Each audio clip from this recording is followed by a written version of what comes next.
GTA, new F1 season, all the possible events out there, but this stream is literally the event. Okay. If you say so.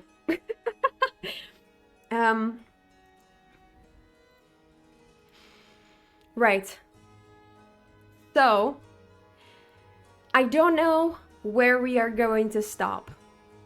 I have practiced, but I could not get through it because it was so much. So today it is going to be a surprise where we stop. But I've tried to incorporate breaks where I thought, yeah, that would be a break moment. So we will have breaks. And if I feel like a break and I think we need a break, we will do a break. Just don't stop. I don't think that's healthy. But I've definitely split it up already because I couldn't fit them all in one slide, in one PowerPoint. So the third and the fourth era are already in another part. So you're not gonna see that today. Third, fourth, not seeing anything of that today, but those are also very short, so that's okay. Also, Elder Scrolls Online lore, you will see in this PowerPoint, but minor, because I've also, wait, actually, no, it is in this one. It is in this one. The Red Guard lore and everything's also in it. So, I will explain. So basically, a lot of the games that you play are in the last eras. So that lore will actually be in the next stream, not in this one. So Redguard, Skyrim, Morrowind, Oblivion, they're all in the next presentation. Can we get a presentation on the presentation? What does that mean? I don't understand. But yes, so first of all, I want to give a warning. Obviously throughout my research, I have realized that there are a lot of existing theories and conflicting records, and there's like multiple accounts on the same story, right? So everything has to be taken with a grain of salt, because none of us actually know. Okay, there will be some things that are, set in stone. It's the same everywhere, but a lot of things we just don't know, and I'm just recounting what I've found. So if you do have any, like I said in the pinned comment, if you have any corrections, if you have any notes, or you think, oh no, that's not right, just keep it for the end.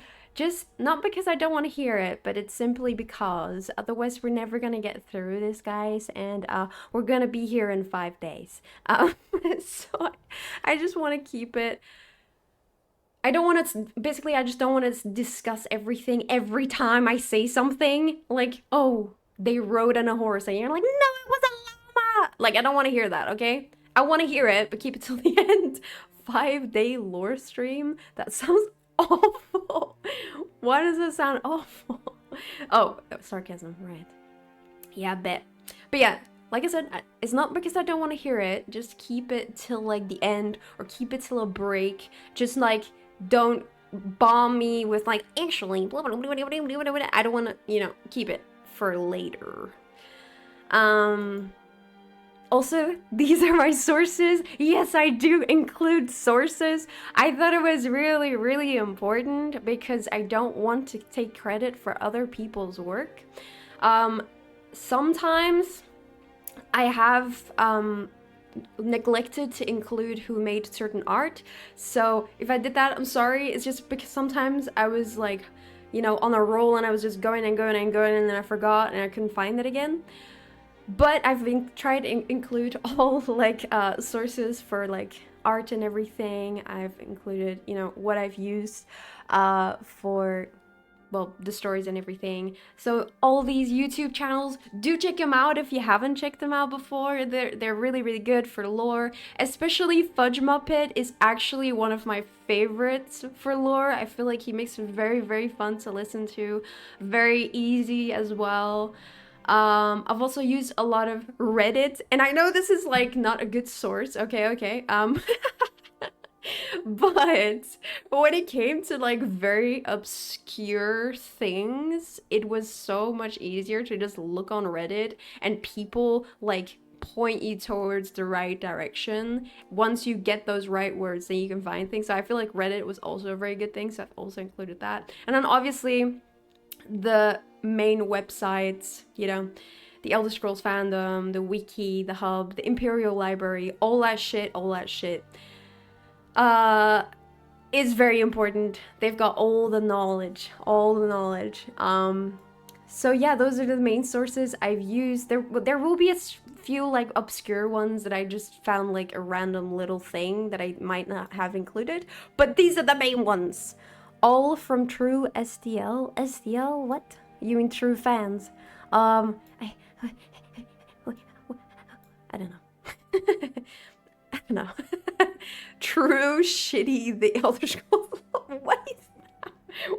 I already know. I already don't know something. God, what a good start. Well, the main start of our story is with the timeline. So, we've got 5 parts. We've got the Dawn Era. Dawn Era is, you know, gods, myths, whatever, how the universe was created. We've got the Merethic Era, so elves. The First Era, Second Era, Third Era, and Fourth Era. I've also included which games are in which era, just to make it clear as well when what game takes place. So as you can see, most of the games are in the later stages of the timeline. So a lot of this is not in the games. Just a heads up, we can't see the games because in bottom right. Oh, right. Sorry. Right. So I will just say. Oh no, I didn't even think about. Wait. Should I make myself really small? Should I make myself really small? Or no? Shrink. No? Make the stream smaller. I don't know how to do that without doxing myself. Hi, Tom. But yeah, so Elder Scrolls Online, Redguard is in the Second Era. Then we've got Oblivion, Morrowind, Daggerfall, Third Era. And then the Fourth Era is Skyrim. Okay. Right. And now I'm trying to bring myself up again. Let's hope I don't have to do that every time. Oh, Christ. Oh, my God. Can you tell I'm nervous? I'm really nervous. But once I get into the flow, I'm sure I'll be fine. But how are you, Tom? I hope you're doing well. Skyrim is the 4th, 5th, 6th, and 7th era at this point. Listen. Those eras we don't know anything about. What we know is that the 4th era is current time, present time. There's no 5th era. Don't be silly, okay? You're eating this, don't worry. I haven't even started yet.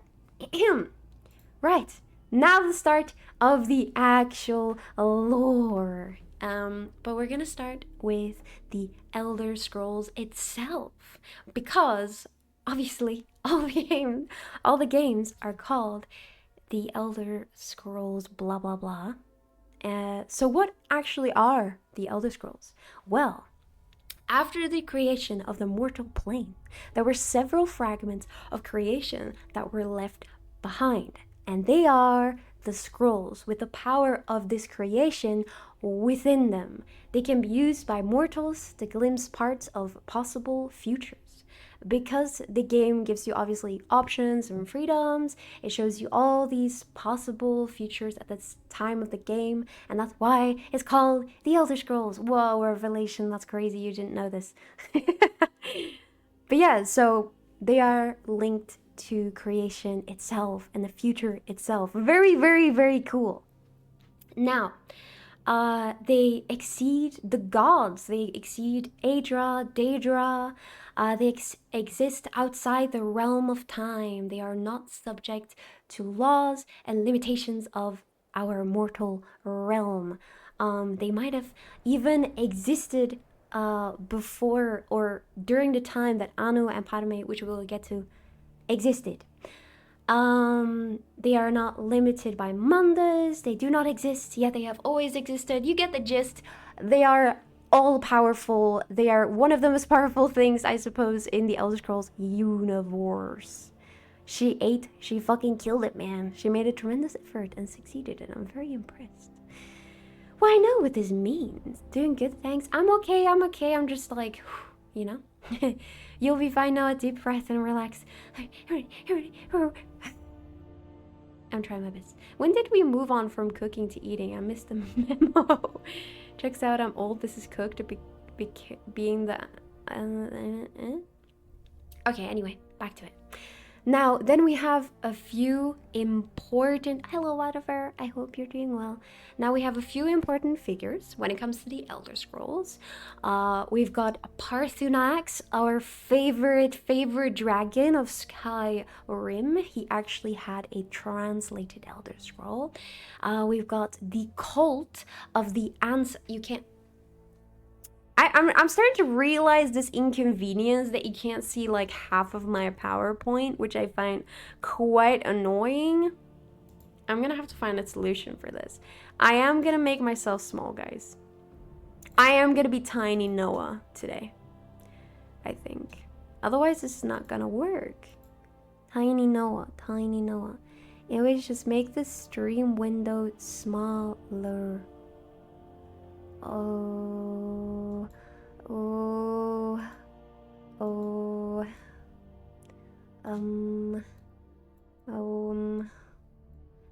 yeah, but that doesn't look good. That doesn't look good.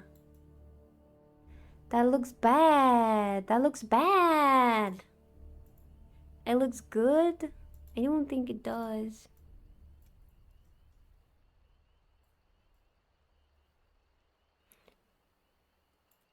Parthonax is the ghost. This is so true.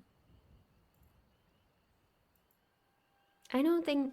No, make stream and begin and streamer smaller. So this bad. Okay, who votes this is bad and the other one is good? I need a definite answer, guys.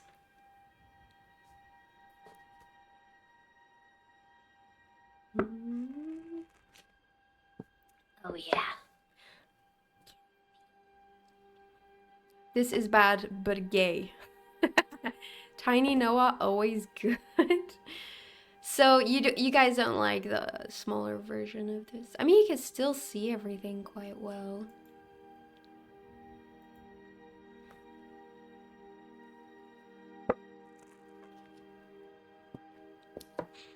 I mean, I suppose I don't mind it, honestly. I don't mind it too much either. We'll see. We'll try to do it like this. We'll try to save, and if there's certain parts of the stream have smaller text and it might like look bad, so I'm just gonna try and see how it looks for everything, okay? So let's continue like this for now. Like I was saying.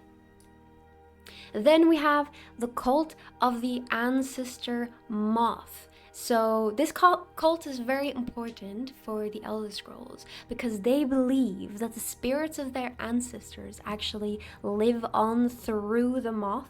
So you've got the ancestor right there is a ghost, and you've got the moth. Now these moths then learn the soul of this dying priest and then spin this into silk, and this can then be made into fabric, which then preserves the spirit, which is very cool, and it can be made into powerful clothing. Now this fabric is called, you can't see it, fioron. I think that's how you say it. Fioron? Fioron? Yes. So why are the moth priests important? Well, the highest moth priest actually has the highest understanding of these Elder Scrolls because they're quite complex, even though they are so important, and they obviously could be very helpful if you know the future and everything. When you read them, you actually gradually lose your sight, and well, the moth priests kind of occupy their time with reading them. Yes. And that's why they're very important. You could do both shrink streamer and shrink presentation for optimal coexistence. But then what's the point of doing this? Wait.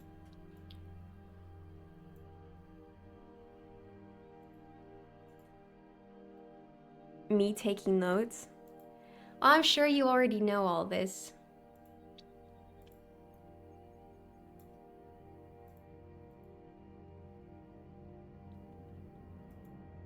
Oh god, no. Ugh, okay, right, let's continue. I don't really. Okay. Well, if you don't know, then that's great. I only really know the third era stuff. Oh, well, good. Let's continue. Let's continue. If anyone wants to stop at any point as well, please let me know. Or if you have a minor questions, they are allowed. It's just major, long questions that are not. Yes.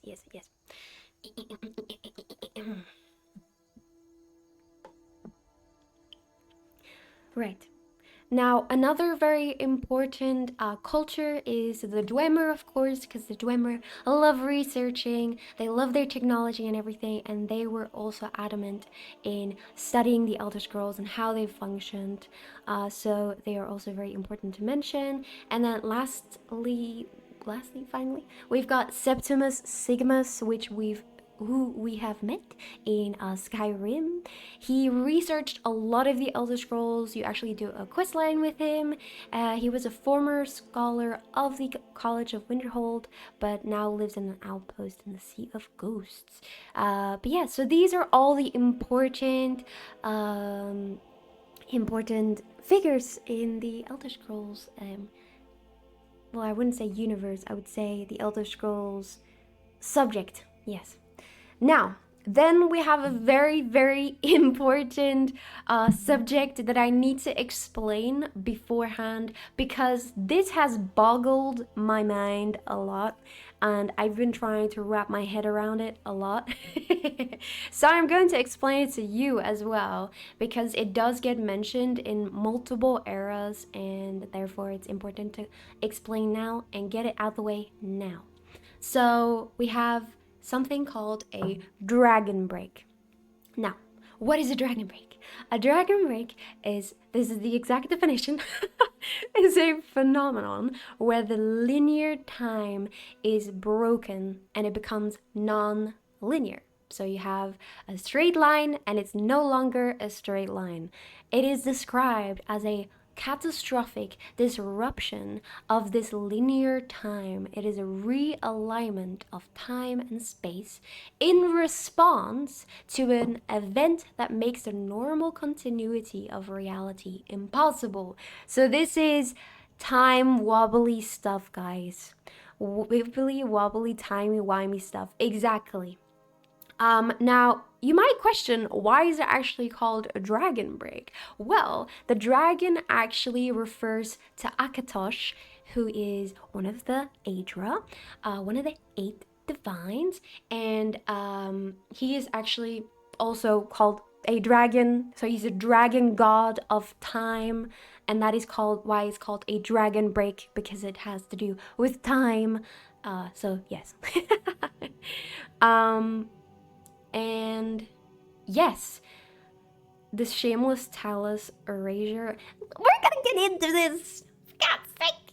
For God's sake. Anyway, that's why it's called a dragon break. Very important. So when I mention a dragon break, this just means that there's a confusing timeline going on from then.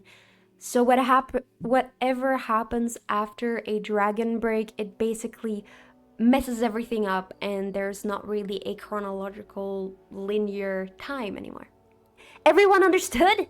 9 divines, I won't stand for talus slander. For God's sake, we'll get through this.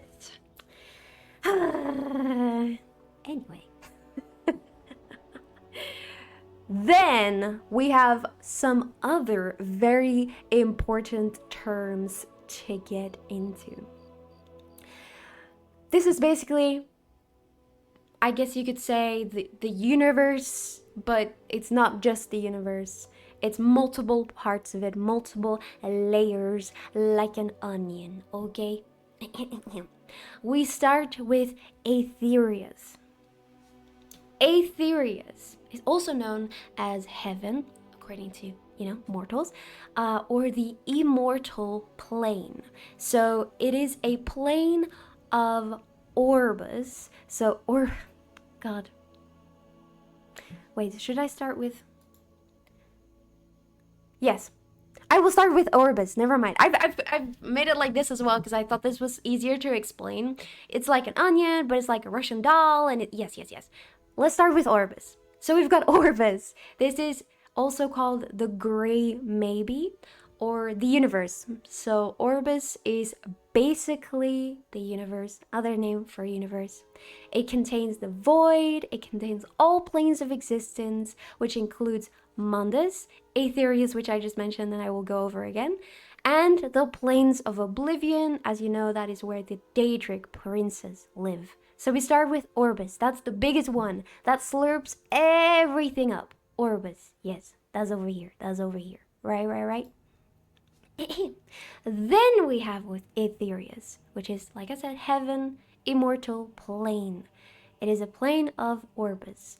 It is thought to actually be the origin of all magic and arcane arts. It is a common belief that the soul of a dead person goes here when they die.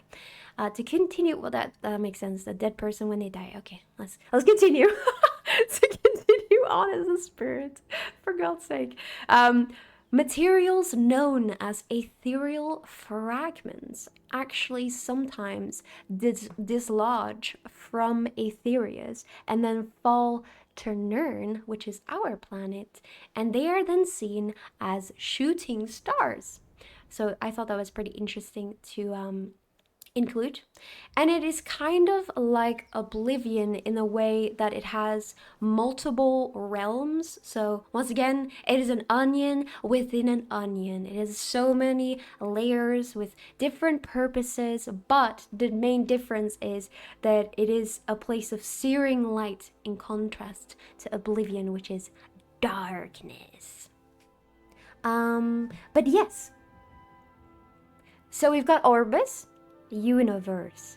Aetherius, heaven, basically immortal realm, yes. So layer, yup. Okay, guys, we're getting through this. I think this is the hardest thing to explain. Then we've got Oblivion. Now, Oblivion, as I just said, this is where the daedric princes live. It is a multiverse, and it is connected to and surrounds Mundus. So you can see it over here. All the daedric princes are around it. But the complex thing is that you have to use portals or other means to get there. So you can't just because it looks like it's right next to you doesn't mean that it is. It is also very extra dimensional, and it exists outside space and time of Mundus. So it is not very straightforward. It's not like our universe. It's not that easy to fly to another planet. But I'm just saying, like, it's right there. It's not like that. Yes. It is also when you go to these respective realms, such as, for example, Nocturnal's realm, it is infinite in scope and size, and they are not truly spherical planets. So it basically goes on forever and ever and ever. Yes. So that's Oblivion. So heaven, hell. That's how I simplified it for myself. I was having a headache trying to understand this, guys. So if you're confused, so am I. But see it as Russian dolls, Russian doll and Russian doll and Russian doll. Yes. Now then, we also have, contrast to the daedra, we've got the aedra. Now, just like Oblivion, it looks like the aedra are right next to Nirn, but they are not. They actually stretch all the way from here. That's why I have these lines here. They stretch all the way from Aetherius to Nirn. So this whole this looks small, but it's huge. And it goes all the way, dude, all the way. But the majority of their bodies, I guess you could say, reside in higher dimensions and remain invisible to mortals normally. Yes, yes. Very complex, guys, very complex. Now then, we're almost there. Then we've got Mundus, which is the realm of existence. It is, and it complain. Blah, blah. It is a realm of existence that has Nirn in it, its moons, and other aedric planets. Spoiler. So it has, so this is Mundus. It's got the aedra, as you can see. It's got Nirn in it. It's got the moons over here. So this is Mundus.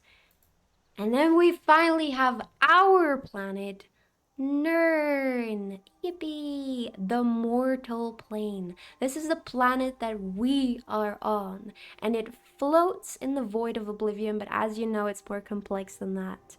But that's it. That's it. You did it, guys. You did it. That's it. That's it. Very complex.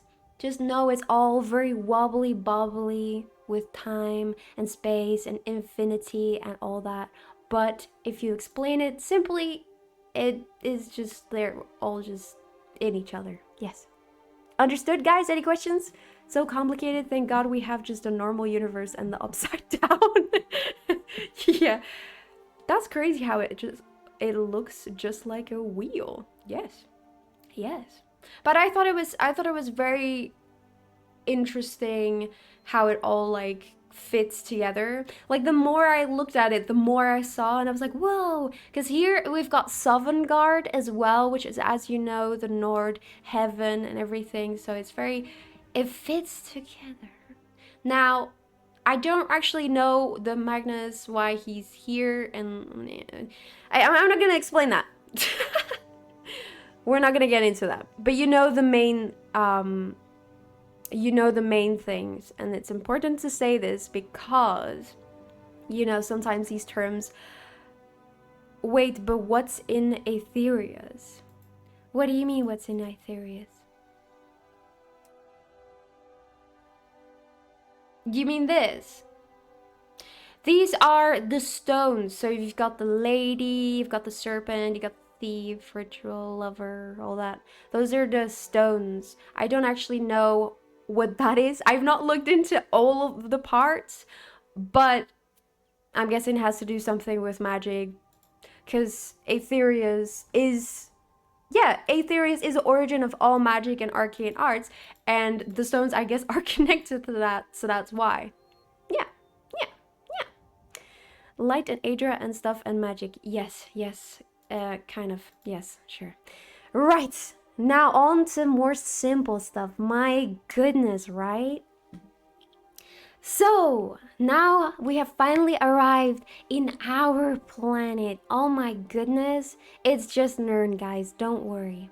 Now, what does Nirn look like? Nirn is actually very complex because Tamriel is basically the only place we actually know the most of. We actually have maps of. We know what's in it and everything. I must go and buy more ice cream. Don't mess up on the lore while I'm gone. That's what I'm waiting on. You're waiting for me to mess up? What the hell? I never heard of the concept of dad jail. That's some deep lore. Should I disable that? Are we gonna disable the jail for today? No jail today, guys. No jail. No one's going to jail today. But yeah, so we've got Nirn. Now, we've got two main continents. We've got Tamriel, as we know, where we are. And then we've also got Akavir, which very little is known about. Very, very, very little. So I'm grasping at straws, explaining things to you. But there is a few things that we know. So we will go over that. Now, we've also got Aldmeris, we've got Admora, we've got Pandania. Those are, and Yokura, obviously, all these little islands everywhere. I actually don't know the scope. I don't know how big it is. Maps are sometimes confusing when it comes to scope. But these are the main big boys. Now, as you can see, they all have different races on it as well, but there are many, many more that we are gonna go over because I thought it was important to first go over what is actually out there. Kind of to give you the scope of how big the Elder Scroll universe actually is because it's huge. I feel like the games don't actually show you how big and how many things there are. So I wanted to show that to you. Now, I never knew what the dad jail was about. It's about guys that, well, people that make dad jokes too much and then they go to jail. The dads will run free. It's okay. They have a free day for today. Just today. But yeah. Now I am going to go over the races with you. What races are out there? We have to know. Now there's two main ones I'm going to go over. First of all, the types of mer. So mer is the word for elf. And they all start with the Elnofe. So the Elnofe were the first of the line. They have been around since the Dawn era, I think.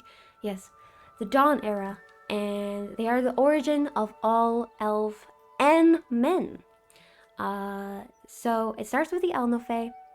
Then it went over to the Aldmer. Now, a very confusing thing that I have found out is that they have two of the same word, and the only difference is the D and the T. So it started with the Aldmer, and then they turned into all the other elves. Now, we've got the Altmer as well, but these are not the same. They just, claim to be the closest to the Aldmer, and that's why they've called themselves that. But they are also called the High Elves. Now, they originally lived in Aldmeris, until a mysterious thing happened and they had to move out. Yes.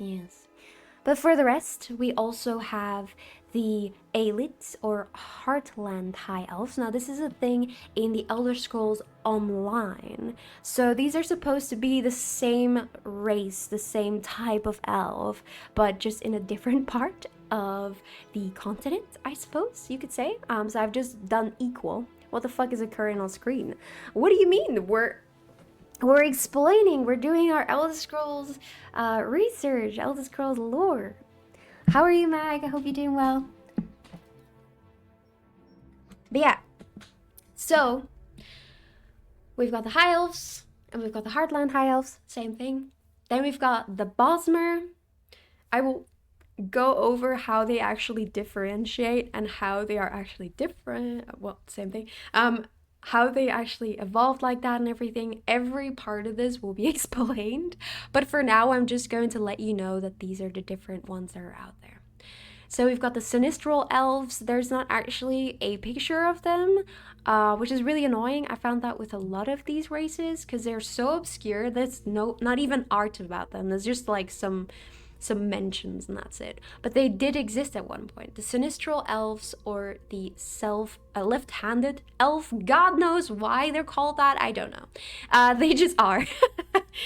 We've got the Bosmer, we've got the Falmer, as we found out in Skyrim, or Snow Elves is a synonym for it. We've got the Malmer, or Sea Elves, which are not mentioned anywhere, well, are not shown, I think in anywhere but the Elder Scrolls Online. So this is a picture from Elder Scrolls Online. I do think Elder Scrolls Online was very, very helpful when it came to showing pictures of things because they have a lot more than the Elder Scrolls games. The Elder Scrolls, so racist, they even consider lefties another race.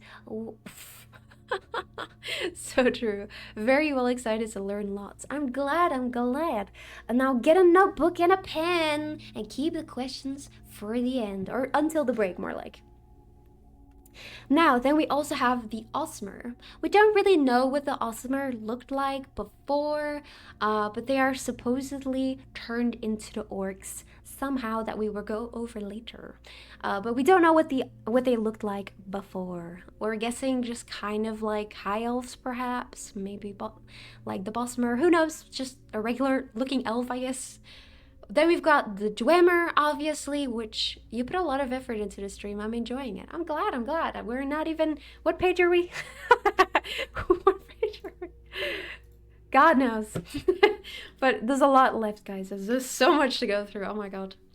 But yeah, obviously we've got the Dwemer, or dwarves they're called as well, or deep elves. Orcs are elves. There are very conflicting theories once again. Orcs, because they have very elvish ears as well, I believe the theory that they are elves, but it is very contested by the elves themselves, whether they are or not. But I'm just relaying the information I have found, and I've included it here. Now, I think they were brown before they drank the fell blood of Manoroth. That's another game. Got you. Okay. But yeah, don't worry. It's okay to be confused, because I am too. Especially against other elves. It's so true.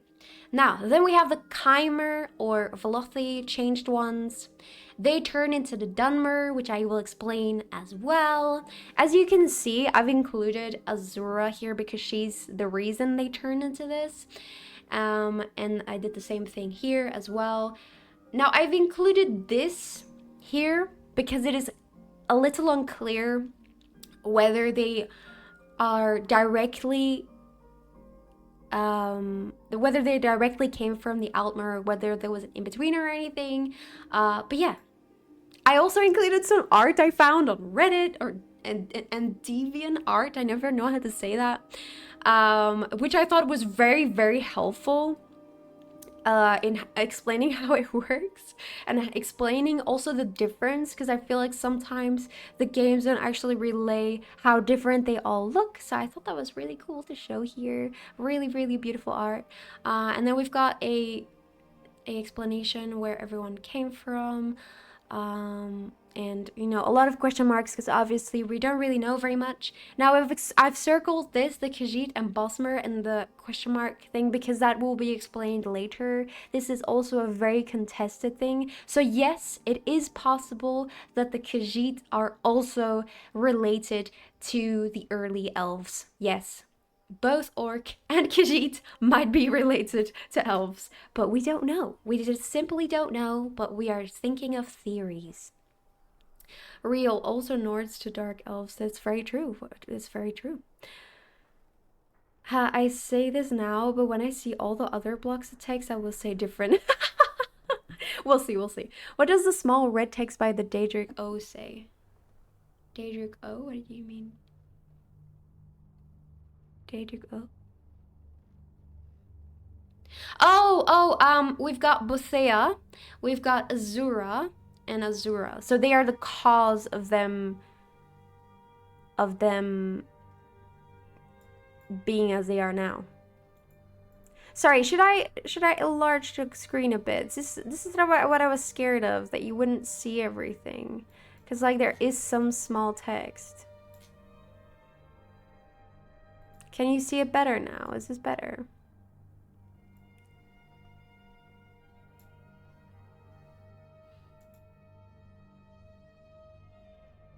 Oh, Othea and Olzura. I got it. Not quite, but okay. Now then we have this very, very, very, very complex thing that I'm gonna explain to you now. Oh, oop. Right. So, sorry, I feel like this is so not, like, well placed. There you go. Right. Now this looks very complex, guys, but don't be scared. Don't run. Close that door. Don't run away. Don't do it. I will explain, and you'll be like, I'm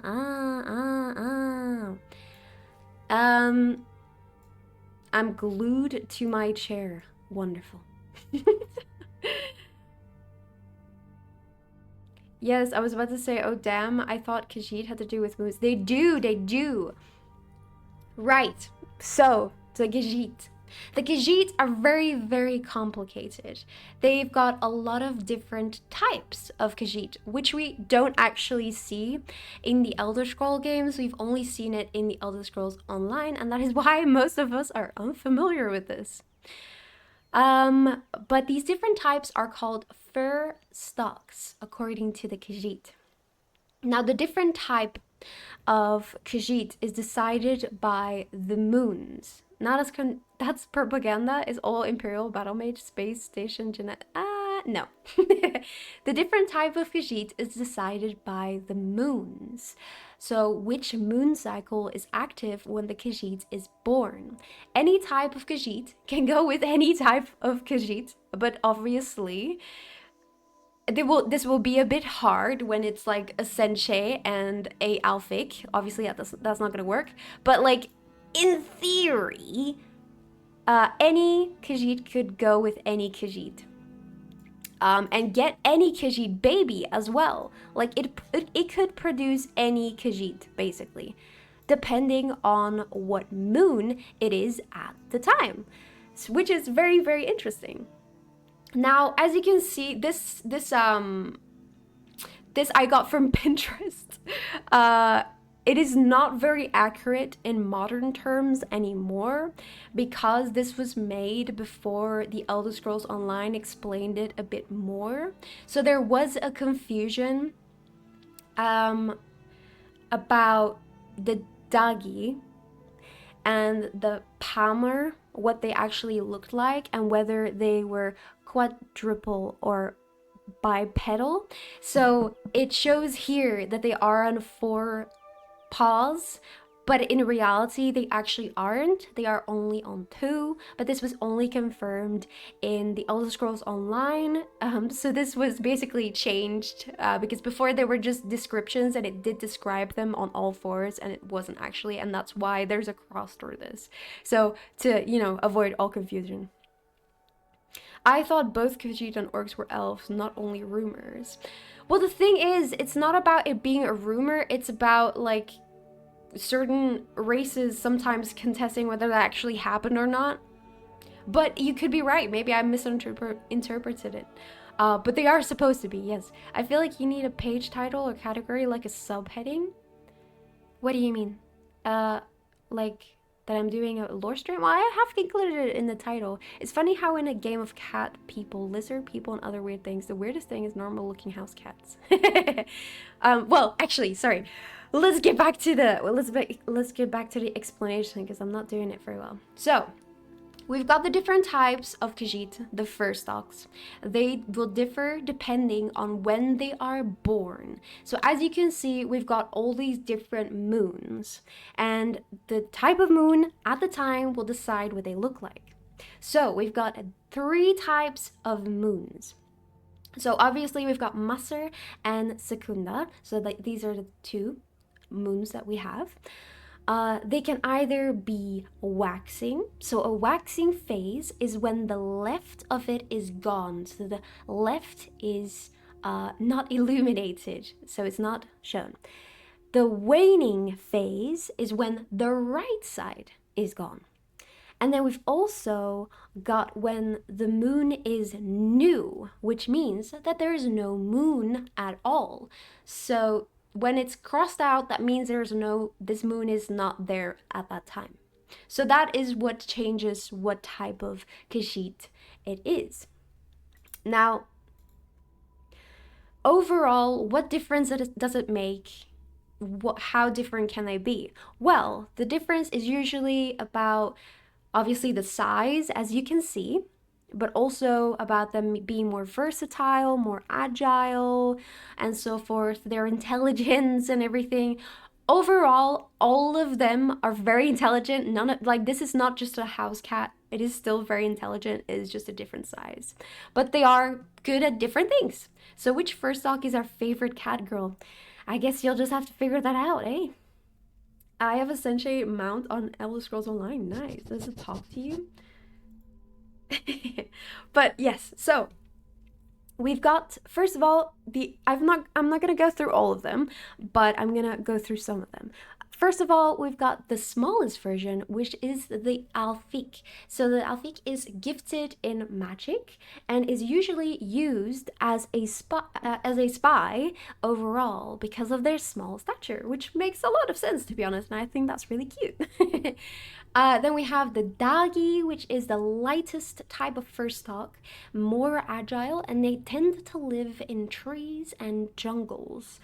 Then we've got the Toge. The Toge, I don't actually know whether it's shown in the games. I don't think it is. I couldn't find any examples. I think this is not shown in the actual games, and that's why I've got the actual example that this person drew. But they have a very different leg texture, as you can see. And they're more leopard-like. The difference between these two is supposed to be their ears. So the Roth version is supposed to have rounder ears, I think it was. But as you can see, there's also two types of the same type. So it says Rot every time. Well, the difference is actually with the Roth, I think, is just the bigger version of the other one, but it's close enough where they are still kind of the same fur stock, but not really. They're just the bigger version of the previous one, but they are still considered the same fur stock, and that's why we include the Roth every time. If you were confused about that, yes. I guess Noah is an Omis? I guess, yeah, you could say that. Omis, I feel like, is the most humanoid one. And it said that online it said that they're not shown in the games, but I did find them in Elder Scrolls Online, so I was like, well, that's not true. So this is what I think they look like in the games. The Omes were the ones in Arena. Really? Interesting. Oh, wait, no, I know what you're talking about, but the complicated thing about that is in Arena they were actually basically human, so I didn't include that because I thought, I don't know if that's true anymore. I don't know if it is like still like that because Arena's so old, you know, like I said, when this was drawn it was accurate, and then Elder Scrolls Online changed it, so it's very hard to know whether that's true, and that's why I didn't include it, but I know what you're talking about. But yeah, then we will skip a few. We've got a lot of, different types here. Two very important ones are the Sutha Wrath, which, as you can see, are very important because they are the Khajiit and Morrowind. Now, I thought this was one of the most interesting things to find out because I always wondered why the Khajiit look different in the different games. And that is because they are simply different fur stocks. So as you can see, the Sutha Wrath, they have more elevated paws. And then we have the Kathai, which is the other Khajiit that is very common in the games. In Skyrim and in Oblivion, that's the Kathai, not the Sutha Wrath. And that's why they are very different. They are more flat feet, and they are more humanoid looking as well. So that's why Morrowind cats can't have boots. Exactly, because they have very elevated feet. Basically, they're half leg, half foot. So they are very good at jumping as well.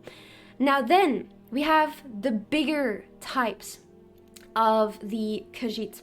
We've got the Paymar and the Paymar Wrath. There's not a lot of difference between these two. The biggest difference is just that this one has more muscle mass and a bit larger, but they are the largest upright walking Khajiit in all the games. And then lastly, we've got the Sensei. The Sensei are really important because they are supposed to be very, very intelligent, and they train themselves to be war steeds to other Khajiit, which I thought was really weird. I don't know why, but it's just very strange to think about the fact that these are both sentient beings, and this one could basically ride this one, and they can both talk to each other. It's just weird. I don't know why that weirds me out, but that's the thing. I'm back, but waiting on food to microwave. Chat, has she messed up yet? I don't think I have. Oh wow, Denmark just refused to make Digitube grade boots. Maybe it might just be that the Sutara don't want to wear boots because it will stunt their like epic like jumping abilities, you know? It might just be that. A cat's on a cat. Yeah, exactly, exactly. But yeah, so they are supposed to be very intelligent. They train themselves to be war steeds, so they want to be war steeds, the senshi, that is. They usually resemble large lions, but this is obviously a different type, as you can see at the paws. I don't remember what it was called, but there's different types of senshi, so it could be a jaguar as well and everything. Like I think there's a lot of types in the Elder Scrolls Online. And they are supposed to be larger than a grown horse. Now then we have the Senche Roth, which is this huge swole dude. Huge, huge, huge.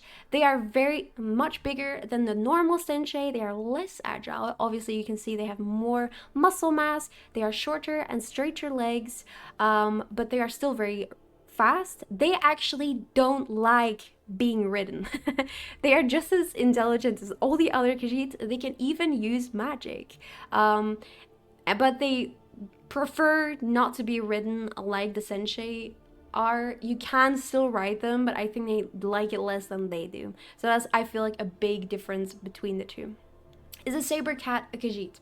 Well, I think there is a difference between the intelligent Khajiit and normal lions. Like, there are still normal lions out there that are not Khajiit. But I wouldn't say a saber cat is Khajiit. No, I wouldn't say so.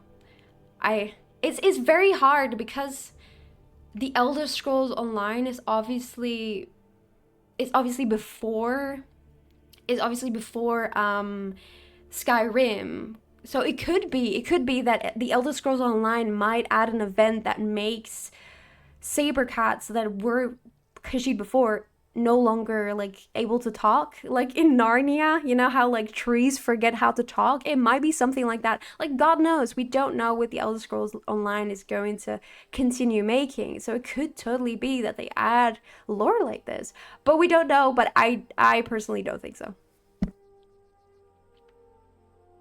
But then lastly, we've got a very, very important figure in here that is very different from all of them, and he's called the Main.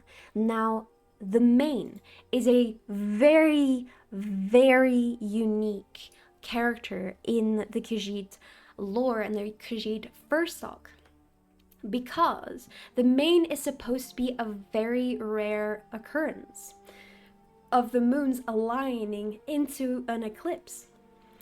So the Khajiit believe that this event shows an extra moon called the Dark Moon. Those born during this time are actually very sensitive to the effects of the moon. Usually there's actually only one Khajiit that is born during this time, and they will then become the Main. Now, it is possible, even though it's usual that there's only one born, it is possible that there is another one born before the other Main dies, and then this Khajiit becomes a lunar champion. So we've got the Main. If the Main doesn't die before the new one is born, they become a lunar champion.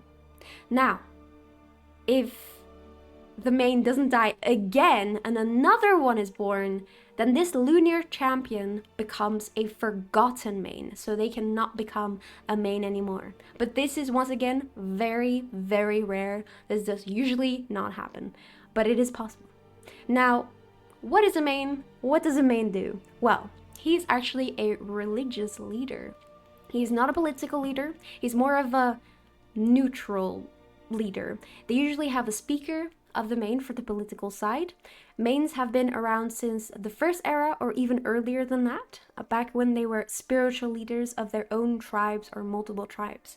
Now, as you can see, I don't know if this is very clear, but this picture is supposed to depict a person that has, well, Khajiit that has multiple braids. Now, these braids are actually very, very important because the word mane actually comes from the other Khajiit in the tribe shaving off a part of their mane and giving it to the mane to wear, and he then braids it into his own hair. So that's why he looks like a huge blob of hair. That's because he's attached other Khajiit's manes to himself. Now, his influence actually became so big that he had so much hair braided into his own that he couldn't walk anymore. And therefore, later on, they stopped this tradition altogether, and they just made it so that only his own warrior guards and his own tribe gave their mane instead. But I just thought this was a really funny thing, and I wish we could see it in the games, like just this huge, like, yeah, hair collector, just this huge blob of hair.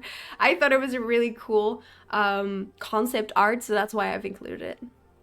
The Khajiit also believe that everything is dictated by the moons, and this is called lunar lattice. So a lot of the Khajiit culture is, as you can see, you know, it's literally dictated by when they're born, during which moon, what Khajiit they are. So a lot of their politics, a lot of their religion is very based around the moons, and that's why you will see later in all the history, when something happens to the moon, the Khajiit will freak the fuck out, okay? That's the end of the world. So the lunar lattice is the name for it. It's very important. Now, another thing about the mane is that he can break up disagreements between the moon priests, because his word is always supposed to be final. So, final word, the mane is a religious leader, not a political leader. He has a speaker, but he does help when it comes to disagreements, and he is a very important figure, but I wouldn't say he is like the president, you know, he's not the president. Hi Wislin, how are you today? Welcome. So the cat avatar, got it. You could say that. Wait a minute. Why have I, oh my god, I've done it the other way around. So, this is not supposed to be this way around. I'm gonna turn it around. Give me a second.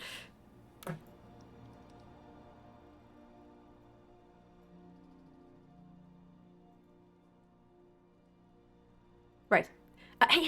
You didn't see anything. Then we have the men. We finally got rid of the mer, for God's sake. That took ages. Now we've got the men. Now, like I said, both the mer and the men actually came from the same thing called the Elnofe, which I will explain later what that actually is. Now, the men actually are way more diverse than I actually thought originally. There's so many races that we almost know nothing about. But I have included because I thought they were so interesting. Like, we've got Black Marsh natives that used to live in, you guessed it, Black Marsh. There were tribes called the Orma, the Horwali, and the Yespest. They were, you know, there's not very much known about them. The only thing I could find is about the Orma. They are supposed to be born without eyes, and they became masters of their other senses, which includes that of touch. There's actually one known member of the race called Kathshika, who was part of Rieman's army at some point. So yeah, I thought that was interesting to include. Not very much known about them, but still interesting to include. Hi Alicia, how are you today? I hope you're doing well. Also, please remind me, is the music too loud? Can you hear me okay? Is it overpowering? I hope not. I wish humans could ride gorillas without getting mauled. I really feel like it wouldn't work. I feel like, yeah, I feel like that wouldn't work for some reason. Like, it's, their back is too straight. Like, surely you would fall off. Hello, it sounds good? Okay, cool. Right, so we've got the Black Marsh natives. Then we've got the Kathringi as well. We've got, which I will explain about more later. I'm not gonna say anything about it yet, but the Kathringi, very, very different, super different from normal humans. Then we've got the Yukudans. who live, surprise, surprise, in Yokuda. They later on migrate to Tamriel and are then called the Red Guard. Then we've got the Needs or Admorans. So the Admorans live in Admora. You guessed it. Wow, they're very creative. Now, I couldn't find actually a definite answer whether the Needs and Admorans are actually the same thing. In my opinion, from what I've seen, I think the Admorans are the predecessors of the Needs, and they are called the Needs when they came to Tamriel. So I'm guessing it starts with the Admorans and then it's the Needs. But I don't know. I couldn't find a definite answer, but that's my guess. But yeah, so it starts with the Admorans, turns into the Imperials, Nords, the Bretons. The Bretons are supposed to be a mix of elf and men. And then, surprise, surprise, we've got the Giants. Now, that is very weird. Why are they part of the types of men? Well, I will explain that to you. I'm not doing so good right now, but don't worry about it. Oh, how come? What's happening? Are you okay? What's going on? You want to talk about it? You want to rant? But yes, so there are some theories that the Giants are actually connected to men, that they are actually ancestors connected. Yes, the Giants lived in Valenwood, Cyrodiil, Hammerfell, Skyrim, and High Rock. They were all over. Many believe that they were the first to come from Admora and are actually related to the Nords. But there are different types of giants, as I found out. So this is the giant that I'm used to from Skyrim. This is art, obviously, but it is the usual way that we've seen them look. Now, they do have very elvish ears, as I've learned. So they might actually be connected to elves, so we don't really know. There's not much information about it. But in the Elder Scrolls Online, we've also got the Sea Giants, and the Sea Giants only have human ears. We've also got the Frost Giants like Karsag, who we fought before, and we also got Half Giants, which is human and giant. Now, don't ask me how that became to be, okay? I'm not gonna answer that. You can use your imagination, okay? But anyway, they are generally passive. They warn you before you attack when you intrude on their land or harm their mammoths. So I would say they are very, very peaceful, and that kind of makes me believe that they did used to be, as we would say, civilized. And they do have some, beliefs. Like they do worship their mammoths, and you can even, I've never really actually thought about this, but in their camps, when a mammoth of theirs die, they have a grave for this mammoth. And I never actually realized that's a grave. But so you can see that they do have some religious roots to how they behave. And then the giants apparently also speak their own language, but they don't have a written form. Now, where is this information from? Well, there's actually a book about it in the games called Nords in Giants, a discourse by Cord the Curious. And this says, "But nonetheless, we are connected to those giants, for we share a common ancestor. The Admorans were huge and smart. Nords descended from these ancient folk became the small, relatively speaking, intelligent-speaking people that we are today. Giants became the huge, stupid creatures that we watch from a distance. Once we honored our cousins with offerings of cows, but this practice has fallen out of favor." Now, this is just a theory. I don't actually know whether they are related to humans, but I would like to think so, because they are a humanoid form. So you know what? Why not? Why not? Nords are shrunken giants. Checks out. I would say so. With something with my needs, but I don't want to disturb the stream or get anyone on anyone's nerves, so I will leave it at that. Well, so I said, if you want to rant to him, or if you want to rant in the server or something, I hope she's okay. I hope you're doing well. I hope you can chill out in this lore stream. It's gonna be a long, long stream, so we're gonna be here for a while. We've already been going for an hour and a half, and I'm not even halfway through. This is gonna take forever, dude. Anyway, I'm taking my time. I want to do it correctly, so it's okay. No, please explain. No, I don't get it. When a giant and a halfling love each other very much. No, don't go any further. You keep it to yourself. An hour and a half and 2/3 spent on Khajiit. Noah is biased. No, I'm not. I just thought it was really interesting. I would just lurk and watch. Wow. Oh, I see. I see. But yeah, so those are the giants. It might be that they are related to humans, but it might just be that they are just an ancient race. We don't really know. And this is once again, by the same Redditor, a good explanation of how it all works, how they've all been related to each other. We've got the Stacey here. Now, this is, in my opinion, not correct, and I will explain later. But the Stacey are a very contested thing. It is very debated what they look like. So I'm gonna say they're not related to humans, but I don't actually know. But I think this is incorrect. So this is the only thing I've circled because I'm like, I don't know about that. But the rest I would say is a good explanation. Now this does show the Admorans and the Needs are separate things, but in my opinion, the Admorans come before the Needs because the Admorans migrated before the Needs were talked about, so that just makes more sense to me, but I don't know.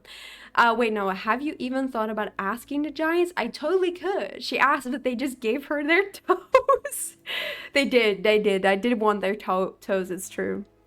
Now, there is a race that we haven't actually talked about yet, the Argonians. Now, we've talked about a lot of ancestry, a lot of connections between different races and everything and how they came to be. But the Argonians are actually very, very unique because they do not descend from the Elnofae, like Men and Mer. They were actually created by something called the Hist tree. So it's this thing right here. They were actually created by the history after the Elnofae Wars, and they were created to protect what it was left of the histories. Now, because they were created by the histories, the music and sound is a way for them to communicate, so the Argonians communicate with music and sound with the histories, such as wind chimes, and this really fucking sick looking thing called frog pipes, which is shown in the Elder Scrolls Online. Or it's also called the Vossa Sattel. But yeah, so they have a lot of these really unique instruments that they use to communicate with the histories, which I thought was really freaking sick. Okay, I just like that. Now, they are apparently incapable of having children with other races, if you wanted to know. Canonically, they lay eggs in the hatch pools by the histories, but female Argonians can produce children in their womb. Like, they do have a womb. They can if they want to, and that's also, if you wanted to know, that's why they have boobs. Okay? I know you were dying to know. Yes. Now, when these eggs hatch, they actually form a connection to the hist. Now, if, for whatever reason, this connection to the hist is not present or severed, the unborn within the egg will die. So, because the history actually creates the Argonians, they have to be in the hist pools to actually be born. They cannot be born somewhere else unless there's like some godly intervention. Now, after being born, the Argonian hatchlings then drink the sap of the hist and continue doing this throughout infancy. So no breastfeeding, it's hist feeding, guys. Now, according to the Argonians, the sap of the history, when drank, gives a hatchling their soul. So when an Argonian dies, their soul travels back to its history and is stored until another hatchling drinks that hist. So actually, now that I think about it, that kind of sounds like reincarnation as well. So they're like recycling souls or something. I haven't even thought about that. Thus, the hist is giving it a soul, and so the cycle repeats. Because of the birthing rituals on Black Marsh and the hatchlings' dependency on the hist, it is considered rare for a hatchling to be born out of the province and away from the connection of the trees. But guys, it is possible. There are actually cases of an Argonian having a relationship with a non-Argonian and having a child, but I think this was because there was daedric intervention. This is not normal. Wow, so my mods are lore accurate? Wait, what kind of mods do you? It's like bagpipes, but instead it's bags. Of bags, it's frogs. Yes, frog. Well, it's just I might be able to find an example later of what they actually sound like, but I thought they sounded really cool. But like the more I find out about Elder Scrolls Online, the more I'm like, I kind of want to play this. I felt like, no, Elder Scrolls Online is lame. Guys, it's not. I thought the giant just smashed puny ones with their clubs if they approached them. Well, that's because you get really, really close. They usually smack their, like, their club first before they hit you. Like, usually when you are too close or you hurt their mammoths, they will attack. But usually they give a warning. Yes, the hist can make custom Argonians for diplomacy with other races. It's a wibbly wobbly, solely woolly soup. Interesting. That's an interesting description. Now, another thing that I found out is that apparently there's different types of Argonians. Now, we don't actually see this in the games, not in the Elder Scroll games anyway. Elder Scrolls Online probably, but not the Elder Scroll games. But yeah, so I don't really have much material to show you. So I've just like gone obscure. I've gone on Project Tamriel to show you what it could look like. So these are concept arts, everyone. So it starts with the Patru. The Patru are supposed to be a toad type of Argonian. They look really sick. Now, if you're wondering why it looks so weird, it's because the picture, well, the sketches I got were really unclear when I enlarged it, so I kind of drew over it. That's what you're seeing right now. But use your imagination. Think of toads, put it on an Argonian body, and bam, you've got an Patru. Now, we don't actually know very much about them, so I can't really tell you anything, sadly, but they look like toads. Now then, we've got these two who I had nothing of. I had no sketches, I had no, like, game pictures, so I am just, I just made this. Yes. We've got the Akasebs, which are supposed to have needle-like faces. They vary from bright green to orange and live in the central marshes. They have extremely thin faces, possessed eyes that resemble vertical slits. I can see the needle. No way. What in the hist-fueled hallucinatory jungle romp am I seeing? Listen, I had to improvise. Listen, I can't draw, so this is what you're getting, okay.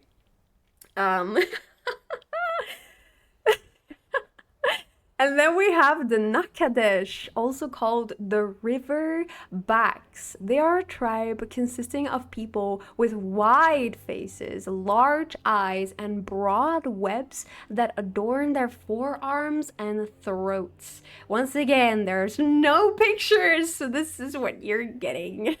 Use your imagination. Anyway, let's continue. Then we have the Naga, which we also have in World of Warcraft. No way. Now that there are like a few more pictures of it. I found some sketches. So they are supposed to have snake-like faces and are supposed to be quite tall. Hi Zental, have a nice lurk. Hope you're doing okay. Is this what they call modern art? Yes, yes. I would say I'm very good at it. Bro has Bluetooth eyes. What the hell? But yeah, so the Naga is supposed to be like really the fucking Naga. The Naga, dude. The Naga. And in real life, wasn't there a dude from Nagaland in here? I'm like, Ajara is a bitch? Ajara is freaking hot. What do you mean? You're on the wrong side. Then we have the Sarpa, which actually makes the Argonian mod that I had very understandable. So these Sarpa are supposed to be winged and feathered Argonians, and I think the concept art looks so cool, so cool. And there was actually a mod that gave them like feathers. It gave Argonian feathers on their head and stuff, but it's nothing like how they look here, and I think they look really cool. So I'm glad I found some concept art of this. Now then we actually have in-game pictures. No way, unreal. We have the Wasi Khalil, which means the bright throat people. They appear to have very colorful scales, which seems to be genetic and not painted or tattooed. For the rest, I don't really know anything about them, but this is what they look like. What? Our Arakoa are different. What? Then we have the Vaskiel, which means the ghost people. They are extremely pale and white in color, which you can't see with these pictures for some reason, God knows why. But this is what I found when I looked it up. It's possible that they are a sub-species. Man, Argonia is so cool. Too bad Bethesda will never make... I really think they should. Argonians are really cool. Now then we have the Arcanes, which are a universally widely hated Argonian tribe. They are widely hated by their fellow Argonians because they are well-known kleptocrats. They often embezzle money and power to themselves at the expense of their own races. So they usually... Damn, that is some cool art. But yeah, the Arcane are supposed to be like sellout Argonians. Like they will sell out their own like tribes. Like, you know, if they can make money, they will sell, you know, their Argonian brethren to the elves as slaves. They would do that. This is the type of Argonian that this is. Oh, so Argonian and Khajiit, our elves are different is a trope. Elf Scrolls is basically this trope. Interesting. Ah, so they are Argonian slavers, just like here.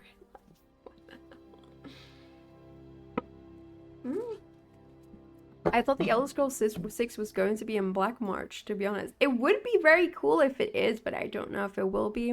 Honestly, I'd rather see Akavir, and that's what we're gonna talk about now. So, the Akavir, this is... it's very important to tell you there's no confirmed drawing, no confirmed map of Akavir. So it's actually unclear what it actually looks like, but this is a fan interpretation. It is so well done. Like, props to the artist. Honestly, this is really cool. So this is what I'm going to use. And this map is wrong. Well, better go sit in the corner right now. I thought the Elder Scrolls 6 was going to be in High Rock, Hammerfall again. Todd wants sailing and pirates and stuff. I don't want that shite, dude. I want Argonians. I want that sick ass swamp things. Get out of my swamp. Anyway. But yeah, so the Akavir. According to the mysterious Akavir book. Now, Akavir translates into Dragonland in multiple languages. Now, why is this? Let's find out. I wonder why there isn't an official map. It's just because it's really not been included in any of the games, or barely. There's usually been mention, or they've invaded Tamriel and we've seen the race in some capacity, but it's just we've never actually, I think, from what I know, been to Akavir itself. But I've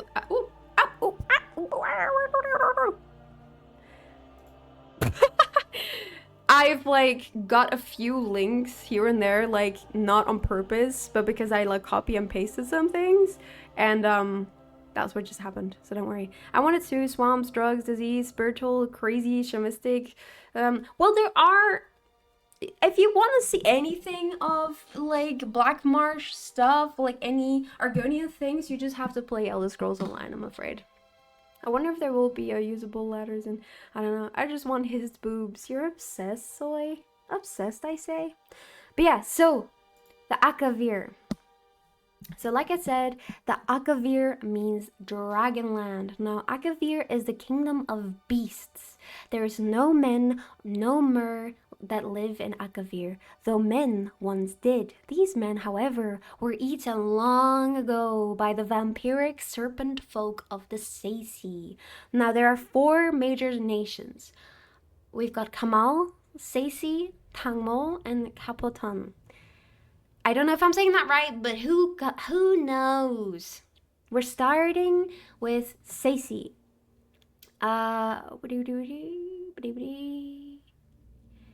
Yes. Now. Sorry, I'm just reading whether I missed something. Oh yes. So here it says that men were eaten, but it's actually unclear whether men actually ever lived there, whether they just got enslaved, whether they actually got eaten. It's like very, very unclear. It's not very much on it, but that is what is said in this book. Yes. We start with the Seisi. Now this is not concept art of the game. This is a D&D thing, but I thought it looked cool, so that's what I'm using. Now, the Seisi are very, very complicated because they are said to be shapeshifters, and I think that's the most accurate description of them, because some say this is because they are beast folk, and some say this is because they are humans. So there's a lot of different accounts. In some accounts it literally says that they are snake people and that they've got like a whole snake tail and everything, and some say that they are just humans and they, you know, can transform into snake-like things. It is very unclear whether they're actually humans or actually serpent people or a mix in between. They're, like I said, it's very, very different depending on who says what. Is that some Igor Levy art? I don't know. I don't. Who? Hey? Funny how Mora means wood in Old Tamrielic language. I didn't know that. Interesting. But yeah, it could be that the Seisi are just advanced humans as they made the Sky Haven temple during their invasion of Tamriel. Alduin's wall depicts them as men kneeling before the Dragonborn. Or it could be that people think that they were just humans, as they are confirmed to have slaves, which could have included humans in their army. But there are actually known figures, so it's not like this is just a fantasy. There are known figures in history that were said to be Seisi, such as Versidu Shay, which is described as a human on top and a serpent below. So yes, it is very, very hard to say what they actually look like, but I like to believe they were serpent people because I think that's really cool. He's an artist who does a lot of Elder Scrolls art in Baroque oil painting style. Oh, this one? Is that what that guy is called? I thought this was so beautiful. Like, this is genuinely something I would hang on my wall. Good to know, good to know. So Seisi is Snake Palace. It is once the strongest power in Akavir before the tiger dragon came. The serpent folk ate all the men of Akavir a long time ago, but still kind of look like them. They are tall, beautiful, covered in golden scales, and immortal. They enslave the goblins of the surrounding isles, who provide labor and fresh blood. The holdings of Seisi are widespread. When natives of Tamriel think of the Akaviri, they think of serpent folk, because one ruled the Cyrodiilic Empire for 400 years in the previous era. He was potentate, I can never say that word, potentate Versidu Shay, assassinated by the Marchtong. Yes. Now then we have the Kamal. I think the Seisi is probably the race that has the most information when it comes to Akavir races. So from now on, it's going to be very minor, but I'm going to do my best. So this is fan art. This is actually not confirmed, and we don't actually know what they look like very much. But there is a race called the Kamal, which is a race of snow demons. They once invaded Tamriel, actually, which we will go over at one point in the stream, with their king called Adasum Dir Kamal. Quite cool. They sound really freaking sick. Like this fan art, for example, looks so sick, dude. So I would actually die if they once include this in the games. I would be so happy, but I don't think they ever will.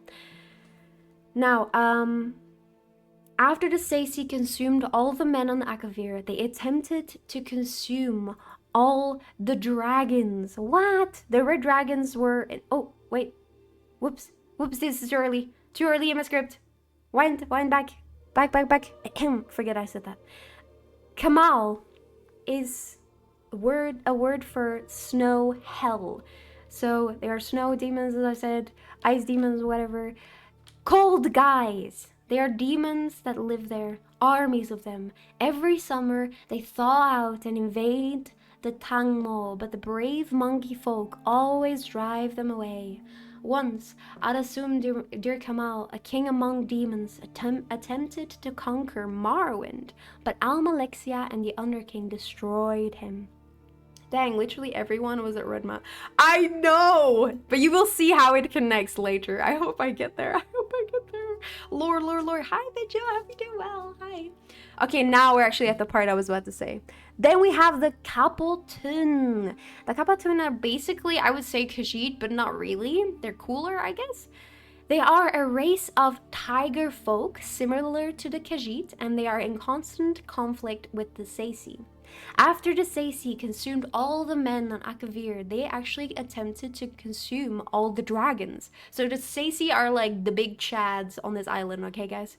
The red dragons were actually enslaved, but the black dragons fled to Potun. So that's the place that these guys were from.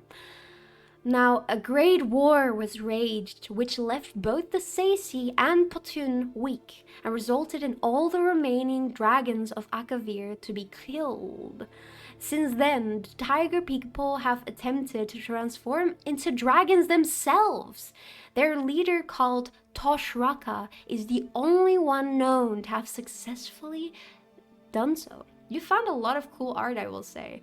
I've found so much. Like, artists are actually the core of this game. It's so true. But so this is the art that I could find of like a tiger dragon, and I think I have to say this looks fucking sick, dude. If this wasn't a game, I would so play it. Like, what the hell? You will find out that a lot of the lore that I explained to you sounds like so cool, like you're hyping up this game. It's so beefy, and then you play the game and you see none of this. So the more I was like researching this lore, I was like, this is so cool. Why didn't I know this? But yeah, it's really, really cool. It's really, really cool. The Red Mountain is the place for family gatherings. It's true. Very technically correct considering what's powering the ghost fence. Silence. Had to switch to mobile so I can play some Skyrim with my lore accurate or good. Yes. Oh, goodness. Check out Tigrex from Monster Hunter, Tiger. Ooh, I will. How are you, by the way, Benjo? How are you feeling today? How's the job search going? Now, the Kapotun is a tiger dragon's empire. The cat folk here are ruled by the divine Toshraka, the tiger dragon. They are now a very great empire, stronger than the Saisi, though not at sea. After the serpent folk ate all the men, they keep saying this, they tried to eat all the dragons. They managed to enslave the red. Okay, I've already read this. Goodness. The Toshraka is the first to succeed. So Toshraka is the first to succeed. He's the largest dragon in the world, orange and black, and he has very many new ideas. First, Toshraka says, is that we kill all the vampire snakes. Then the tiger dragon emperor wants to invade Tamriel, which obviously never happened. Lol.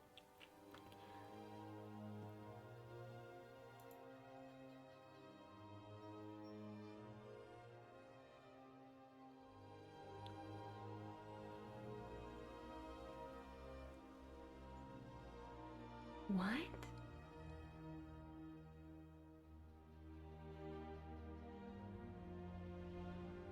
I didn't know that. God, I didn't know that.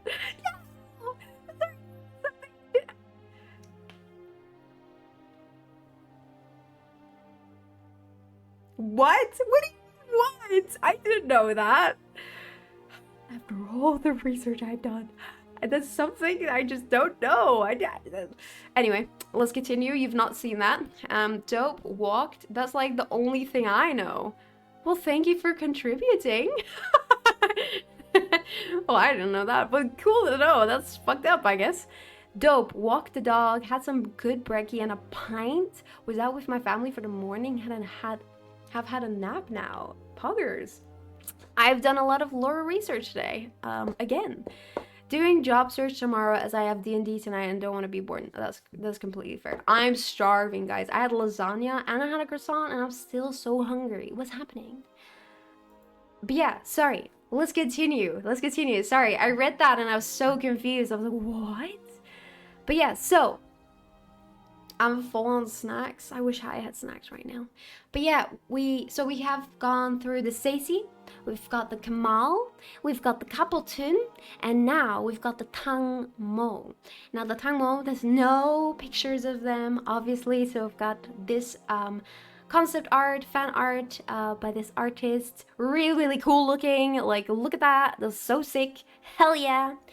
Now, the Tangmo are supposed to be a kind of monkey people. There are different breeds which have different attributes, such as being really smart, crazy, brave. Damn, is this Wukong? Who knows? They don't really invade. They are usually actually really peaceful unless they have to defend themselves. The Kamal have had a lot of altercations with them. There is even a rumor that the Kapotun and the Tangmo have grouped up, but we don't know anything. So yeah, the Tangmo is the 1,000 Monkey Isles. There are many breeds and they are all kind, brave and simple, and many are also very crazy. Apparently they can raise armies when they must, for all the other Akaviri nations have at one time or another tried to enslave them. They cannot decide who they hate more, the snakes or the demons, but ask one and he will probably say snakes. Though once bitter enemies, the monkey folk are now allies with the tiger folk of Kapeltun. We've been through it, guys! Oh my god, I've done all the races for you. Hooray! Well, not all the races, but for now. Now it's time to get serious, guys. Because now we've got the Dawn era. And God, you are going to go crazy. Because I did. I was crazy. I have questions. Okay, let's pause. Let's bring the questions. We're not gonna take a break, but you can ask questions because we've. What happened to the Moth Priests? The Moth Priests still exist. They're still part of the game. Yes. Like I swear, they're in Skyrim, no?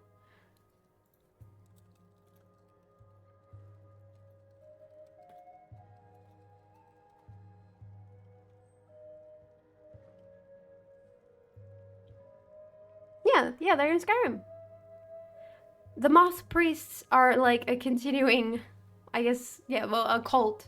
Is the Moth fabric what the Elder Scrolls are written on? No. Not that I know. The Moth fabric, which was Furon or something that is called, it is a fabric that has the souls of their ancestors in it, but it's not the same as the Elder Scrolls, because the Elder Scrolls have been around since the beginning of time, and the Moth Priests weren't around then. The Moth Priests are simply the ones that study the Elder Scrolls, so they just, no. The answer is no. This fabric is usually used to make very powerful clothes, so it's good for magic stuff, but yeah. Are the names of the races names in their own language or human speak? A lot of... You know what?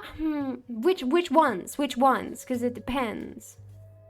Because obviously there's a lot of different names for different races. Like they have their names for for themselves and everything as well. So I don't know how to answer that. Crazy. I was a crazy once. They locked me in a room, a rubber room, a rubber. It's been so long since I've heard that. Any idea why the Isle of Artaeum suddenly disappeared? I don't actually know what that is. Hi Philly, how are you today? Asking the difficult questions, eh?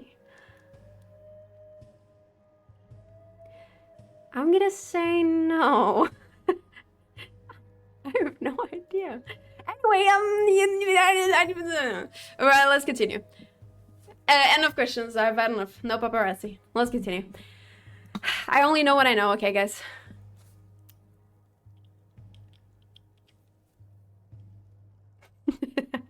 Thank you for the answers. I'm doing my best. I'm doing my best. Now, we've got the Dawn Era. Now, what is known about this era is only through myth and religious teachings, which differs per culture. So, a lot of this is very contested. There's no confirmed, no nada. Okay, this is myth, religion, it's unsure.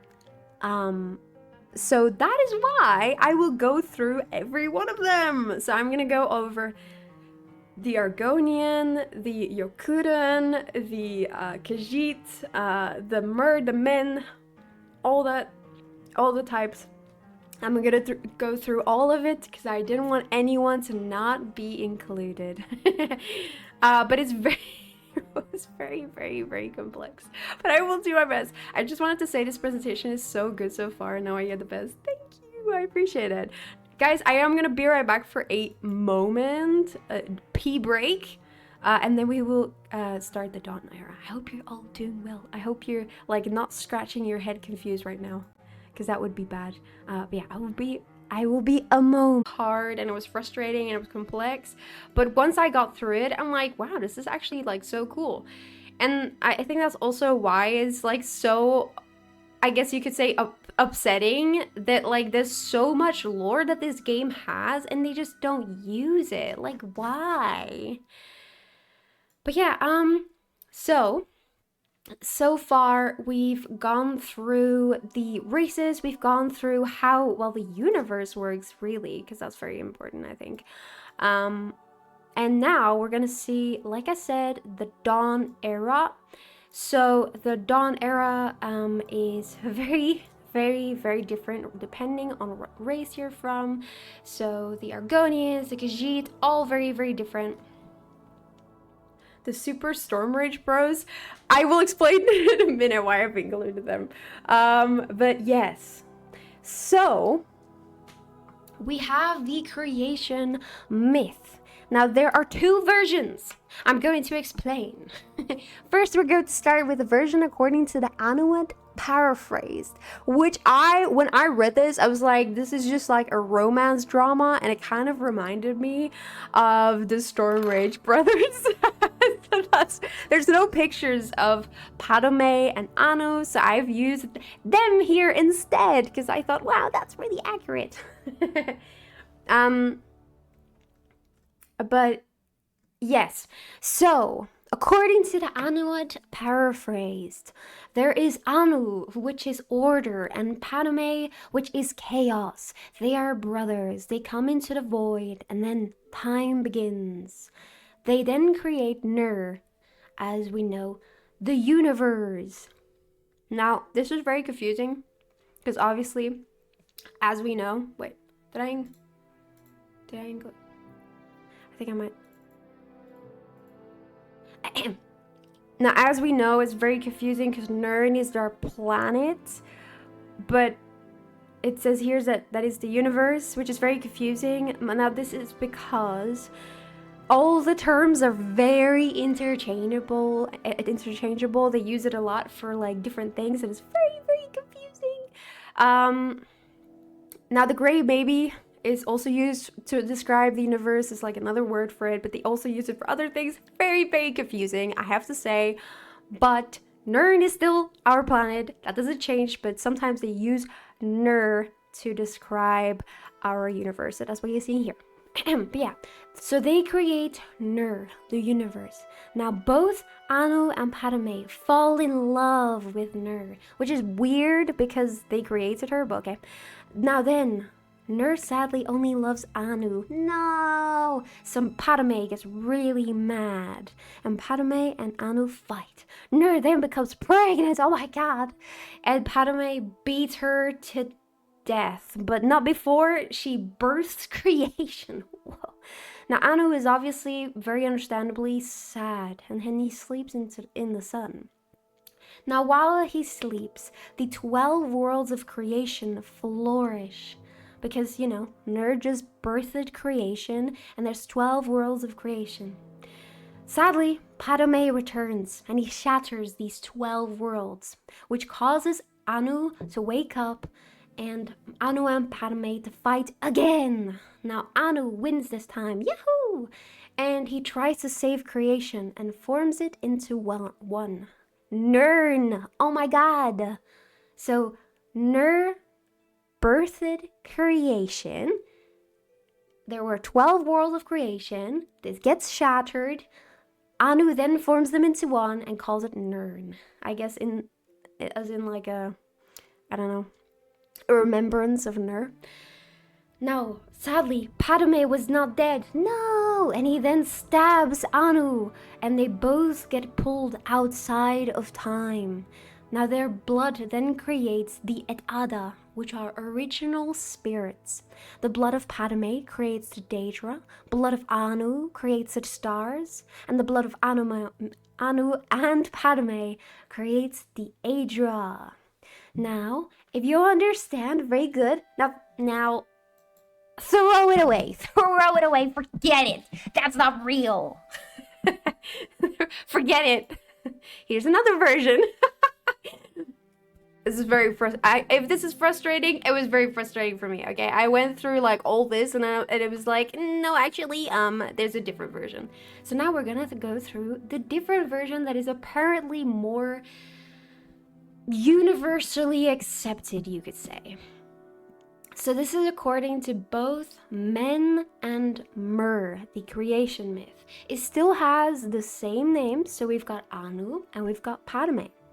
So Anu, order, Padme, chaos. They always fight. Now, they are not gods, they are cosmic forces. They act as they are. Anu, the force of order, fights against Padme or chaos. They don't really have any personal reasons. They are simply doing what they are meant to do. They always end with a tie. Now, the universe in this beginning is empty, and therefore Anu and Padme make themselves souls or pseudo-souls. So they basically, I suppose, split up. Now, Anu creates Anuel, and Padme creates Sithis. These were a kind of halfway points between God and cosmic force. So Anu and Padme are cosmic forces, whereas Anuel and Sithis are a halfway point. Now Anuel and Sithis had the ability to reflect. So they decided, well, actually, I don't want to fight. We want to create a solution. So they created the Orbis, the Elder Scroll universe. They then created a new incarnation of souls for themselves. So first, Anu and Padme split up, create Anuel and Sithis. Then Anuel creates Oriel. I don't know why these names are so similar. God knows, it's so confusing, but okay. And Sithis creates Lorcan. Now they were the first gods. Ariel decided, so Oriel, so confusing how they're all so similar. Anuel, Oriel. Oriel decided to make the concept of time, which stabilized the universe. Time exists, but at this time, not in a linear way. Time created somewhat of a universe, which created other entities or spirits, and they were called the aedra. Like we saw before, the aedra are spirits. Now, this is generally what men and Mer agree about. So is everyone following? No one confused? Everyone knows what's happening? Cool. So now it is going to go different. Sorry, I think I read about this in a monomyth book. Cool, then you know what's happening. Sorry, I'm gonna turn down the music a little bit, a tiny bit. Oh, should I? I don't want to get rid of the music. Yes. Well, so that's the version that everyone agrees about. Now, so the rivalry between Anu and Padme is a reverse grid march. Instead of order attempting to consume Madness, is chaos trying to consume order. Well, no, they're just kind of fighting for that's just their function, you know? Well, anyway, now is the point where we don't really know what happened, because Men and Mer both have different opinions about what happened. So after all of this happened, after they kept splitting up, and Lorcan and Oriel were created, Lorcan decides he wants to create Mundus. So we know Mundus. Mundus surrounds our planet Nirn. And he asks for help of the other spirits, the other aedra. But according to the Mer, Lorcan didn't actually say that these spirits would lose their powers if they helped. But the men say, no, what he did mention. So there are two teams. We've got, under the leadership of Magnus and other spirits, they decided to quit creation. They don't want to help create. No way. And we've got, under the leadership of Akatosh, they decided to stay. They decided to help. This created three groups of gods. We've got the aedra, which means ancestors in Elven language. They decided to help finish the creation of the mortal plane. Then the daedra, which means not our ancestors, they refused to help with creation. And that is also why the daedra are stronger than the aedra, because they kept their power. And that is why they can communicate with mortals, whereas the aedra cannot. Or like barely. And then we have a third group called the Magna Gi. They stopped creation halfway into helping, under the leadership of Magnus. So they started helping, creating, but then they realized, hey, we're gonna lose our powers. So they decided to flee, and therefore they created holes in creation, which caused the sun and stars to come into existence. So the stars that you see in the heaven are actually created by the Magna Gi that fled, which I thought was pretty cool. Yes. Now, the 8 divines, the most powerful aedra, gather at the Adamantine Tower to then punish Lorcan, because Lorcan, well, he lied. He didn't tell us that we were gonna lose our powers if we helped, according to the Mer, obviously, because the men don't agree with this. Now, there are then multiple versions of what happened after. So the elves believe Lorcan was a trickster and a betrayer who told the other spirits of his plan, but left out the fact that they would lose a part of their powers. Whereas the Cyrodiilic version says he was honest about the loss of the powers. So there are multiple versions of what happened after the, trial at the Adamantine Tower. Either the other gods ripped out Lorcan's heart and threw it in Nirn, or Oriel ripped out Lorcan's heart, shot it into the sea, which created Vardenfell and the Red Mountain. So it's unclear which one is the true one, but these are the multiple versions. Now, the 8 divines after this further created Mundus, lost their power, and then became unconscious planets. And this is also why they cannot communicate with mortals. So, right, trying to make sure I don't forget anything. But so this explains what all of this is. You know, we've got the aedra. They're very close. How can one choose dishes over epic lore? I love the concept of stars as holes in the sky where the light of or aetherius shines through. Yeah, well, we got to go fight against the mountain of dishes. Have a fun time. My dishes are currently cultivating life. That's scary.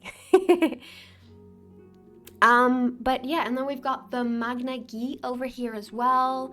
We've got Magnus, who led the Magna Gi. I guess that's why they're next to each other. I have a question. Go on, go on. Go on, ask.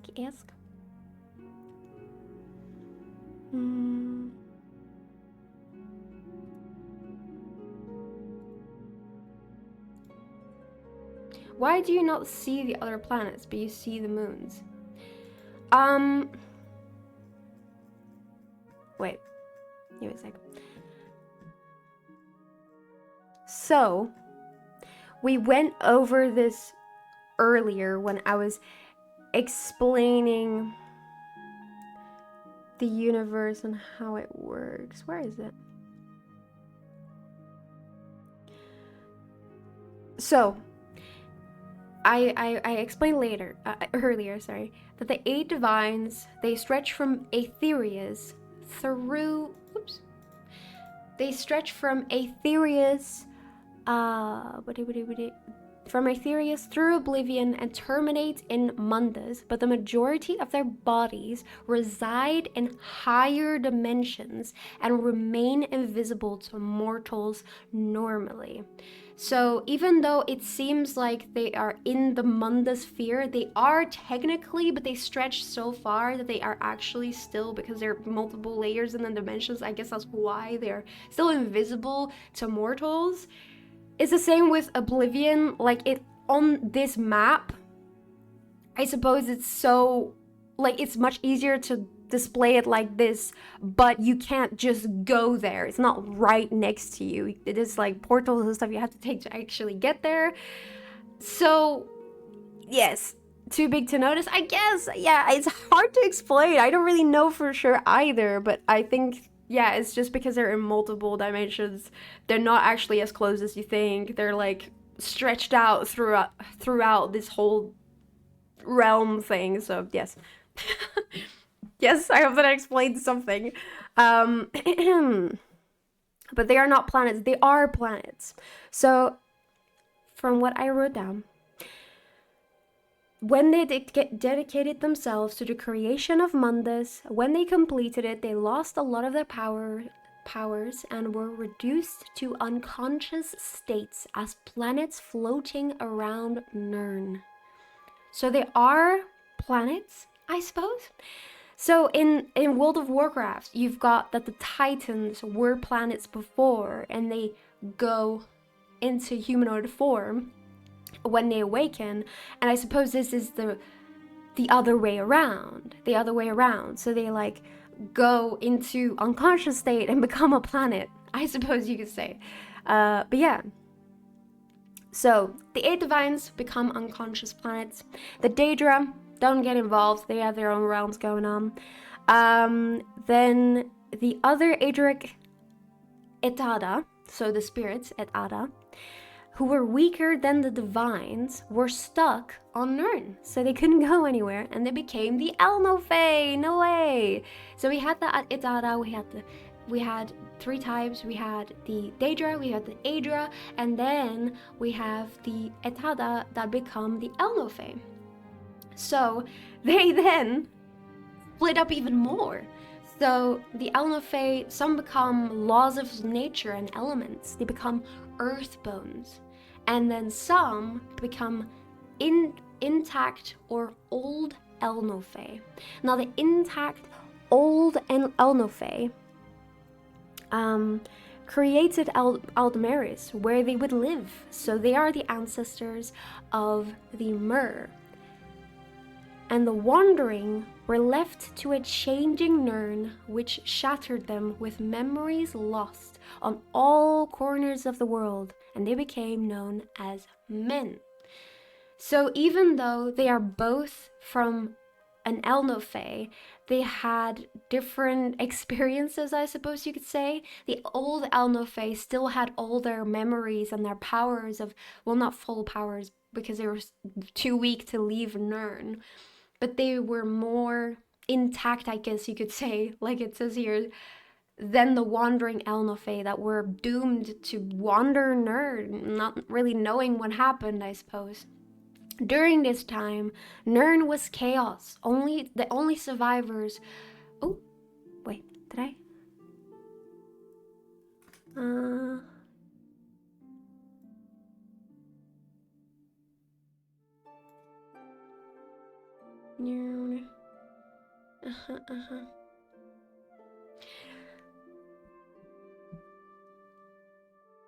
Wait, let me have a think how I'm gonna explain this. So yes, we have the wandering and we have the old Elnofae. Now, during this time, after the creation of a mortal plane, it is mainly inhabited by them, so the Elnofae, and the first ones, which were either first creations or the direct descendants of the gods. It's up to date, apparently. Now, the dragons, for example, could be seen as a type of Elnofae. Another type were the histories. So they are apparently a type of Elnofae, or they could be seen as a type of Elnofae, but there is another description to their origins. It's very, very unclear. But the groups of Elnofae eventually became enemies because the old Elnofae rejected the lost Elnofae. Because I guess they were like, ew. So even though they were not elves yet, they were already dicks. Isn't that great? And after the old Elnofae, because they thought they were better than the wandering Elnofae, after they rejected them, they had a godlike war, which then shattered Nirn into multiple continents. So, just like in real life, it all used to be one continent. And because of the epic Elnofae wars, it all split into different continents. So the wandering were left to a changing Nirn, which shattered them with memories lost in all corners of the world known as men. What's left now is Tamriel, Akavir, Admora, and Yokuda. And after these Elnofae wars, the Hist were, very diminished. In the beginning of time, when it was just Elnofae and the first ones, such as the Hist, there were lots of histories, but now they were all reduced to Black Marsh, and therefore they now needed protectors. They needed the Argonians. So this was the event that caused the Argonians to be created, I suppose you could say. But yes. Sorry, was this very confusing? Was this understandable? Do you understand questions? Yokuda, gobble these nuts. Oh god, the aedra technically bound themselves to Nirn via creation, and so their power is tied up in Nirn, whereas the daedra are free to exercise theirs. Yes, the aedra used all their powers to create. Whereas the daedra didn't, and that's also why the daedra are always like meddling in mortal affairs, because they've still got all the powers to do that. Whereas the aedra basically went to sleep. Now the 8 divines are kind of like, are like the Elnofae. They were just the stronger aedra / Elnofae. Well, I suppose they were never Elnofae. They were aedra, because first they were aedra and then they became Elnofae. So they were the stronger aedra who had the power to create, and then they went to sleep, and the other aedra were stuck in Nirn. So yeah. So I guess you could say that the Elnofae and so Men and Mer are basically the same thing as the aedra, but they're just weaker and more evolved, I guess, but in the wrong direction. Yes, this is understandable. I'm glad. I think I've lost a lot of people because I'm like trying to explain this. But yeah, all those epic events have now happened. The continents are now scattered into Tamriel and Akavir, and we've got a lot of races that now evolved. Yeah, this is interesting. I'm glad. Evolved out of the Elnofae. So we've got the Argonians, we've got the Khajiits, we've got the Katringi, Yokuda, we've got the Seisi, High Elves that eventually evolve, but obviously not now because it's too early. But this is where they will eventually be. Now that I've explained the main creation myth that is accepted by men and mer, my little Skyrim brain doesn't know what's hit him. That's so real. Well, I hope it's understandable. Thank you for the follow. I appreciate it. Sorry, I can't see the name right now. Is it Isaac? I hope you're doing well. Hello, hello, hello. Thank you for the follow. I appreciate it. I'm doing an Elder Scroll lore, like, about the whole thing. So if you're popping in halfway through, oh my goodness, you don't know what's gonna hit you. But I hope you can follow. I'm following, but remember just how crazy this lore gets. It does get very crazy, yeah. Now, like I said, it's a really well done story. Thank you. I just don't want anyone to get lost halfway through, you know? But yeah, so this is the general accepted creation myth by men and mer. The only difference, I suppose, between men and mer is maybe sometimes names and the fact that Lorkhan was a betrayer to the elves, but not the men. Now, there are some minor differences, some honorable mentions between Cyrillic version and the Nordic version. So the main difference, like I said, is the name. So in the Cyrillic version, Lorkhan is actually called Shazar, or the missing sibling, or the god of man. He is the father of mankind, created humans from wandering Elnothe. He taught other Etada how to be mothers and fathers. He was actually honest about the loss of powers. Gods of men and beasts were proud to sacrifice, whereas the elvish gods, led by Oriel, were bitter and they turned on Shazar. So the Cyrillic version basically says, what? No, Shazar was honest, and the elvish gods, led by Oriel, were just like rude and bitter, and they just turn on him for no reason, is what the Cyrillic say, yes. Then we have the Nordic version, once again, different name. Lorkhan is called Shor, but he's still the same guy, I guess, just a different name. The Almeri pantheon, elven giants were bitter against Shor for creating Nirn and killed him at Red Mountain. Shor is then doomed to the underworld. Now, in this version, the goddess Kain is actually considered to be his wife. And Sovngarde is another part of this, the Nordic belief. It is seen as a covenant between Shor and the descendants of the wandering Elnothe, so the ancestors of the men who fought with him in the Dawn era. The souls are judged not by how they lived, but how they died. So Sovngarde is, as you know, the Nordic heaven, and it was created by a agreement between Shor and the descendants of the wandering Elnothe. So yeah, I thought that was pretty interesting. As we know, let's go back. As we know, there's Sovngarde over here, so it is still in the realm of Mundus. Yes. Very, very interesting. Now we're going to explain something completely different. Now we are going to explain the Yokuden myth, which is the Red Guards in present day. Men, we love being alive. Elves, we hate it here. Aren't you like visiting Sovngarde at one point in one of the games? Yes, in Skyrim. That's what this picture is. This is Sovngarde. At the end of Skyrim, Sovngarde is pretty. I love visit. Like, I would love to play Skyrim again just to go to Sovngarde again. It was so. I wish I knew at the time like how epic it actually was. Like, I don't think while I was playing it I actually realized how epic it was. So I would love to just go there just for the sake of it. But yeah, sorry. Let's now explain the Yokuden myth. So the Yokuden myth starts with Satak. So Satak was always stuck eating itself because of its stomach, called the Akel, their interpretation of Padme. Satak died after Akel made him bite his own heart, because there were actually worlds on Satak's scale. So Satak is basically a huge serpent, and it is always stuck in a circle, always stuck eating its own tail. It's always hungry.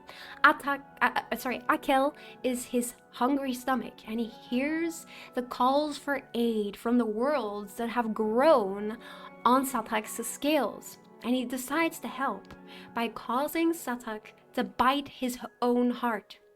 Satak then dies and sheds in its own skin, and this is then reborn as Satakel, which is Satak plus Akel. Satakel, the world skin, is what it's called, which is basically the Yokudan version of Anu and Padme.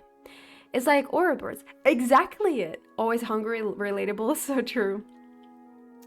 Now, this is a thing that gets a bit complicated to me.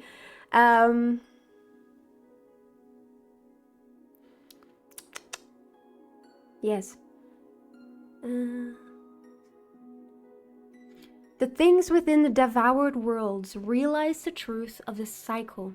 They became the first spirits, the Yokudan pantheon. So like I said, there are actually worlds on the scales of Satakel, the world skin. They realized what was happening. They realized that, they're gonna get eaten. They need to escape this. And they realized what the patterns were in the universe and that they were part of it. So they started taking names. We had Ruptka, who is also called Tall Papa. Now these concept art from Tamriel Rebuilt. This is not from the actual game developers, but I thought they looked so cool. I had to include them. It's so cool. Like, this is something I would put on my wall once again. But yeah, we had Ruptka, and we had Tuwaka. Tuwaka, this guy, the god of souls. Noah really likes frog people. I like frog people, this is true. Now they started to, getting names, realizing, having consciousness, realizing what is happening. They need to get out of here. Oh my god. Now, during this time, Satakel is still continuing to eat itself over and over, and they eventually learn how to avoid this cycle. Led by Ruptka, the Tall Papa, they invented the walkabout. Now, this walkabout is, as it says, they walk away from getting eaten, I would say. This practice became so easy to the spirits that it became a place known as the Far Shores, which is basically the afterlife of the Red Guards. So this is how the Nords have Sovngarde, the Yokudans have the Far Shores, which to these spirits at this time was a way to avoid getting eaten, so getting killed, I suppose. Now, one of the spirits, called Seb, eventually made a new world out of Satakal's shed skin. And he balled this up, called it a new place, and he invited all the spirits to join him. He was like, guys, this is way easier than like running away from getting eaten every time. What the fuck? But when they started joining him in this balled up skin, they realized that, spirits started dying. Why are they dying? It turned out that they can't be too far away from Satakal. They need to remain close enough to it. So, Ruptka then punished Sep, which was the spirit that, convinced these spirits to go live in a balled up skin. He punished him by squashing him with this big ass stick, and he smacked him. As a result of this, Sep's hunger fell out of his mouth. Because actually, Seb wasn't a good person. He wasn't a good spirit. He wasn't trying to help everyone.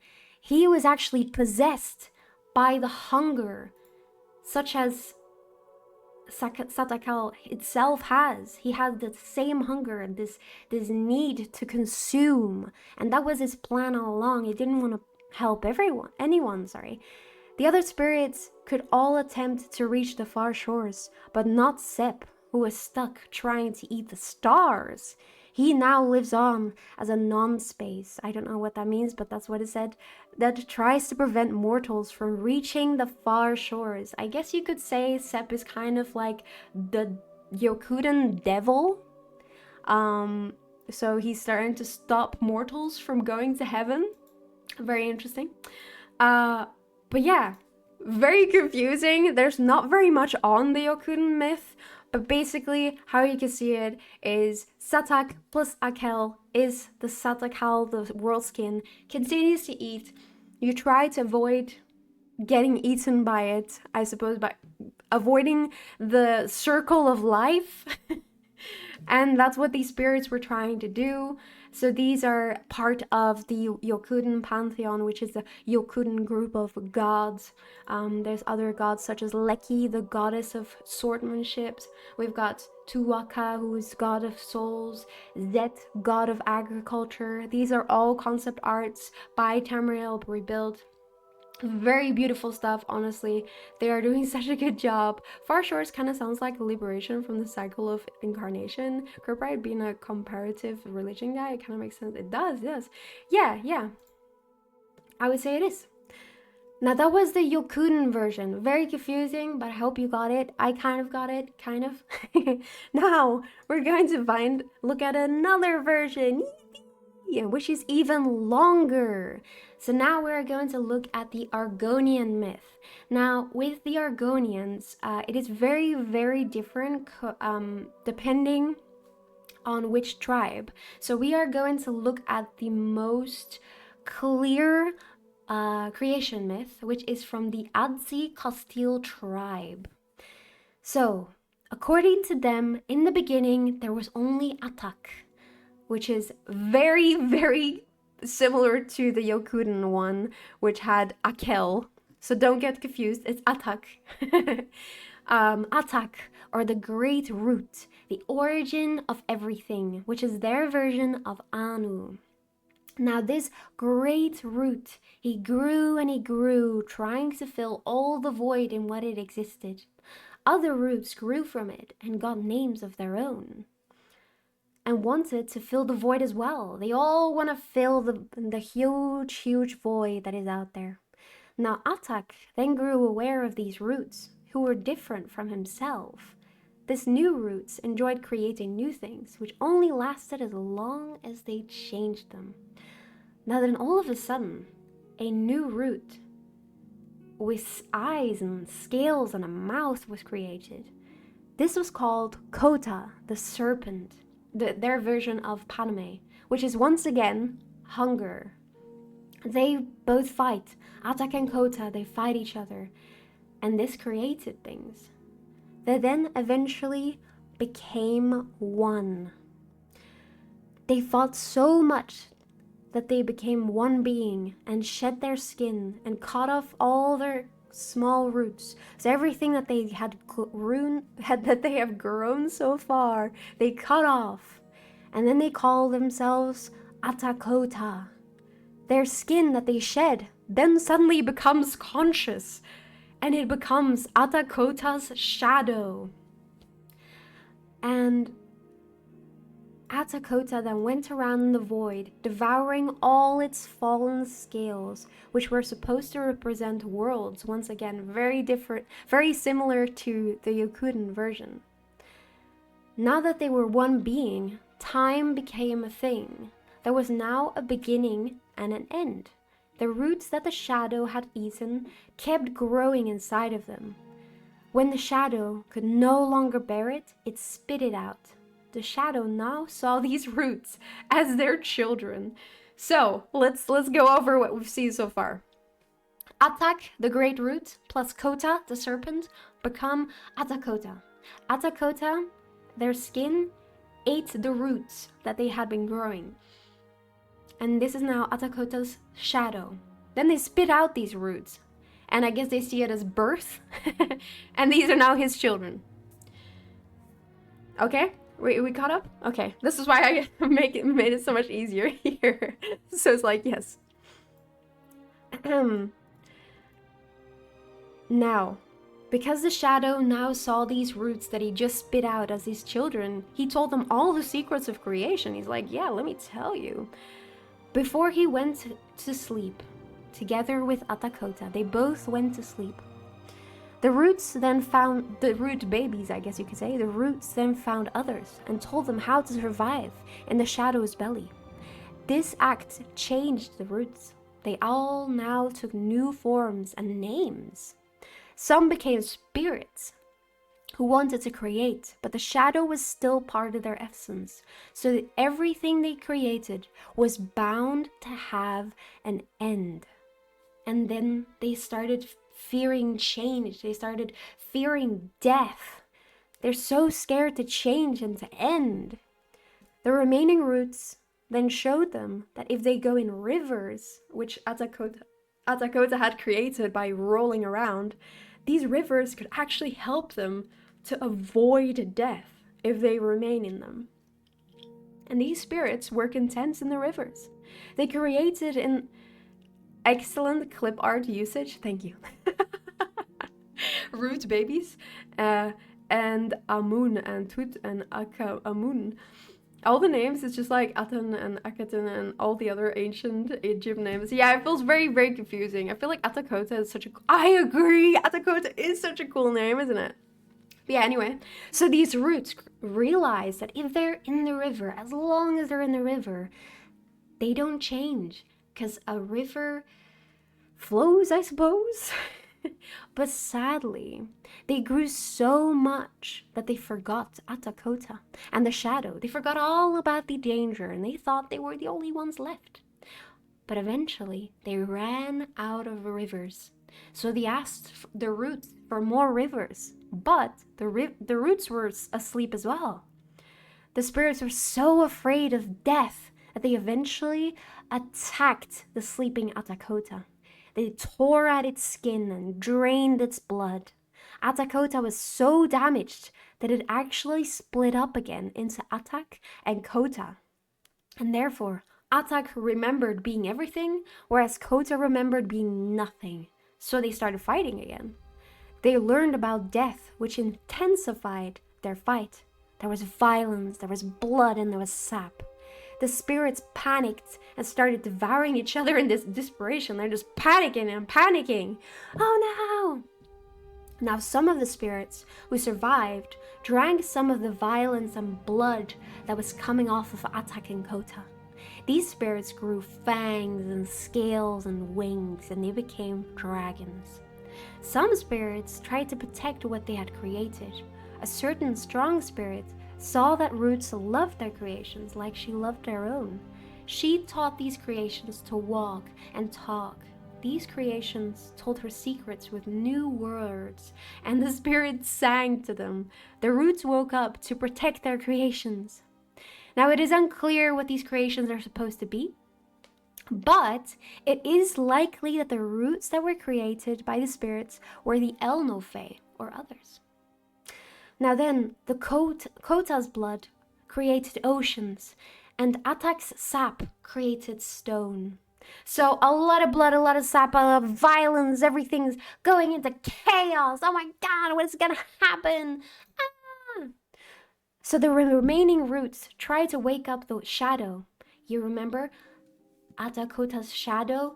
The skin that it shed, it became a shadow.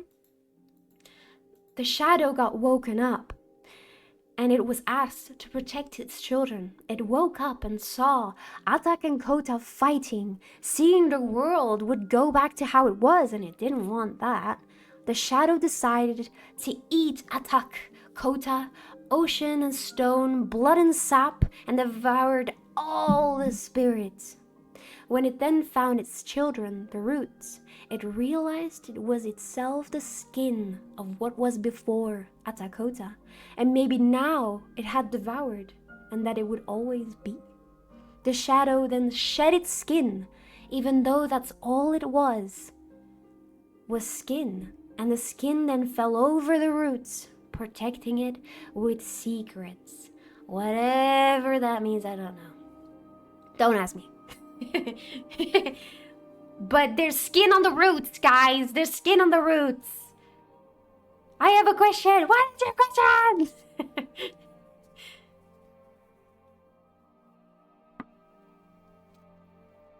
The secrets of creation. Me too. What? The secrets of creation, guys. Pay attention. The secrets of creation. How to create. What is creation? What is being created? Secrets. Anyway, let's move on. So did Atakota die? Atakota got devoured by its own shedded skin. And this skin then shed its skin. And that's all it was, so it disappeared, and then it laid itself on the roots. And the roots were created. I don't know. Man, I have been trying to wrap my head around what this means as well. But I'm guessing the shadow was like, guys, no. And it ate it all the chaos, all of it. And it just shushed it all. And then the world was the thing. Yep. Makes perfect sense. Hey, it's the Argonians, guys. I'm sorry. I didn't make the story. Okay, I'm just the storyteller. Anyway, I'm not drunk enough on this for this. So true. Anyway, let's now move on to the Khajiit lore. Guys, we're never gonna finish this. It's been 3 hours, by the way.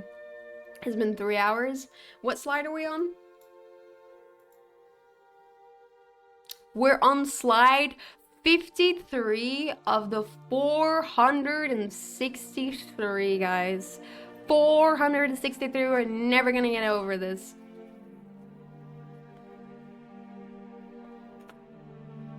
And here I thought 6 hours would be enough.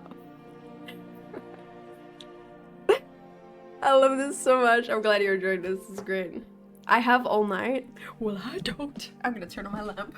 It's getting dark.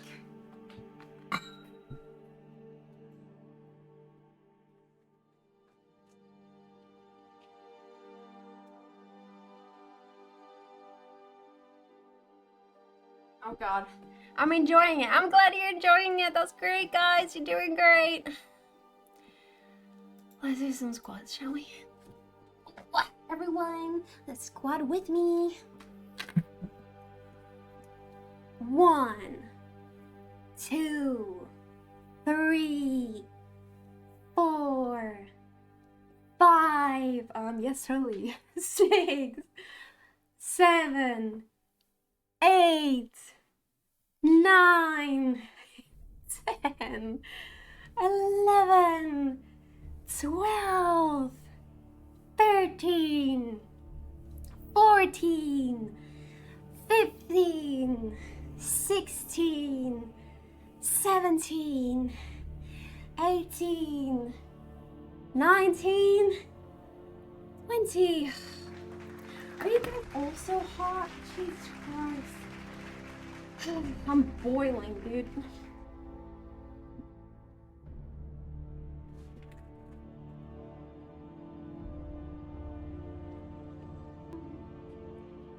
Whew.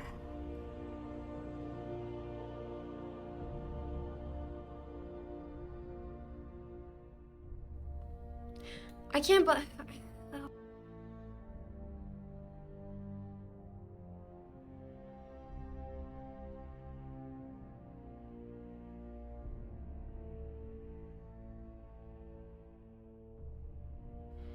I'm hot for lore? Hell yeah, I'm hot in general. That's so true. Pause for a second. How is everyone doing? Are we coping? Are we coping?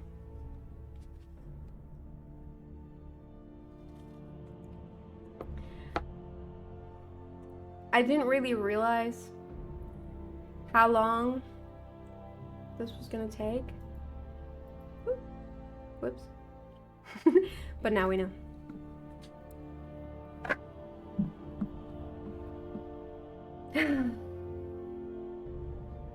Let's continue. Now we're going over to... Wait, actually, is the music still going? It is, cool. Now we're going over to the Khajiit lore. Now, the Khajiit I feel like is much simpler, so I think you guys will have an easier time with this. And so will I. So, we have now Anur and Padme, sorry. Yo, Noah, are you gonna upload this on video on YouTube as well? Yeah, 100%, 100%. I haven't put all this effort in and then not upload it. Don't be silly. Yes, sir. Yeah, don't worry, I'm gonna upload this. But yeah, so now we've got Anur and Padme. So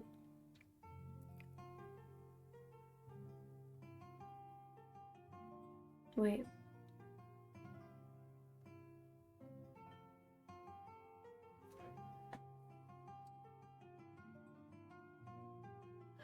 Huh? Wait, why did I include this here? That's so confusing. When is it time for break? Let me see. Give me a second. It is 6 to be fair.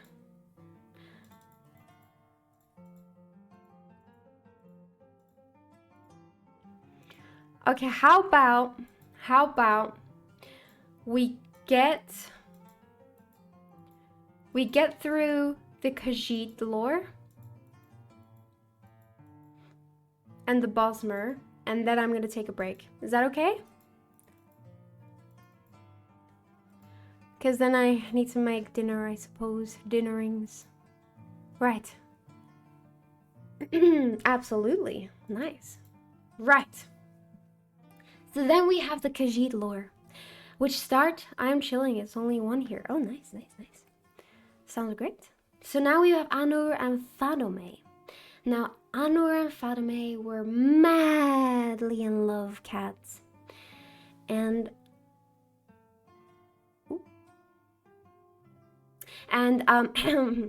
Padme suggested they have a litter, suggested they have kittens. So they did.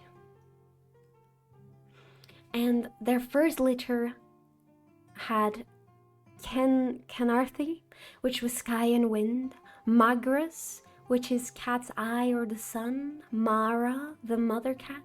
Mara, you are love, because what is more loving than a mother? Srendar, which is the runt, mercy. Alkosh or Akka, guardian of time, which is basically Akatosh. They did what exactly? How was the litter made? You know how it was made. But yeah, so that was their first litter. But Padme was not satisfied. She was like, no, let's have more babies. She suggested to have more. So they had their second litter. They had Maroons that had destruction, Hircine for hunger, Hermora for the tides, Shegorath, the skooma cat. I don't know why they've got a cat for that. Sangin, which is the blood cat, and Mafala, the clan mother.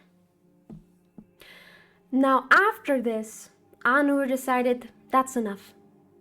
But Padme, not Padme, she tricked him into having more litter because she wanted more children. So they had a third litter. Anur caught Padme birthing the moons and their motions. So Yone and Yode is, I don't know actually how to say that, but they are the moons and their motions. She had Azura, the spirit of dusk and dawn, and Lorkaj. Now, as I said, Anur caught Padme birthing them. He struck Padme, forcing her to flee into the great darkness, while her children tried to protect her from him. There, in the darkness, she gave birth to her last child, Lorkaj, who had a heart full of darkness. Now, before Padme would die of her wounds that, Anur had given her, she gave her children gifts. She gave Nirni the knowledge that she would birth many, many children. Nirni then asked Lorkaj to create a place where she could give birth. To protect herself from Anur, Padme gave her children Yone and Yode, the Yakaja, I don't know how to say this, Yakaje, the lunar lattice, which we've talked about before. This is, how the moons work, the moon supremacy that decides how the Khajiit work and everything. She gave the lunar lattice to them so that Anur could not cross. The moons then left and took their place in the heavens. Then all Fatime's children left except Azura, which was said to be her favorite child. Fatime said, "To you, my favorite daughter, Fatime leaves her greatest gift. To you, Fatime leaves her secrets." And Fatime told her favorite daughter 3 things. She said, "When Nirni is filled with her children, take one of them and change them. Make the fastest, cleverest, most beautiful people and call them Khajiit." And Fatime said, "The Khajiit must be the best climber. For if Masur and Secunda fail, they must climb Canarthi's breath to set the moons back in their courses." And Fatime said, "The Khajiit must be the best deceivers, so they must always hide their nature from the children of Anur." And then Fatime said, "The children must be the best survivors, for Nirni will be jealous, and she will make the sands harsh and the forest unforgiving, and the Khajiit will always be hungry and at war with Nirni." And then Fatime died.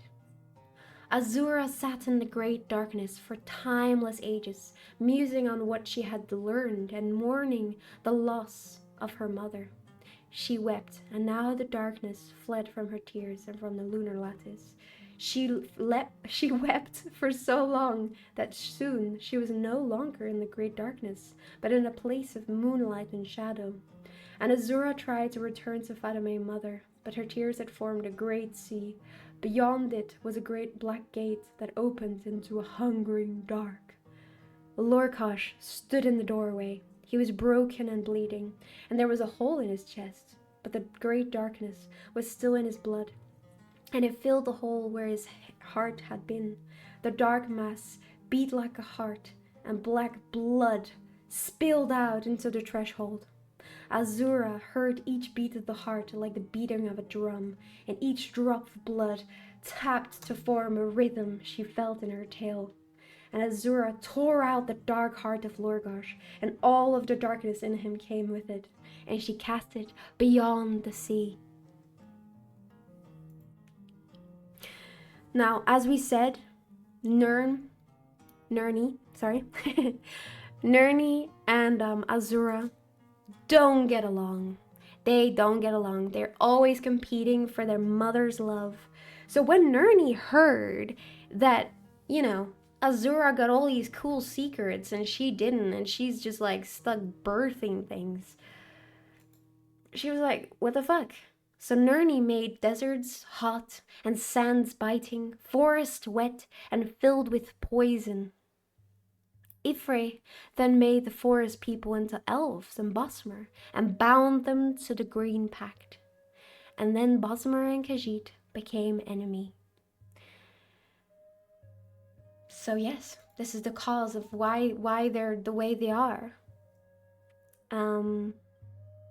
Now, there is some connection between the Bosmer and the Khajiit and their origin stories, and that's why I have circled them earlier, because sometimes Ifr, which is a very important deity, Ifr, for the Bosmer, he is sometimes actually mentioned as Nirni's mate, as her partner, after he created the first flower for her and everything. This is according to a Khajiit scholar, so it's not clear whether the Bosmer accept this, but I'm guessing not. But yes, this is so far the Khajiit myth. So there's 2 cats, they have a lot of litter. Fatime dies because she has too many babies and he's mad, basically, is the story. And yes, that's as far as it goes.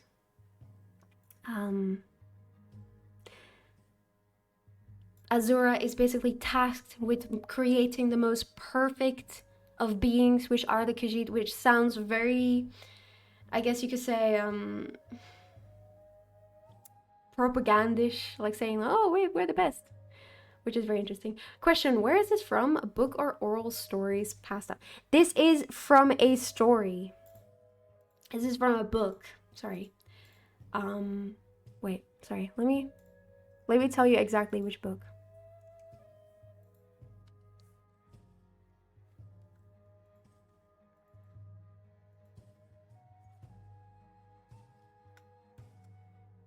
Poor Lorcash. Can't keep it his heart to save his life. So, the book is called The Favored Daughter of Fatimeh by Amun-Dro, the silent priest who was the Khajiit scholar that I talked about.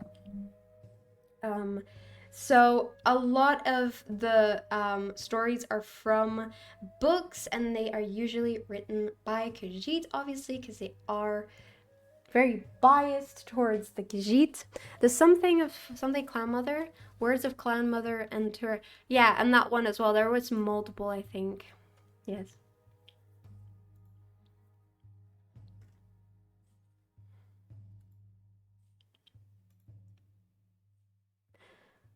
Was that priest a main? I don't think so. I think he was just a scholar.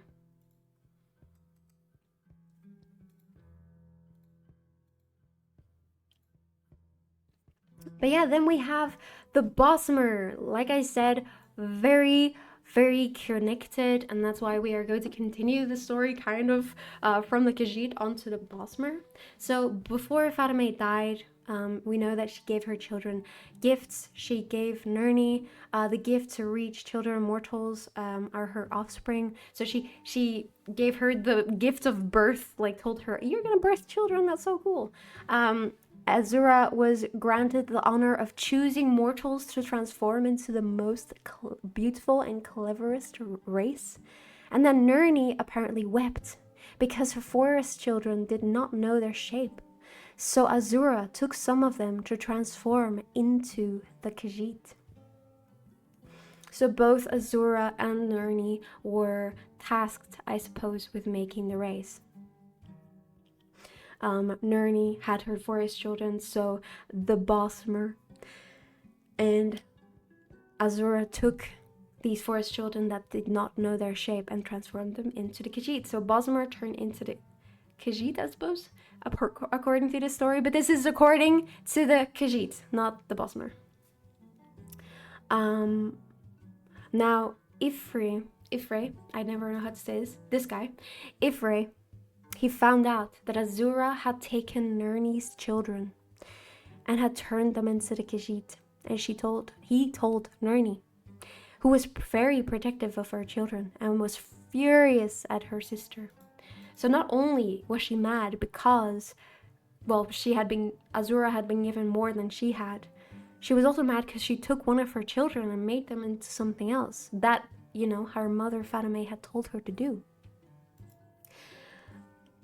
Now, as a gratitude to Ifre for telling her this secret that Azura had taken one of her children, as a token of gratitude towards Ifre, she gave the wood children the lush forests to protect them from the sun, in contrast to the deserts that the Khajiit had to live in elsewhere. So she gave them lush forests to live in, and the Khajiit believed that Ifre was corrupted by Namira, and that's why he did this.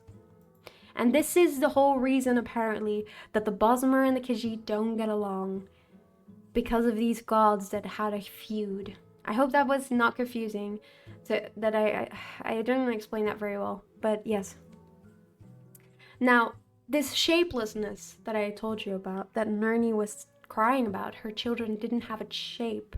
This is something that comes back in Bosmer myth as well. This shapelessness that she cried about is called the ooze. This shapelessness. The land was at this time also shapeless. And Ifri was supposed to have been the one that took this ooze and ordered it. He basically created things. He was the storyteller, and he told a story who gave the plants, the forests, and the land their shape. So before Ifre, there was nothing. He gave everything its shape. Otherwise, it was a ooze, it was a blob. This is known as the green. He then made a second story, which shaped the Bosmer. So the Bosmer were also blobs. All of a sudden, they're not blobs anymore in a way. But the Bosmer were contracted to never ever seek to reshape themselves, so change themselves in any way, or destroy this green that Ifre had created. If they respected the green respected them. The pact, called the Green Pact, dictates that Bosmer cannot kill, injure, or eat any vegetation at all. The Bosmer must not use the forest for food or materials. So this means no wood, no mushrooms, no fruit, no anything. Is that why they're so short, I guess? Well, because they're not eating their veggies. But they are allowed to eat humans and all kinds of animal stuff. So they usually make their houses and everything with leather and all that. So the only food available comes from animals and fellow mortals. They are carnivores.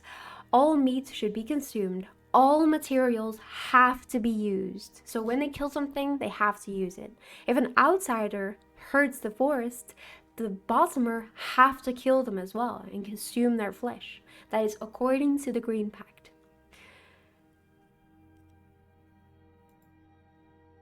Now, Ifre also said that no wood elf that was struck down by another wood elf should be allowed to sink into the ground, but should instead be consumed like the beasts. This is called the meat mandate. So this is another part of the pact. Now finally, Ifre told a final tale and gave purpose to the ooze. Any wood elf who violated the Green Pact by shape-shifting or by damaging the green would be condemned. They would return to this weird ooze and would return to shapelessness. Their names would be removed from the story that Ifre was telling and replaced with silence. So that's the main difference. So in the Khajiit story, they say that Ifre was actually the one that told Nirni about Azura stealing one of her children. And that Nirni was actually the one that created the Bosmer. But in the Bosmer story, the Bosmer myth, they say that Ifre was actually the one that created them and that they were first shapeless, as is recognized in the Khajiit one, but they say that Ifre was the one that created them by telling a story. He tells the story of creation. So Ifre is said to be the main deity, the main creator of things. Yes. So they live in mud houses. They basically live in anything that is not green, not anything from... I think they can't even use mud, actually, because that's also nature. They're not allowed to change the green. They're not allowed to change anything. Azura surely had a reason. She can do no wrong. Well, the reason was because her mother, Fatima, before she died, she told Azura to make the Khajiits. So she had a reason, but Nirni was just not happy because she stole one of her children, I guess.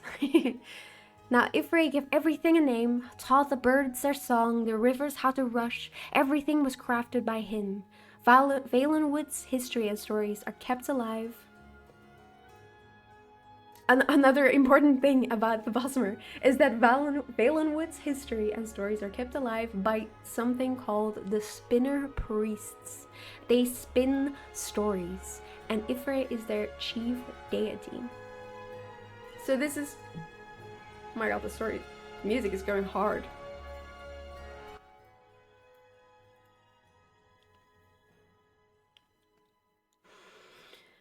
But yeah, so this is very, very interconnected, which I thought was very interesting. The Bosmer and the Khajiit have had a lot of beef throughout the years. Music's so good, I'm glad you're enjoying it. Now, one last thing about the Bosmer before I'm gonna go on the well-promised dinner break. We've got two very important parts of the Bosmer culture. We've got the Wilder King. The Wilder King is by the Bosmers seen as a herder and a shaper of the forest. Some say he is the forest. He shapes the forest, sometimes literally. He doesn't show himself often, and he maintains the well-being of the forest and can even create pocket realms with his will. He is served by something called the Hollows, who are said to have been created with dead mortals, and they don't have any free will.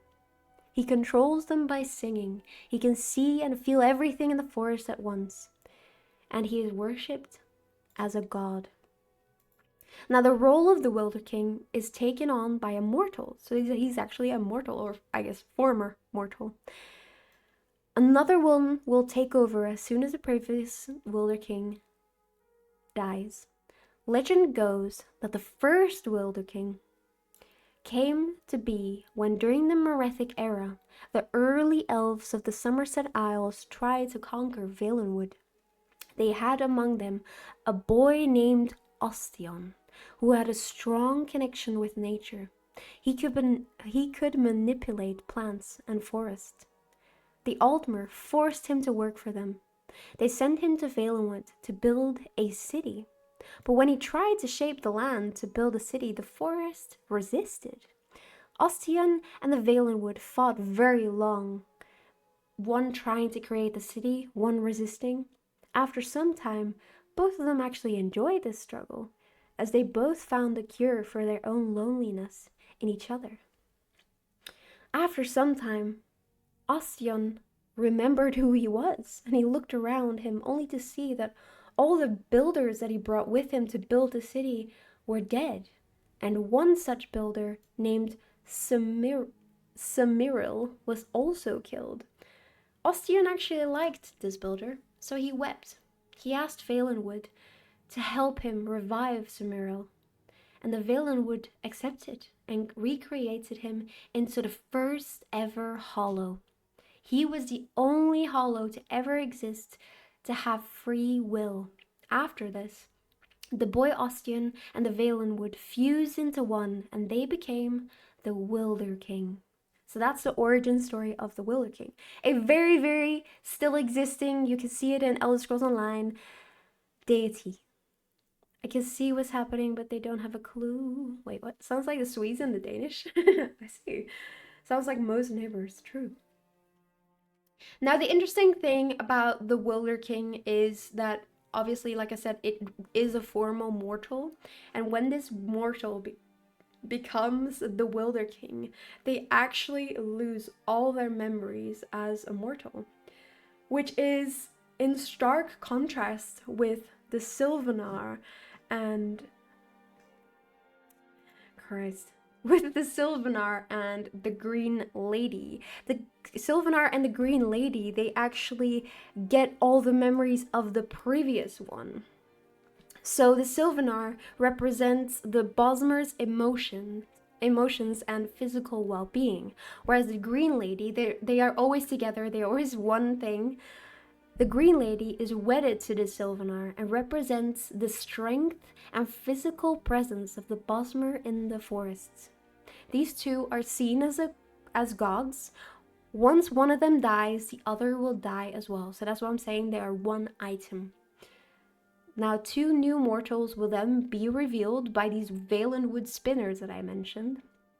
And they then, once they are turned into the Sylvanar and Green Lady, they get a lot of magical powers. And like I said, they are opposite to the Wilder King in the way that they actually get all the memories of the previous Green Lady and Sylvanar, whereas the Wilder King loses all his memories and he's, I guess, no longer mortal, you could say. But yeah, So these are very minor things, but I thought it was important to mention because the Bosmer, even though I thought they were kind of just like the other elves, they are very different in their traditions and their beliefs. Now I always heard the rumors that they're cannibals, but I didn't realize that they actually are due to religious reasons, and now you know why. But before we go on a break, small summary, because that was a lot, and I think that was the hardest thing to explain so far. So we've got Anu and Padme is the main accepted myth, the main accepted creation myth. For the Cyrodiilic, Lorcan in that version is Shazar. For the Nords, it's Shor. Then for the Yokudans, or the... Oh my god, did I already forget their names? For the Yokudans, it's called Akel and Satak, who make Satakel. For the Argonians, it's Atak and Kota, which makes Atakota. And for the Khajiit, it's Anur and Fadame. So all so very similar. The names are literally almost exactly identical, but the stories are somewhat different, and that's why I thought it was important to mention all of them, because I thought they were quite interesting. So that's what I did. Atakota. Atakota's quite... Redguard. Yes, the Redguard. That's what it is. The more you know. So traditionally, they can't eat plants, but like most skip that. No. They can't skip that. The Bosmer believe that if they have any plant material, if they eat it, if they reshape something, if they cut a tree, they're going to become shapeless. They will not have a name. They will basically be erased, I guess you could say. So they cannot do that. So any Bosmer, even if they're not the one to kill some, like grab a carrot or something, if they see someone else do it, they have to kill them. That is what they believe. Yo, Daedric Princess is such a cool chapter. Sadly, I'm not going to go into all the stories of the Daedric Princess. As you know, we've been going on for quite a while already, so I don't think we're going to survive that.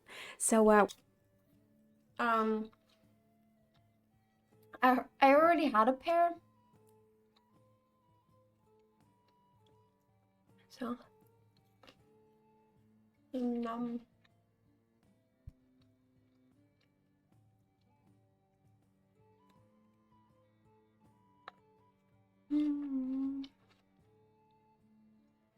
a webcomic called Boundless Ascension. What is it about? But yeah, I hope you're all still alive and still paying attention.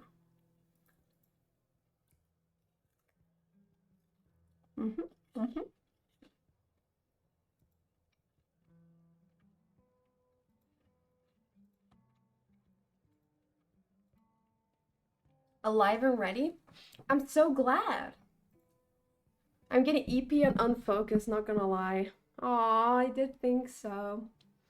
It's okay.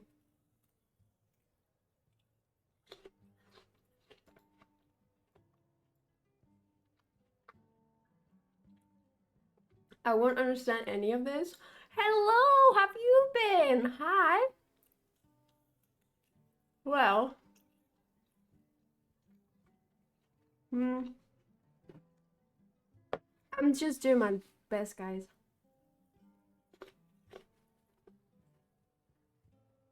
You can always watch the VOD later if you're getting too tired.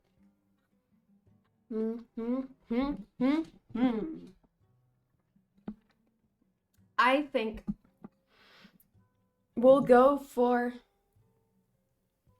another 2 hours. Yeah. And then I think I need to go because I got work tomorrow. So we'll have to continue the other part next time. We've got about exactly 400 slides left. Uh, this is gonna be great. Anyway, how about we test me being full screen again? What insane! Wow, easy. A trilogy in 5 parts. Oh, so great. But yeah. Tells about a boy who, after 7 years of fruitless training, gets a grand opportunity to improve himself and actually starts to improve bit by bit. That sounds nice. I have a feeling it's gonna take more than 2 streams to complete. I really hope not, but it might do. To be fair, the first part of the stream was the most difficult. That stuff was hard to explain, as you have noticed. Also, I hope you're doing well, Kat. Now we are gonna go over to the Daedric princes. Now, I am not going to explain everything about these Daedric princes because they have so much individual stuff, individual stories going on that God knows it's gonna take forever to explain all that, so I'm not gonna do that. I'm just gonna explain what each of them represents, what they do, what their realm is, and everything, and I will do that. I didn't notice you explained it so well. Thank you. I tried my best. What's the Veg Wizard doing in that Daedric book? Don't ask me questions. I don't know anything. Anyway. But welcome, Kat. Welcome, welcome. So far, we've explained the Dawn era. You have missed this, and we have explained the races and how they're and also how the universe works and everything. That's everything we've done in 4 hours, almost 5, but not really because an hour was eating. Yes, very good. But yes, as you know, the Daedric princes are daedra. They are the aedra, so the spirits that did not help create the mortal realm. They kept their powers and therefore are much more powerful than the aedra are. Now, I'm going to explain what every one of them kind of is. So we're starting with Namira. Namira is the prince that is often associated with slugs, spiders, and other things that inspire mortals with instinctive revulsion. The symbol of a bat is usually associated with her, and the Khajiits believe that all creatures who feed on rotten flesh are actually her spies.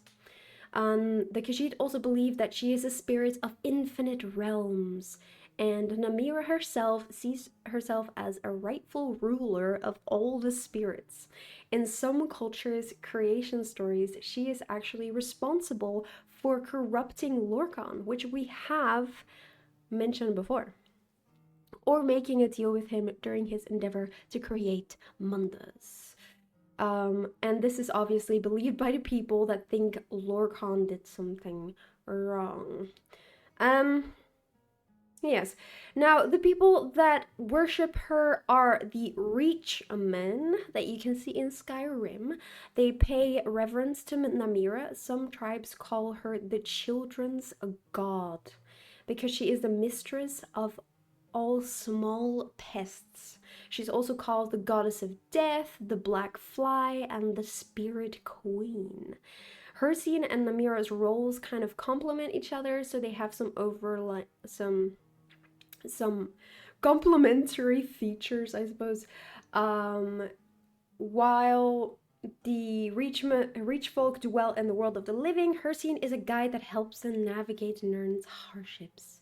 Upon death, Namira acts as a psychopomp for Reachman souls that gives and takes lives until their spirits are enlightened. So the Reachmen are very involved with Namira. They think of her as a very important deity. And to the Khajiit, she is known as Namira, the Great Darkness, the eldest spirit, and the Void. But yeah, so she's the spirit of hunger, spirits, shadows, beggars, disease, pity. She's the mistress of decay, goddess of the dark. And she looks really gross. Now this is her realm. It's called the Scuttling Void. The Khajiit call it the dark behind the world. Now you can't see this in the Elder Scroll games, but you can see it in the Elder Scrolls Online, which I found out you can see a lot of the Daedric realms in the Elder Scrolls Online, which in my opinion is pretty cool. More promotion for the Elder Scrolls Online. Now she also has a lot of artifacts, which I did not include. I don't know why, because I didn't do it for the rest. I guess I forgot. But she has Ring of Namira, the Hand of Namira, which is a rotting hand that corrupts everything around it. And also the Dark Heart. Because according to the ancient Khajiit, Namira became a shadowy imitation of Lorkhan's heart, while Reach Belief holds that the darkness left his heart after his sacrifice for the creation of the realm of flesh. Honestly, Namira is my least favorite prince. Yeah, I don't really know very much about her. I don't think she's like very admirable. Like she's kind of just, you know, a rotten prince, I guess you could say, so it's not like much to like, I suppose. Then we have Azura, no way, everyone's favorite. So she is the prince of egotism, vanity, dusk and dawn, the magic between day and night. She is the great lady, the mother soul, the twilight queen. She has many, many artifacts, as we all know. Azura's star, the moon and star ring, and according to Khajiit myth, Nocturnal actually stole the skeleton key from Azura. So we all know that the skeleton key is associated with Nocturnal, but apparently it actually came from Azura originally.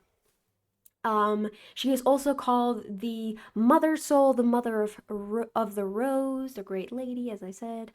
Now her realm, there is no realm in the Elder Scrolls Online of her realm, even though it looks really cool. So I found this art. I didn't actually include the artist because I don't think I could see the name. But this is kind of what it looks like. It's supposed to be a beautiful world of blurred colors streaming together, cities of silver and air like perfume.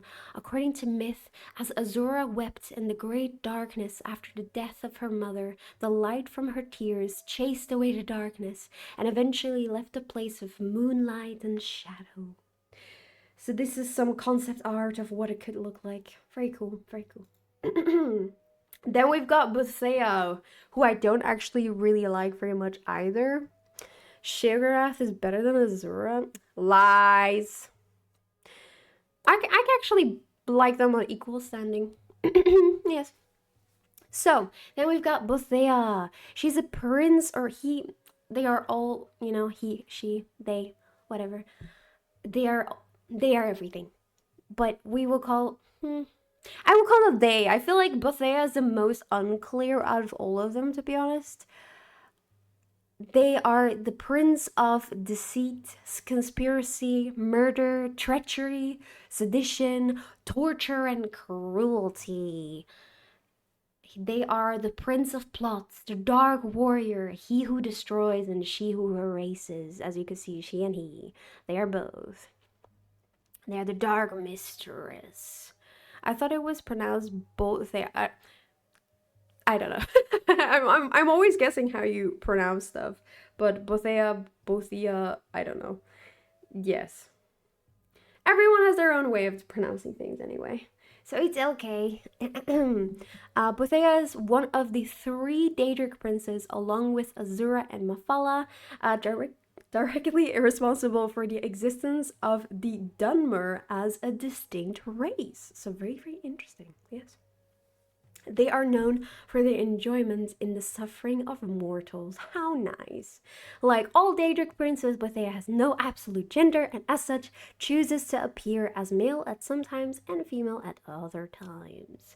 Their artifact is Goldbrand, and their realm is called the Attributions Share, which looks a little like this. It's Boethia. No, I decide it's not. Yes. Yes. That's what I thought. Guys, it doesn't matter. It's okay. Then we have Clavicus Vile, which a lot of people know because he's quite popular. He's the prince of... It doesn't matter, I agree. It can be both, yeah, I don't really know. But yeah, Clavicus Vile is the prince of power, trickery, wishes, serenity, and bargains. A childlike god of the morning star, prince of beggars, the consummate politician of oblivion. He's known as a child god of the morning star and prince of bargains. Clavicus most often takes the form of a small impish man with a pair of horns, but I've actually never seen him like that, so I don't really imagine him like that. I only know him through Skyrim, I suppose. Though he also manifests as a red mist at times. He loves toying with mortals, generally for his own entertainment rather than having any purpose. Now, he also has a companion called Barbas, as we all know. This is a shape-shifting daedra who houses a significant proportion of Vile's power, so he actually has some of his power. He most often takes the form of a dog, but has been known to appear as a scamp, which once again I have not seen, but apparently this is what he has done before. As we all know, there are many well-known artifacts that they have. We've got the Mask of Clavicus Vile, very sick mask. We've also got Umbra.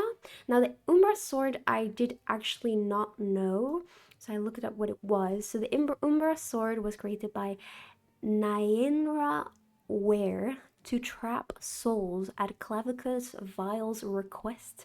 As part of the creation process, Vile imbued it with part of his essence, and over time, the part of him within the sword became a sentient being with its own will and called itself Umbra. So it creates that name. And eventually Umbra broke free of the sword, creating a body for itself. And a fragment of Vile may remain attached to the sword, meaning it still traps souls even in Umbra's absence. Oh my god. Which is cool. I mean, it kind of represents how cool daedric princes can be. Oh, Jesus Christ. Sorry. How cool they can be because they have so many possibilities that they can do with their artifacts. So I thought that, even though I said I was not going to tell any stories, I thought that was quite cool to include. His realm is called the Fields of Regret, which you can see in the Elder Scrolls Online. No way. You have met the scamp. He's right next to you, to your light. Wait. Oh my god, that scamp is Barbas? Yes, because he's called Creeper. Reveal of the century. Know that. Okay, that's funny. Anyway, I have met him. I lied. Guys, I've been schooled. I didn't know that. That's so funny. I feel really dumb now. I didn't realize that. Anyway, let's continue. Then we have Hermaeus Mora. Hermaeus Mora, we know as well. He's probably one of my favorites, actually. He is the prince of forbidden knowledge, hidden skulls, whirlpools, and sudden squalls. Also destiny, fate, and his dominion is said to hold the treasure of knowledge and memory. His curiosity is insatiable. He seeks all knowledge, and not to change, but to observe. He is known as the one who knows, the master of the tides of fate, the guarder of men, prince of fate, the lord of secrets, the great eye, eye of all, eyes who sees all, and all that. He's got many, many, many names.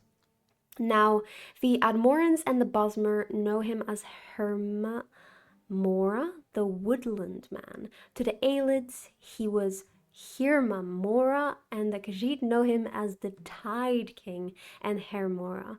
He is also called daedra, which means elder than Ada. So he's supposed to be one of the eldest daedra, I suppose, according to that name. Now, he is known to hoard knowledge and safeguard it, which could be dangerous to reality. So the certain knowledge that should not be released into reality, he keeps, and he does not want anyone to find, and that's what he keeps in his epic realm. One of his epic artifacts is called the Ogma Infinium, which we have seen before in Skyrim. Quite cool, quite cool. And his realm is, of course, called the Apocrypha. Whoa! His realm is pretty cool. I love his realm. I love his realm. It's so cool. Then we've got Hircine. Hircine is a prince of hunt, the sport of daedra, greatest game, the chase and sacrifice of mortal. He is the master of beasts, the wolf's father, the master of the chase. As we've seen before, he's got the artifacts to savor his hide and Hircine's ring, which you cannot see because I'm in front of it. There we go. I should have really put my laptop open, really, for my text. That would have maybe been helpful. We're learning as we go. We're learning as we go.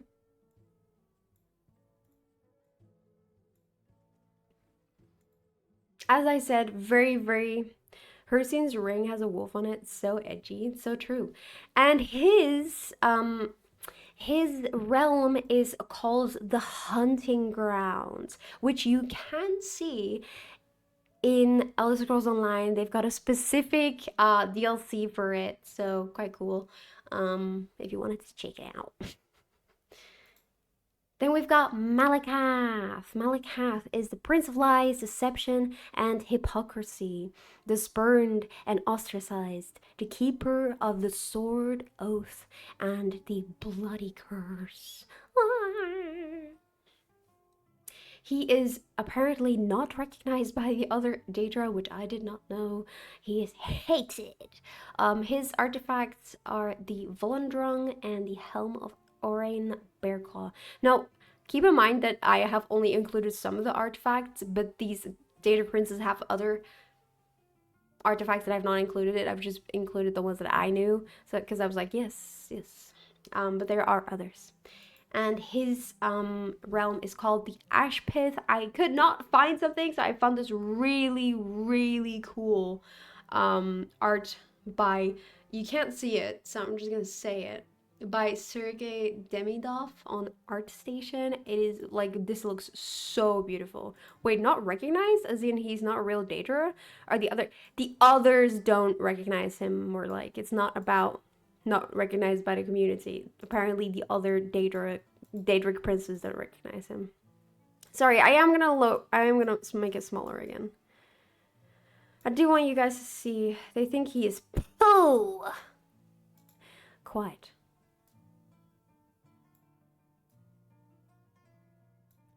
I just want this to be perfect for you guys, and I just can't make it perfect.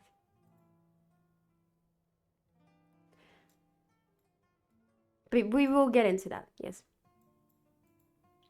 Then we have Mehrunes Dagon, which a lot of people know because he's really involved in mortal affairs. You're having the presentation. It's already perfect. No, but like I want people to like see PowerPoint. Ah. Second favorite? Goodness, high praise.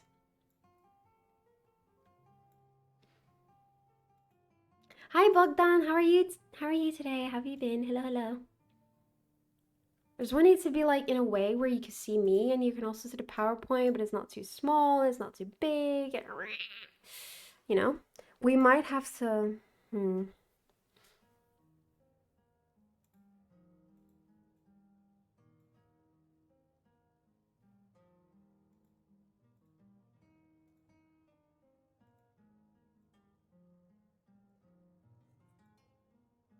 Right. You can make yourself a little bit smaller and you can shrink the PowerPoint just a little bit and move it to the left.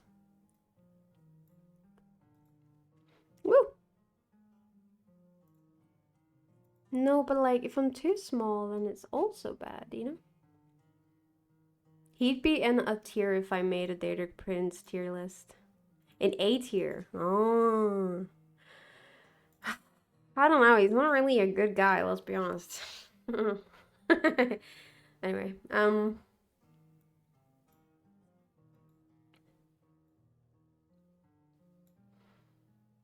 but he looks cool. I will recognize this. But yes, Miron's Dagon is a prince of destruction, change, revolution, energy and ambitions, fires and earthquakes, flash floods, thunderstorms, and other natural disasters. These are apparently signs of him communicating with his cultists. Azura is good, kind of, almost. I feel like yeah, Azura is the one I think of if I when I think of good Daedric princes. Yes, he is also the Lord of Fire and Blood, the Black Daedra Lord, the Master of Razors, the Father of Cataclysm. Ah. His artifacts are Mehrunes Mehrunes Razor, the Mysterium Xarxes, the Deadland Hammer, many, many, many. Oh, oh, wow. Things are going well. Things have worked out. Have worked out. Worked out how? And his realm is called the Deadlands, which we cannot see in the games. So this is an epic, cool. Well, actually, we can see it in the games. We can see it in Oblivion, but this is a cooler art. Yes. Then we've got Vermina, who apparently appears a lot in the Elder Scrolls Online. She is, or he is, the prince of dreams and nightmares, corruption and decay. She likes destruction. Her method is usually torture. She is also called the Gifter, Mistress of Nightmares, Weaver of Dreams, the Dark Lady. Artifacts are the Skull of Corruption. Yes. Their realm is called Quagmire, apparently, and like that's the stupidest name in my opinion. Just because it makes me think of Family Guy. I'm sorry, I can't. It's where I heard it for the first time, and that's just where it's gonna stay. Giggity. Dark Lady, watch over me. So real. Then we've got Sheogorath or Sheogorath. Everyone's favorite. The place is absolutely horrifying. Is it? Is it actually? Sheogorath is almost everyone's favorite. He is the prince of madness and creativity. He's the mad lord, the skooma cat, according to the Khajiit. Lord of the never there, the trickster. He has artifacts as well. The most well known to me is the Wabbajack. We love the Wabbajack. But he's also apparently got the Mad God's dancing shoes. According, apparently in the Elder Scrolls Online. Uncle Ashu, second best uncle. He's pretty funny. This is true. And of course, his realm is the Shivering Isles, which we are in right now in Oblivion. Exciting! Sorry, I skipped over that very fast, but he's a very cool guy. Everyone knows him. Yes, yes. Look at that head. Very cool. Then we've got Sanguine. Sanguine is the prince of revelry and debauchery, lust, sin, sloth, gluttony, and greed. He's a patron deity of the sinners, you could say. He is the blood made pleasure, the lord of hard partying. Oh my god. The Daedra, prince of lust. Boobs. I just love that his name is the lord of the hard partying. It's the best. It's a funny name. I like that. But yes, his well-known artifact is the Sanguine Rose.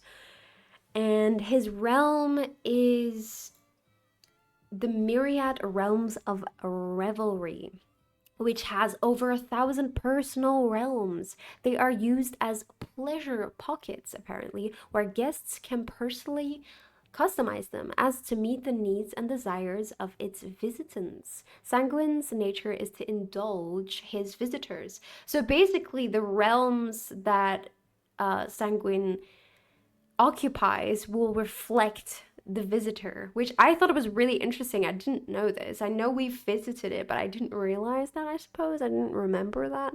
And that's quite interesting. Like, all he wants to do is party. Yeah, quite interesting. Oh, I remember that guy. He still owes me that staff from the drinking contest. Make him give it to you. Do it. Then we've got Periite. I feel like Periite is the one I know the least about. And he also doesn't appear in many of the games. He does appear, I think this is from Arena. Oh, so he's like Earthly Delights and Surrender. If that's what you want. Yes. But yeah, Periette is the prince of natural order, contamination, tasks, and pestilence.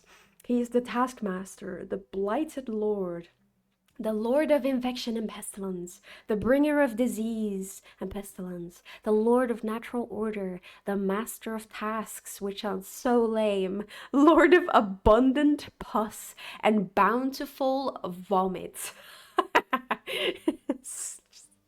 I just love these names. It's so funny. Apparently, his artifact is the Spellbreaker, which I did not know when I was playing Skyrim, so that was quite cool. Even though he does not appear in the game, he does have an artifact, so that's quite cool. Yes. And his realm is called the Pits. This is once again art. We don't really know what it actually looks like. Why is Bro so cool? He is cool, isn't he? Now his plane of oblivion is referred to the pits. It is a deliberately vague and inaccessible location that apparently even daedrologists struggle to define, and that's why there's, I guess, not many descriptions on it. When his worshippers attempted to reach him, their souls were displaced into another daedric realm entirely. So the few descriptions we do have imply a realm of sulfur, vapor, bile, and structure. Not pure chaos, but not welcoming either. Yes. So we don't really know anything about it. He's very, very mysterious. Can't fault a man for wanting his privacy. Yes, indeed, indeed, indeed. Now then we have another favorite, Nocturnal. Oh my god. She is the prince of night, darkness, and mystery. Ooh. She's the lady of the night, mistress of shadows, mistress of mystery, lady luck, the night mistress. The most prestigious title Nocturnal goes by is the title of Urdra, which we've heard from Hermes Mora as well. He's got a similar title, which is used by the Imperial Geographical Society and the Sigic Order to describe her, apparently. She came from the black blood of the dark heart of Lorcash, which is a piece of primal void. Nocturnal herself claims that before Oblivion, there was Nocturnal. And her followers believe she predates the current reality entirely. So she very much claims she was one of the first ones, just like Hermes Mora. Whether that's actually true, we do not know. His quest in Oblivion requires you to free a few of his followers after a summoning ritual went wrong. In Oblivion, interesting. I recall seeing some Period worshippers while aimlessly wandering around Skyrim, though unless it was Oblivion. I think I remember something with disease in Skyrim, but I don't actually remember whether this was Periite or not. But I don't think he's ever shown himself, though. But I think he would look really cool because he's a freaking dragon. Is that the one where they quarantined themselves? I don't know.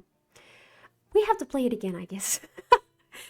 Now, her artifacts are the Grey Cowl of Nocturnal, which actually has a very interesting story, which I will get into later in the PowerPoint. We've also got the Skeleton Key, which we recognize apparently originally came from Azura, but Nocturnal stole it. Slippery fingers. Now, her realm is called Evergloam, which you once again do get to visit in Elder Scrolls Online. You'll never escape Skyrim in the Elder Scrolls. That's so ominous. Perhaps. I had some fun with that cowl in Oblivion. I have yet to play it, so I'm very excited, but I've been spoiled on the quest, obviously. But still, very exciting. I want to. Well, actually, we started the Thieves Guild thing now, didn't we? Yes, yes, yes. Okay, then we have got another very popular one, Molech the Prince of Scheme, Domination, and Enslavement of Mortals. He is the King of Strife, Harvester of Souls, the Lord of Lies. His main desire is to harvest and consume the souls of mortals and to bring mortals' souls under his sway by spreading seeds of strife and discord in the mortal realms. Yes. His artifacts I apparently didn't include again, and it's the Mace of Molechbal and the Mortum Vivicus. His realm is called Cold Harbor, which once again you get to visit in the Elder Scrolls Online. Like, this is what I'm saying. This is what I'm saying. Then we've got Meridia, which everyone hates. The Prince of Life and Light, energies of living things, the Bright Lady, the Sunfire, the Keeper, the Lady of Light, Prince of Life, sorry. Didn't Molech create the vampires? I think so, yes. A new hand, touch the beacon. But yeah, she has the artifact Meridia's Beacon and the Dawnbreaker, which I do think is a really sick weapon, okay? Meridia is such a Karen. She kind of is. Apparently she appears a lot, well, she appears a bit in the Elder Scrolls Online as well, so one thing I found out is that the Daedric princes in the Elder Scrolls Online are like just so involved. They're like always just running around doing shit. It's just so funny. Yes. Then we've got her realm is called the Colored Rooms, which looks kind of cool actually. Then we've got Mephala, another prince of murder, lies, deception, sex, and secrets. She's called the Web Spinner, the Plot Weaver, the Lady of Whispers, the Spider Queen, the teacher of the secret arts. To her, the web of the Orbis is an interconnected system of action and consequence, and she spins new threads to influence outcomes. So she basically uses her threads to change the future, which I think is quite cool, to be honest. She and her worshippers, value secrets and mysteries above all else. She's known as the Demon of Knowledge and is sometimes referred to as Hermaeus Mora is the Demon of Knowledge and is sometimes referred to as her sibling because they both are very involved in the future, in knowledge, in weaving a story, I guess. Hermaeus Mora collects knowledge of all sorts, but Mephala cares only about knowledge that is obscure and undisclosed. So she cares about the secret ones. Whereas Hermaeus Mora obviously cares about safeguarding the information, the knowledge that could harm the present, the mortal realm. Freudian slip, sometimes it happens. Yes, I didn't say anything. I don't know what you're talking about. Meridia seems a bit too good and light to be among the other Daedric princes who are all like darkness, plagues, torture, bugs. Yeah, both Meridia and Azura are like kind of the light in between like all the evil, I feel like. Or maybe maybe that makes them more evil, the fact that they appear to be good and then they're not, I guess. Now her artifacts are the Ebony Blade and Mephala's Teacher. Ooh. Now her realm, which you can visit in the Elder Scrolls Online again, is called the Spiral Skein. And it looks really freaking sick. Like, I'm gonna be honest, that looks really freaking sick. It resembles a dark sprawling cavern with a high ceiling dotted with luminescent mushrooms, spiders, hovers, and all manner of crawling creatures inhabit the plain, and tall buildings with arches and spires dot the landscape. Wow. Why these all look so cool? We gotta play. This is what I'm saying. They all look so cool. The Ebony Blade is definitely one of the best artifacts. It does look really nice. It does. It does. Now then, I have a little surprise for you guys. Then we've got the Elder Scrolls Online Daedric Prince called Ethelia. She is the Prince of Paths, the Destiny and Faith. She's a prince of the mistress of the untraveled road, the unseen, the fate changer, the dark reflection, and the last tomorrow. We will go over why. Oh my god, is this a lore stream or an Elder Scrolls Online promo? Listen, I'm just saying, like, I'm very unfamiliar with the Elder Scrolls Online, so this was a very big surprise that it was actually quite interesting, because so many people talk badly about the Elder Scrolls Online, and some of it was actually like, ooh, I kind of want to play that now. Never got far enough in the Elder Scrolls Online to meet this lady. I'm gonna be honest, I think she looks so stupid. Like, she looks like she goes to Coachella. Come on, guys. Like, look at the difference. Look at Mephala and look at Ethelia. Like, what is this? She could have been so cool, but she looks terrible. But the stuff that she does is cool. Now, her artifacts are the Mirror of Truth and the Arcane Knot, which is, like, not very... Like, I've not shown it very well, but, like, that's all I could get. So now her realm is called Mirror More. Ethelia looks like she believes in astrology and charges those under moonlight. This is what I'm saying. She does. Like, why does she look so modern? I just don't like it. I just think she looks very, very bad. Azura too, though, but like, she's still, I feel like Azura at least still looks like a goddess, you know? Like, she looks like she's powerful. Ethelia does not. Like, look at the difference. Look how ethereal she is. Not edgy enough, that's what I'm saying. Like, come on, look at her. Look at her. She's so beautiful. You cannot compare them. But yeah, anyway. Do you get now why my PowerPoint is so long? It's just because it's a lot of pictures, so. Now we're at 97. It's not too bad. Noah's spitting facts. Sometimes. Now we've got the divines or the aedra according to the annotated Annuit. Now, while I was researching, I realized that there's actually way less on the aedra than there is on the daedra. And obviously that makes sense because the daedra can communicate with the mortals and the aedra cannot. So we only know what is being told, or what, like, the little bit that is known or that is assumed, you know? So there's so little known about them. But the divines are the deities which make up the official pantheon of the Cyrodiilic Empire. They were defined by Saint Alicia, which we will go over, when she founded the first empire. Her people had long adopted the Eldmeri religion, but her rebellion had, with the aid of the armies of Skyrim, they adopted the Nordic pantheon as well.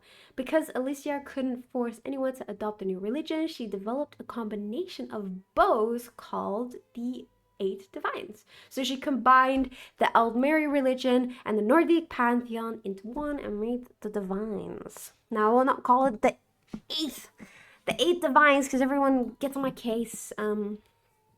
Now, later on, Tiber Septim, as you said before, was made into the 9th divine, or the 8 and 1, called Talos, or the One.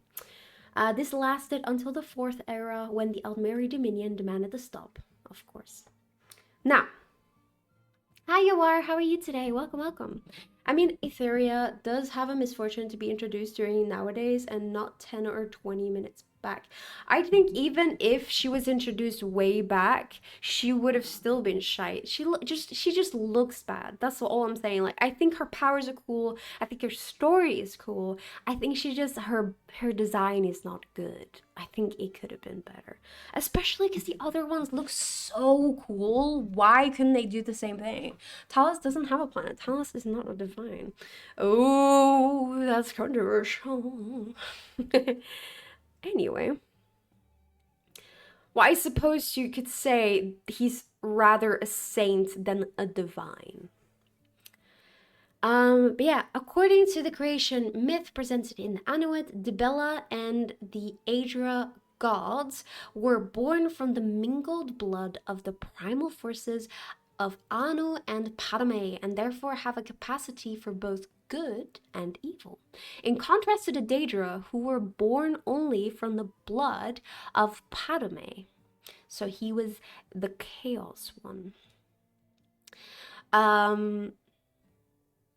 And therefore have less affinity for mortal affairs. Now, the formation of Akatosh, the god of time from the mingled blood of the brothers Anu and Padme, facilitated the formation of Dibella and the other gods as they learned to structure themselves. So each heavenly body in the night sky is attributed to an aedra. Talos doesn't have a planet. Oh, I agree with that 100%. Yeah. Now, what do we know? Very little. I think the most popular is Akatosh, as we mentioned him earlier, because of a dragon break. It's named after him because he's the god of time, endurance, and invincibility. It is also questioned whether Akatosh is Oriel. It's kind of unclear. I think the most popular is Dibella. Yeah, that's up to debate, actually. So, yeah.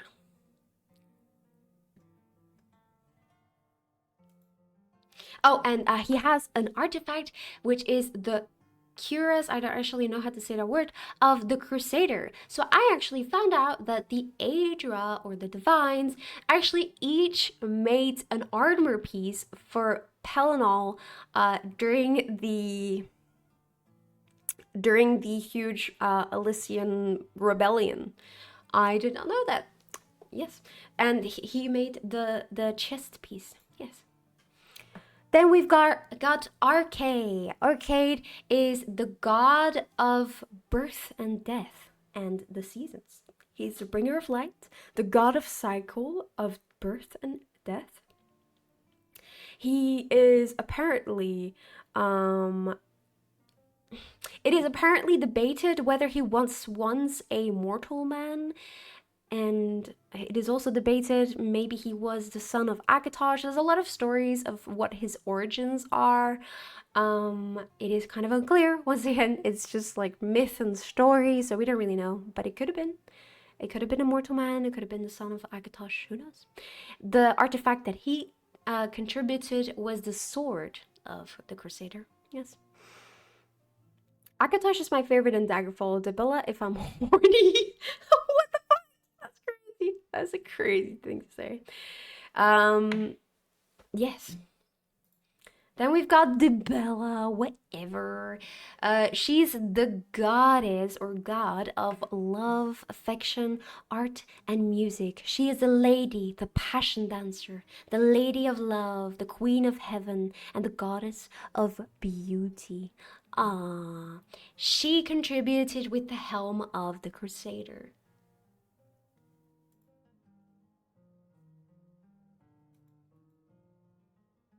Did I just call it Crusader? The crusty Crusader. Oh my god. What? Sorry. Ignore that. That's not there. So. But makes sense. He was mortal if he is a god of birth and death because, like, he experienced it. Dude. That could totally be true. That's a really good insight, actually. I like that. Then we've got Julianus. Julianus is the god of wisdom, logic, literature, law, history, magic, alchemy, and enchantment. All the knowledge things. The ancient Nords worshipped Yulnal, who is associated with the totem of the owl. Alicia fused this Nordic and Elven pantheon together for her new empire, creating the aspect of Julianus. So he wasn't there before the Elysian Empire. He then contributed the shield of the Crusader for Pelennor White Strake. And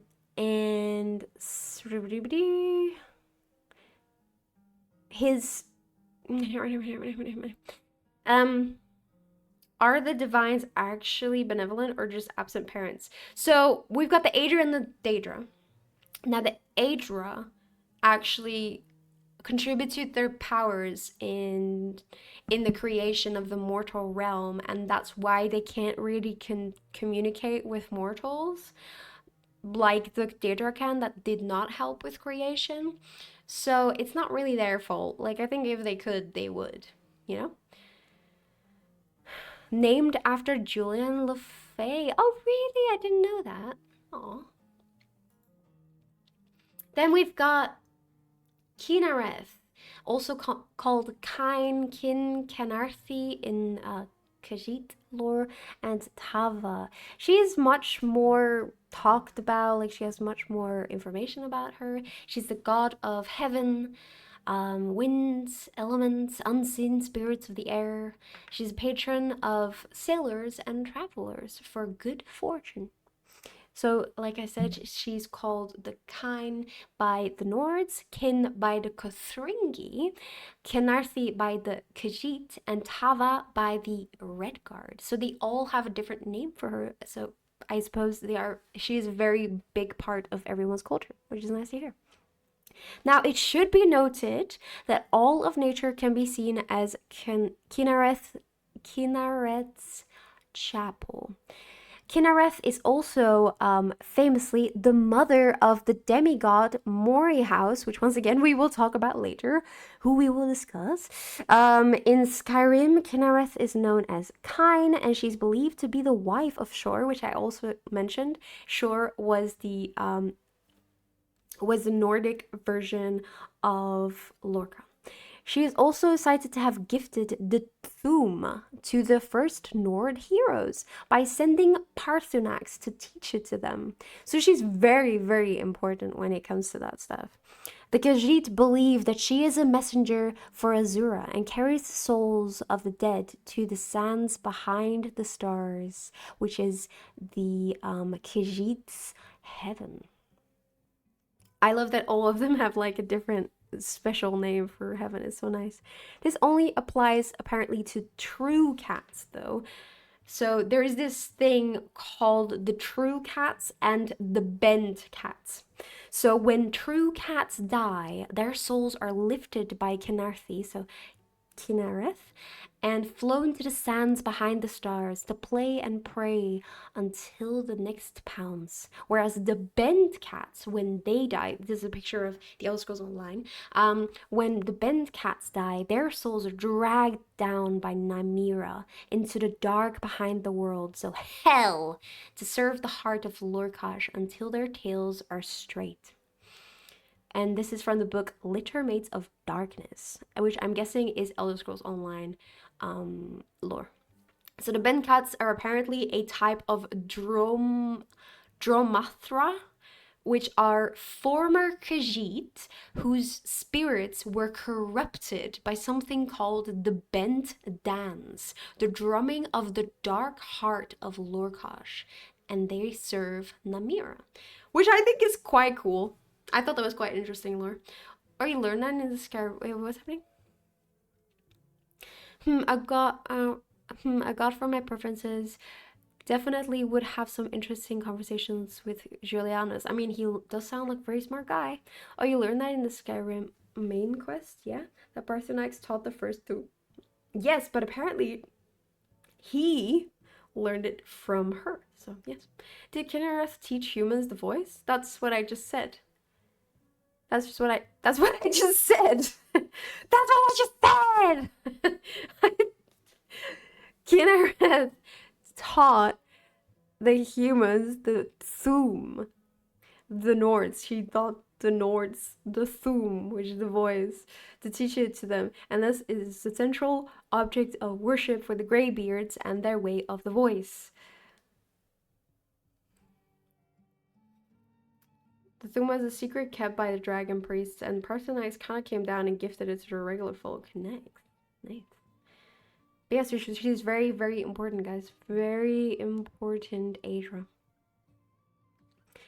Now, it should also be said that apparently Kenarthi, according to Khajiit, is sometimes referred to as a male, even though other Tamrielic cultures tend to depict her as female. The Yukudan version of Kenarthi, oh my god, Kinareth is known as Tava. She's said to have led the Yokudans to the island Herne after the destruction of their home continent of Yokuda. So once again, very important even to the Yokudans. She's like irreplaceable, guys. Then we have Mara. Oh my god.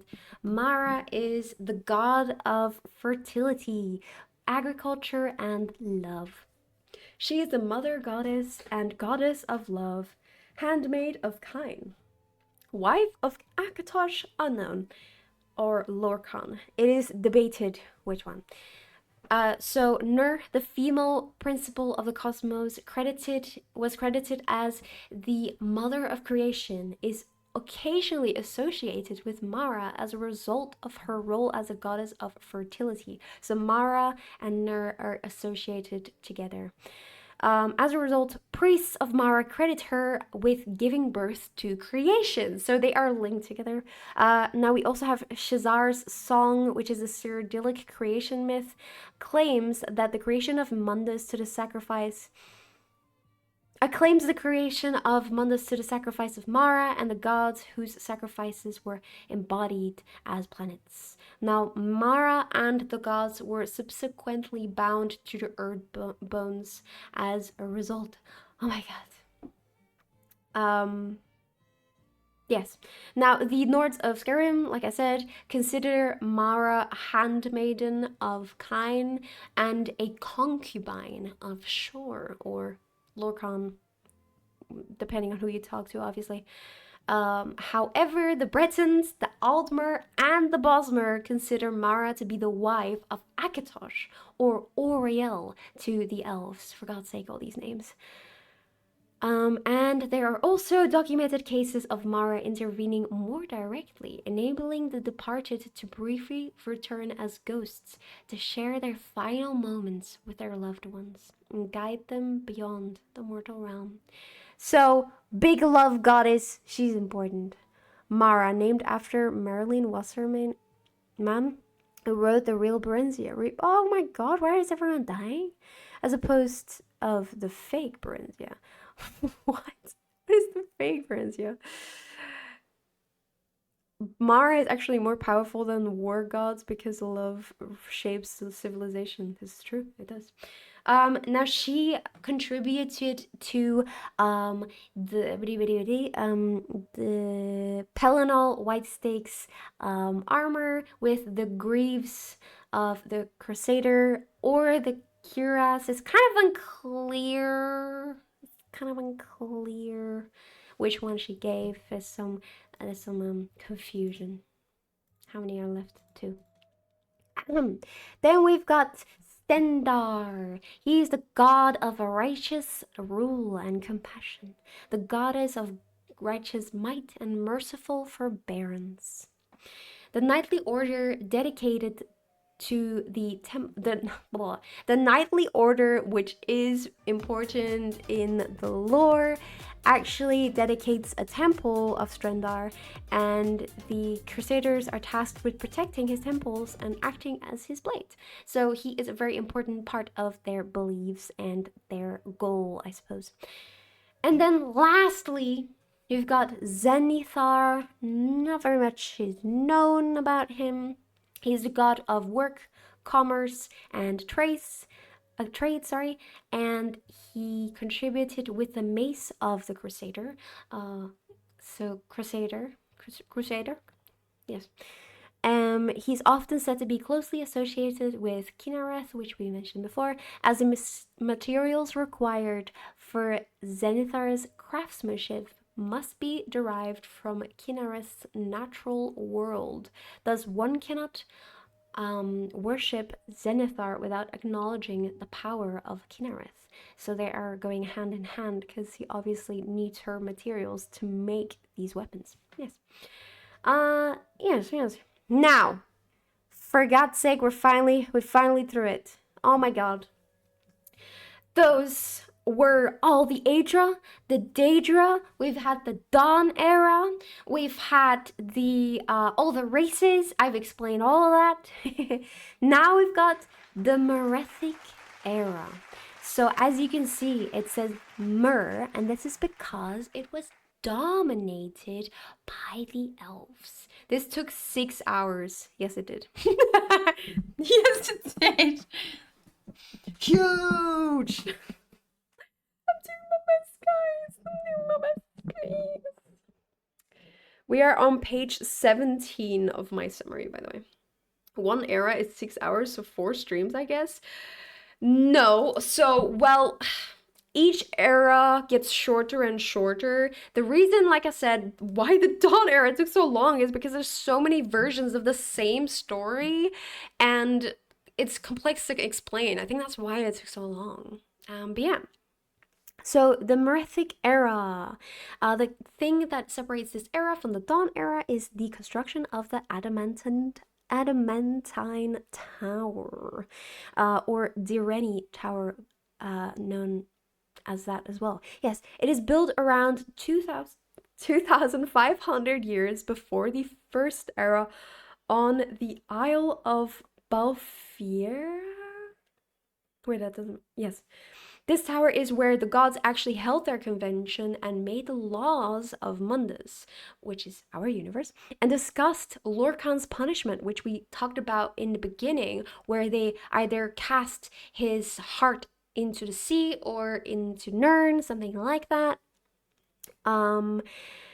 This period was known as the early Merethic era and had beast races such as Argonians, Khajiit, the Imga, and many races that we actually don't have anymore.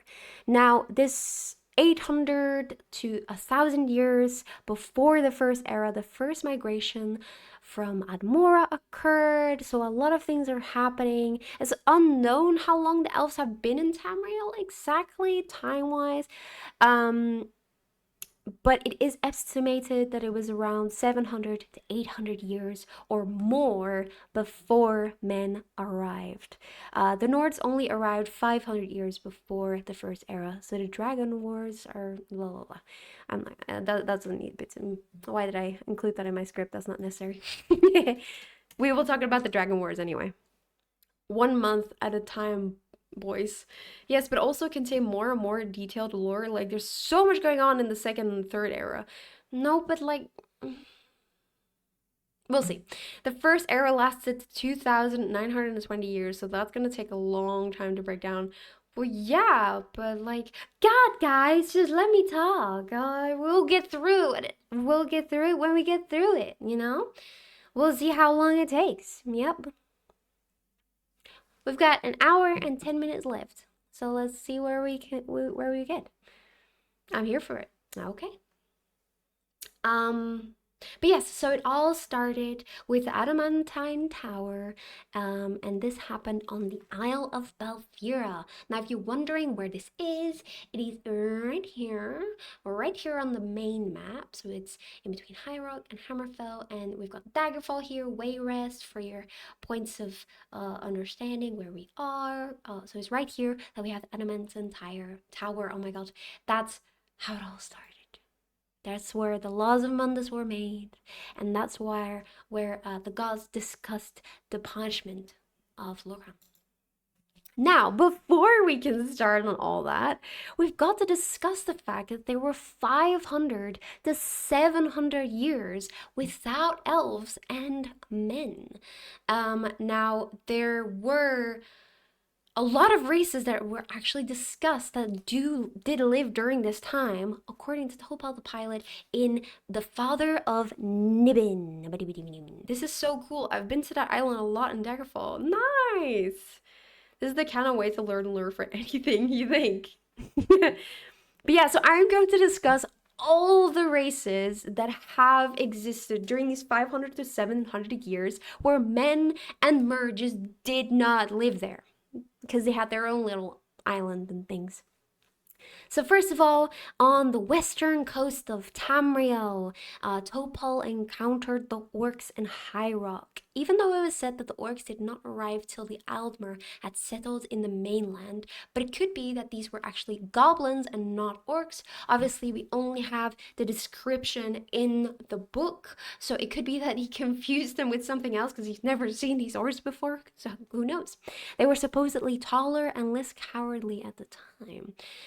Now, when I watched the video that Fudge Muppet made, he theorized that the transformed elves that turned into Osmer were called orcs as an insult, which referred to goblins, but through the ages it stuck. I don't know, it might be like it got Gracias. That's not true. Guardians have boobs. Anyway, so this part I wanted to repeat because I thought it was so important and interesting, especially because 500 to 700 years before humans and elves arrived, the Argonians, I would say, were one of the most advanced compared to all the other beast folk that lived here at the time. Obviously, the Khajiit did have this 16 kingdom time during this time, but the Zanmir, you know, they had an advanced civilization, they had advanced weaponry that was volcanic glass shards that was most likely from Morrowind, and most of the other ones that surrounded the Argonians had tribal life, whereas the Argonians did not at this time. They had the Zanmir society, such as I said. And they basically built these really tall stone pyramid things that the Aztecs had, not the Mayans. I don't know why I always mix them up, because they're like decades apart. They're like not even close to being too close to each other in time, but I always seem to mix them up. I don't know why. Anyway, yes, decades. I know it's not decades, it's longer than that. I just don't know how specific. Many years. Many years. Anyway. Decades is plural, so it could still work. It just takes you longer to get there. But anyway. So they had this advanced society where they had this advanced weaponry, civilization, blah, blah, blah, what they lived in. And this eventually collapsed during the Dusk Fall. Now, what is important to know during this Zanmir period is that the reason that they lived in these so-called stonists was because they, at this time, were ruled by priests of Sithis. So they did not worship Sithis, but they were scared of Sithis at this time. So they were ruled by these priests, also called the Niswo. And they built these stone nests that would withstand time, because to them, Sithis represented death, and it represented change, and they were very scared of that during this time, and that's why they wanted to build stuff that lasted. And then the Duskfall happened, and it's actually unknown what Duskfall is, but it is only known that the Hists, so the trees, seemed to know what was going to happen, and some tried to stop it from happening. One of the Hist trees made a pact with Molech Baal to basically save their tribe from this Duskfall fate, which we don't know what it was, but they failed, and this Hist tree got enslaved instead. And the other Hist at this time then stopped communicating with the Argonian people, supposedly due to this Duskfall that we still don't know what it is, and they wouldn't communicate with the Argonians until one of them figured out that they could communicate through his sap. Now I don't know if that means like they drank it or they used it in other means to like communicate with the trees, but it worked. Now after this duskfall, they went through a sudden shift. Like all of a sudden, they didn't want stuff that lasted anymore. They weren't scared. They weren't scared of death anymore. Sithis is not only death, he's also change, and change is important, I suppose. So modern Argonians now believe that this fear of death, that is also called Shunate, can be conquered by embracing this change, by building impermanent structures, such as this mud hut, for example. Yes. So this is what I didn't say last time. This is what I was trying to tell you, but my text was completely jumbled up. But I fixed it, and now I can actually explain what was happening. So recap for Shunate. It sounds suspiciously alike to Shunyata. What is Shunyata? Ingest his sap straight into my eyeballs. Jesus Christ. But hi, Alley Cat, how are you today? Hello, I got news for PlayStation players who play Skyrim. My news is Sony is starting to lighten up on external assets restrictions. Nice. And hi, Edo, how are you today as well? But yeah, so the recap is not really a recap. I'm just correcting what I said about this last time, because I thought it was really important to explain this, because the Argonians during the 500 to 700 years before Men and Mer arrived, they were the most advanced compared to everyone else that lived a tribal life. So I wanted to reiterate that this is very important, and I didn't explain it correctly why they were living the way they were and then stopped. So that's why we went back to this. But now we will actually fear of change, this fear of death and decay was called Shunate. Yes, yes, yes, yes. Then we have another very cool race that we don't really know very much about, but they are called the Lilmothith. They were a type of vulpine-like people. And they founded the city called Lilmoth, which is still around, but obviously they don't live there anymore. Whether they flourished before Men or Mer arrived is kind of unknown. Some say they are related to the Khajiit. It is also once again unknown. By the mid-second era, they were in decline for generations. Clans had retreated from the coastal area to inland towards the city of the Black Rose, and then the Knahaten flu came and actually drove them to extinction. But it's unknown what was actually the final nail in the coffin, whether they had fights with Argonians and that killed them off, whether the Knahaten flu killed them off, it is unclear. But this is the concept art of it, of the race, so it is clear that they might have had intentions to put them in the game, but they eventually did not. God knows why, because they look really cool. This is only one of the concept arts. There are multiple different outfits that they have, which is quite cool. Leaning into civilization too hard, losing contact with spirits, kind of trope. Yes, yes. Sorry, I explained that very badly, but I had such a good text and it's all jumbled. I don't know what happened. I must have like... The main thing is just they used to be ruled by priests of Sithis. They did mortal sacrifices to appease him. They were scared of him, and they were scared of change, just like the Atada were, like, I suppose, like the spirits in the Argonian story. What was it? The roots were hiding in the rivers because they feared change, and this is the same thing that the Argonians had. Their Hist stopped communicating until eventually they realized the solution was that they needed to change, and so they started living in huts, in mud huts. Yes, yes, yes, yes. So these Zanmirs were just abandoned. But the thing is, you can still find these Zanmirs. There's still ruins of it. So I think that would be so cool to see, but they've just not shown it. They've just not shown it. I think when they conceptualized the Argonians, they lifted heavily from the Aztec culture and then they fleshed them out some more. I agree. They're so very, very much related to that.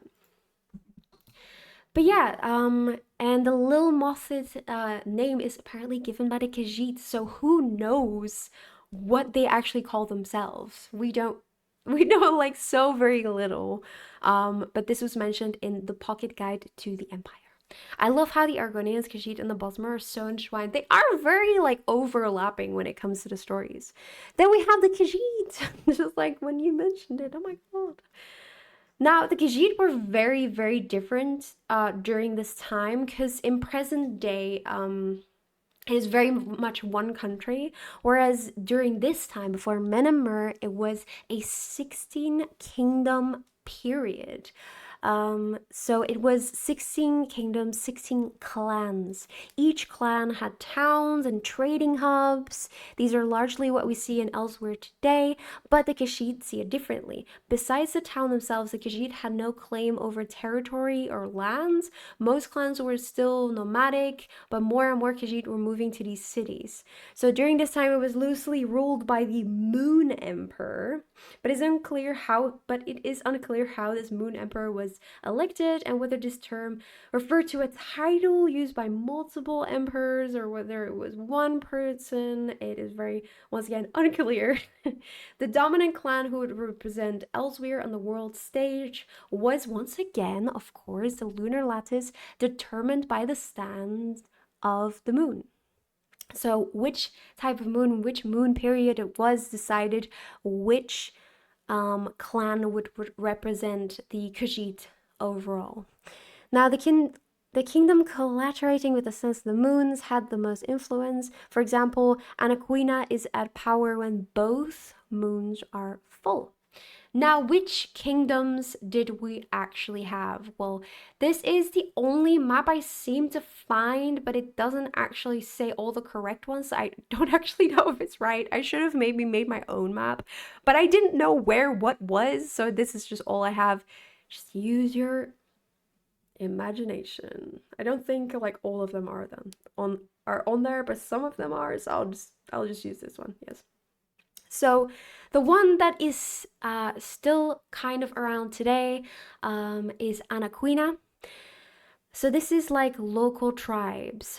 Well, like I said, the Khajiit at this time were very nomadic, so they moved around, but slowly more and more the Khajiit were going to the bigger cities. So we had big clans. We had 16 like main clans slash kingdoms, and they were all known for their individual thing, but like I said, still very nomadic. They still like moving around.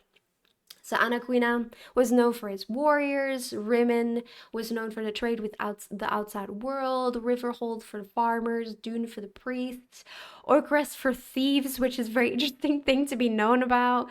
Verkarth was known for its archers, Helkarn was known for its cattle, Merville was known for brewers and archers, Alabaster was known for bards, poets, and spices, Bruchra was known for its traders and traffickers. Corinthi was known for its wood and lumber.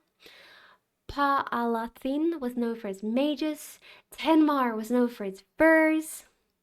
Kenarthia, which is still known today as well, is known for its sugar and fish. It is an island, so not on the mainland. And Senchal was known for sea trade and medicine. Their nation's politics was influenced by astronomy. It was? I see. I only know of Verkarth for vampires.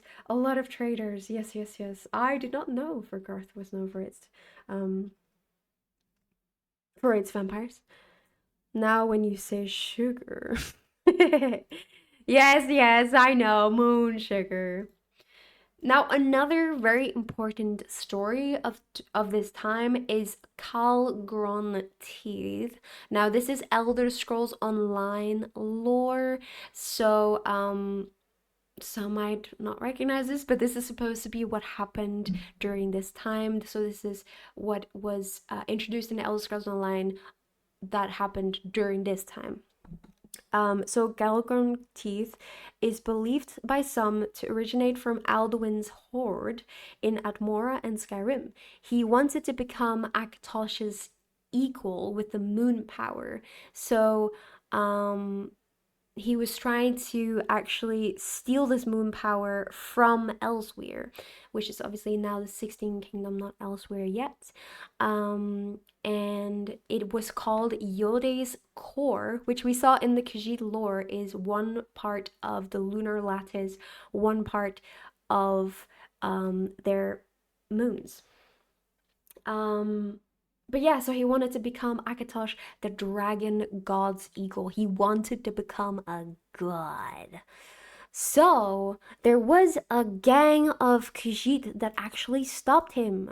There was the Khajiit hero Kunzari, who recruited others, Nurarion the Perfect, Flint-Hild Demon Hunter, Anaquina Sharp-Tongue, and Cadwell the Betrayer.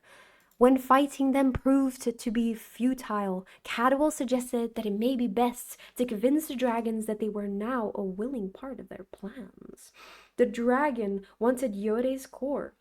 The dragon's ambitions would be their undoing, as the dragons assessed the plane of Yod, but Kanzari convinced them to not simply absorb this power of the core like they originally intended, but instead store their energy within it in the guise that they would combine the lunar power with their own. Now this gamble that this name Kunzari had, this plan was enough to weaken them, for them to retreat back into the wilderness. To finish the job, Kunzari once again convinced the dragons to play a part of his scheme. He managed to lure them into the halls of Colossus, where he managed to seal them away. So he sealed these dragons, he tricked them all. The dragons would be obscured as demons in legend, and became the fabled demon weapon. Their power would be coveted by many people. So basically, they bamboozled these dragons twice, they tricked them, locked them away in the halls of Colossus, and then turned these dragons into a demon weapon. My headcanon is that that the Khajiit are nocturnal and have ADHD and use moon sugar as self-medication to fit into imperial society. That is a very interesting theory. That's why it's a stimulant for others and a narcotic for them. I like that theory. Then we've got one of my actual favorite races that we never get to see, which were the bird people. The bird people. Once again, discovered by Topol the pilot. He meets them at the 8 Isles of Lake Rumare, where the imperial city is now, and he teaches them how to read and write. In return, they make him their lord, giving him the island. They just give it to him. They're just so nice. It is unknown what happened to these bird people, sadly. The theories on they were likely killed by the Khajiit or enslaved by the Aelids, but we just really don't know. Now, the theories on who these birds were is very unclear. It might have been early humans. It could have been elves who were decorated with feathers. But I feel like if it was, Topol could have just, talked to them, and he didn't say he talked to them. He said he taught them how to write and read. So, I don't think so. It could have been maybe been a version of the Sarpa Argonians that we mentioned earlier. It could have been harpies. It could have been that Topol's story was exaggerated, or that he was just making fun of the Aldmer, who were still living in tents because they just moved. Who knows? We really don't know. But they do, this concept art of them looks so fucking sick. What the hell? I would love to see bird people. What? Now, Topol the Pilot was the first Almer to explore Tamriel on his ship called the Niben, and Topol Bay was actually named after him, and the river on which he sailed was also called the Niben River, the Niben, his ship. And the Khajiit believe that they were made. Oh, why is this in here? What the fuck? So yeah, Topol the Pilot, very important, discovered the coolest race ever, and then didn't tell us why they died. Poor bird people. Arakoa are cool. I think they all died from the bird flu. I don't think that would be so sad if that's why they died. Now, apparently, Topol traded a lot with these native bird people, and was very. Oh, thank you. Thank you very much.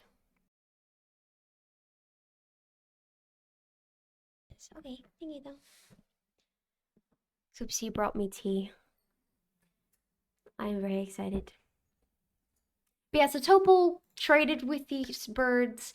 He taught them how to write, to read. They became good friends, and then I guess he left them behind and they died. Who knows? Apparently, this is also what inspired a lot of the I think, what was it? I didn't write it down here, but the bird people actually inspired how the imperial city looked later, and like outfits and everything, like the feathers and everything were incorporated in some parts of the culture, which I do think is interesting and I do like that.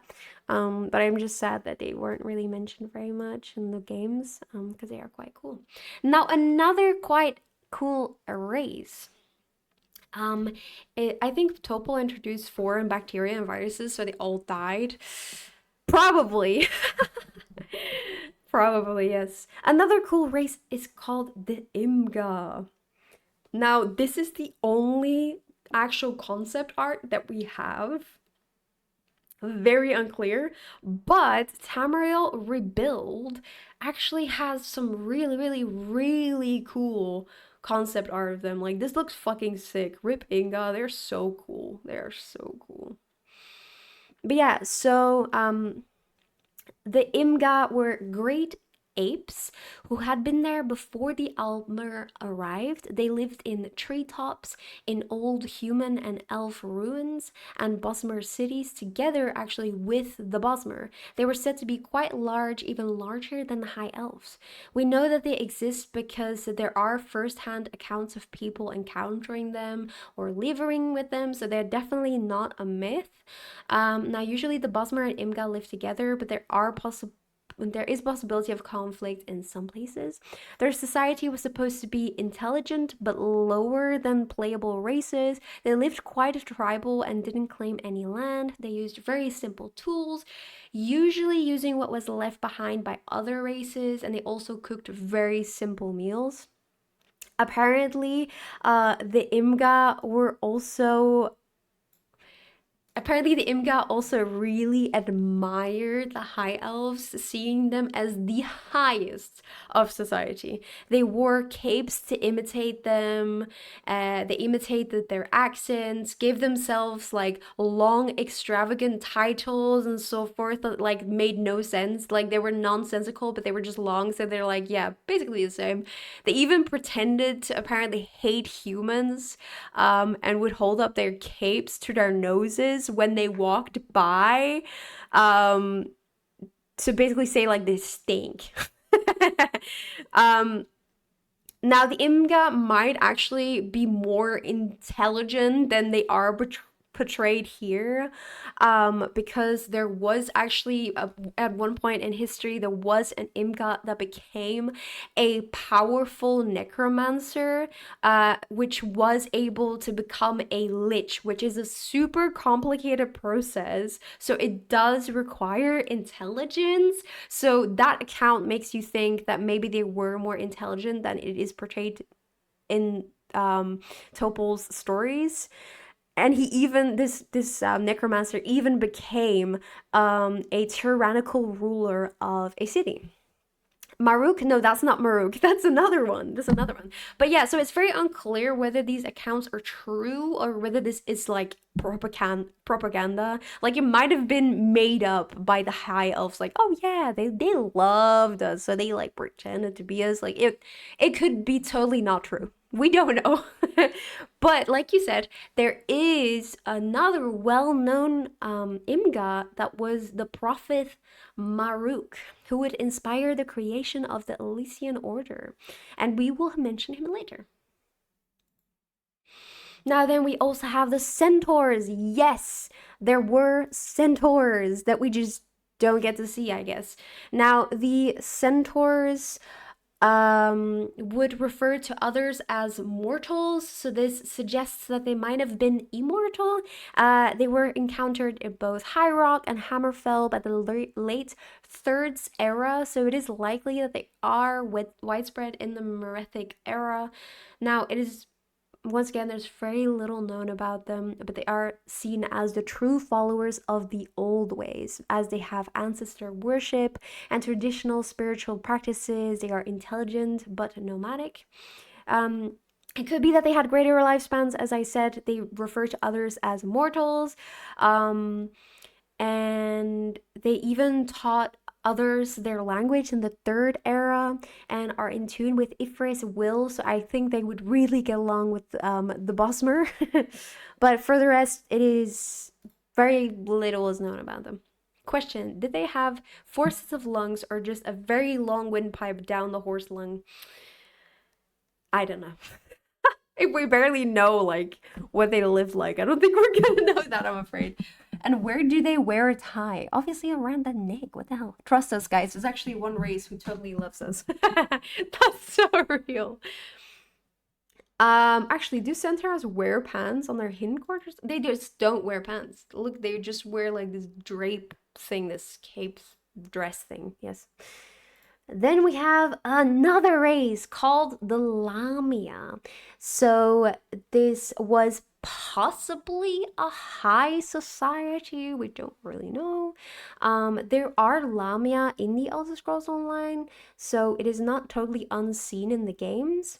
But they are a female serpent beast folk. They are found near water all over Tamriel. They can speak Tamrielic and they wield magic. They are often led by a queen and have a religion involving the egg mother and the grand egg. I don't know anything more. Perhaps they were once more widespread and they were just driven out by other races. We don't really know. They had very little impact on history because they were quite primitive compared to the other ones, and were also quite hostile towards everyone. So now some claim that Lamias are descended from the spawn of Lamia Beolfag or Baal, a need who was violated by Moloch Baal in the Merethic era. She's also called the Blood Matron and was a Nedic priestess of Arkay who was made the unwilling bride of Moloch Baal and transformed into the first vampire between the middle and late Merethic era. I guess these are all just Daggerfall random enemies that never got fleshed out.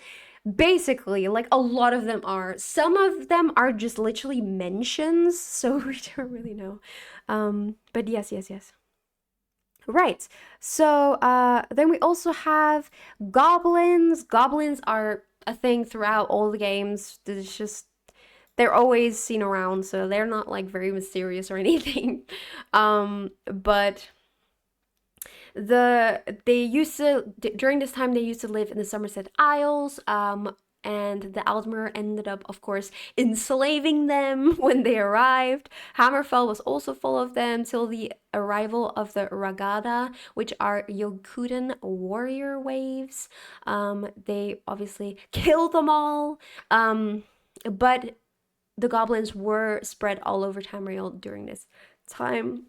They are supposed to be primitive, but there are some signs of higher society, such as mysterious obelisks covered in ruins in their frost caves, but it's kind of unclear whether they just started living in ruins of other societies or not. I feel like that is more the case. You know what they say about the goblins? Go on, what did they say? Now then, we have ogres as well, another type that was very common during this time. So these guys, not much to say about them. Once again, very primitive. Now then, we have the droig. I never know how to say it, but the droig are very gross, but very important to mention, of course. So the droid, crap people.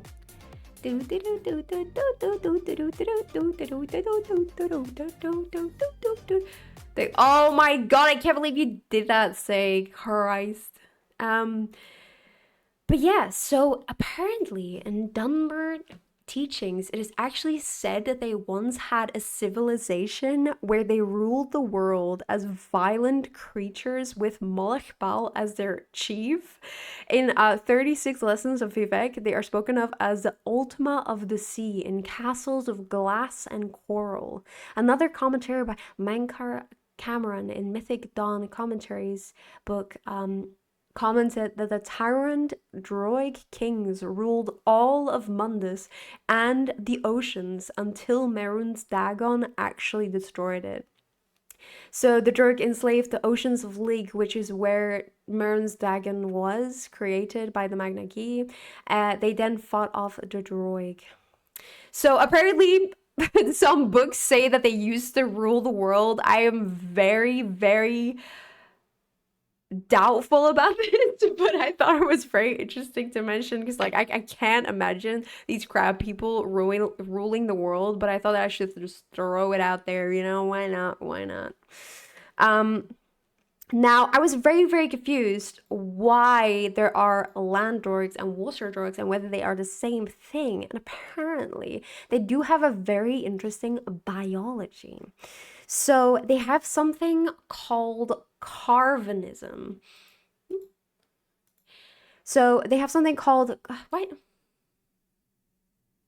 So this is supposed to be the slide that I was supposed to show you first. But for some reason, I've switched them. Oh well. So there is this thing called Carvanism. It is basically a period of 1 year in their life where they become land droid for breeding purposes. So the one you see on land is trying to mate. That is why they are there. And this is when they become really violent, obviously, because they're trying to make babies, because they're trying to protect their babies, because they're usually incubated in muddy areas, and I'm guessing that's usually where they are spawned. So that makes a lot of sense. Oh, that makes more sense. Yeah, sorry. Why? Yeah, sorry, I didn't show you this. But yeah, these are the water droids. And these are the land droids. Yeah, so they come on land for a year because they want to make babies. And through the process of living on the land, the droid's body actually creates organs and skin that is needed to survive and function on land. And once the droid returns to its aquatic life, they do something called meth or devour. This is basically where they devour their own organs and skin. And once this is done, they vomit it up into a ball-shaped substance called grom or vomit. I thought this was very interesting, so I wanted to include it. I was like, what the fuck, okay? Now, this is mainly seen in Morrowind, especially the inner seas, the Illic Bay, the Beacon Sea, the Black Marsh, and Cyrodiil. So yes, very interesting. That's their way of life. They are the same thing, but this is non-mating. This is ready to mingle. And like I said, there are theories, I suppose I could say, because there's not really proof, that there used to be a civilization in the past. They had castles, glass and coral. They used to be ruled by droid kings and everything, but God knows is that true. Because, like, Vivek isn't, like, on some shit. We don't know. We can't believe him, okay? Recycling, very frugal, I would say. Oh my god, I just realized there's no music playing. When no one's telling me anything. Guys, you're just listening to me in silence. What's wrong with you?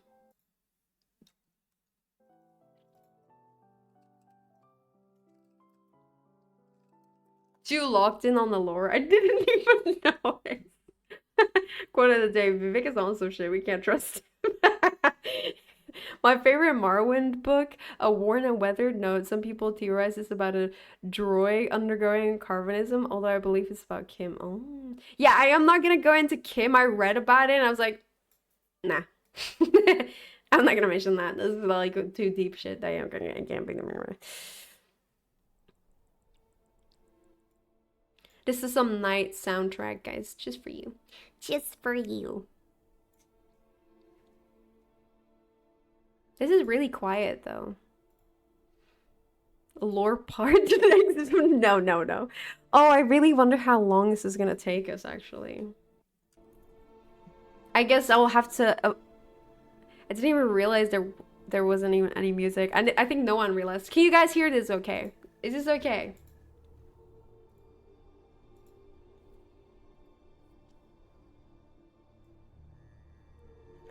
Yeah? Okay, cool. Right. Another very important and interesting story that involves the droid is actually something called the Ruddy Man. So Molech Ball's former shell at one point was dropped into the New World and was found by a child in Vardenfell. This child wanted to use the shell to scare people in his village, but was transformed into a Ruddy Man instead, which you can see over here in this concept art. Which was a reincarnation of the former chief droid king, or the old image of Molech Ball. When Vivek found this ruddy child droid king thing, they fought, which created the West Gash in Vardenfell, apparently. Now, Vivek gave it to the droid, who promised to guard it from the outside world, but the Ruddy Man apparently just appeared again 10 years later, which meant Vivek had to fight him again. But this time he was like, that's it. And he made them into armor. Now, this is important to mention because droid are actually used a lot as product. They became very hunted for their wax for magic. Droid eggs and legs were used in food, and droid armor by Dunmer. And because of this, they became very hunted because they had so many important things. So their whole population basically fell off. So first they were, oh my god, the kings, they ruled the world. I can't imagine that's true though, but still. And then they got made into some armor and food. They fell off hard, guys. L. Okay, then we have the giants, but the giants I've already explained, so we don't need to do that again. Then we've got the fairy, which is a very recent addition, but I thought it was so interesting, so I'm totally gonna talk about it. There's not very much known about this, so excuse a very confusing and not like clear explanation, but basically the fairy is a very overlapping term that includes a lot of different races, as you can see. Now, a lot of this art is from Project Tamriel. Thank God they had something, because like the game developers didn't actually make anything. These art pieces are actually so beautiful, so beautiful. They were made by a guy called Ategar, and this is actually, once again, something I would put on my wall, dude. Like, this looks fucking sick.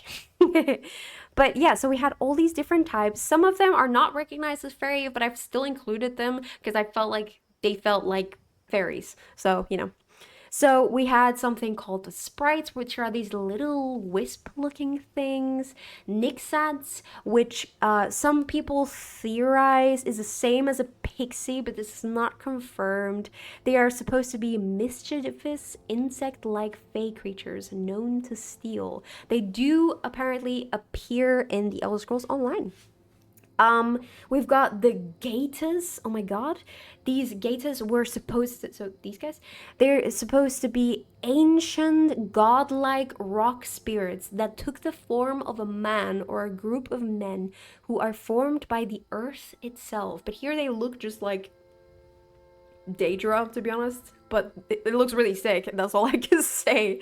There we've got the Konas, which we only have this concept art of. They were supposed to have been described as godlike beings, ancient as in 1993 arena concept art. Yes.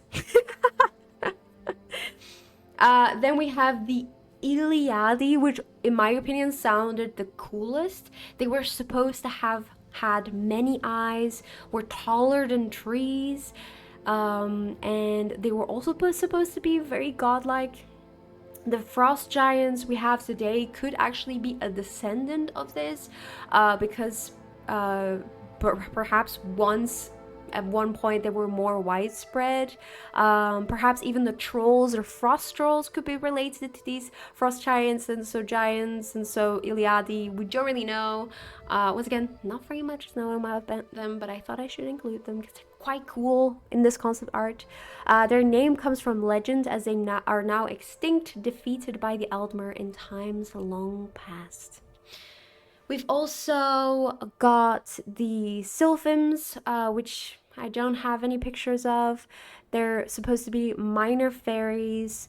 They are often surrounded by more powerful fairies, such as the Gatus and Sigria. So some of the fairies surround other fairy. They're basically like birds on a rhino, I would say.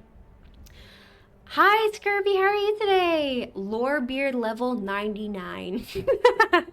That's so real. That's so real. Wait, let me turn this off for a second. I'm hopping off. Good night, Noah. Amazing stream. I'm glad you enjoyed it, Awar. Wait, maybe let me finish this first. Have a good night. Thank you so much for joining. Bye-bye. Now,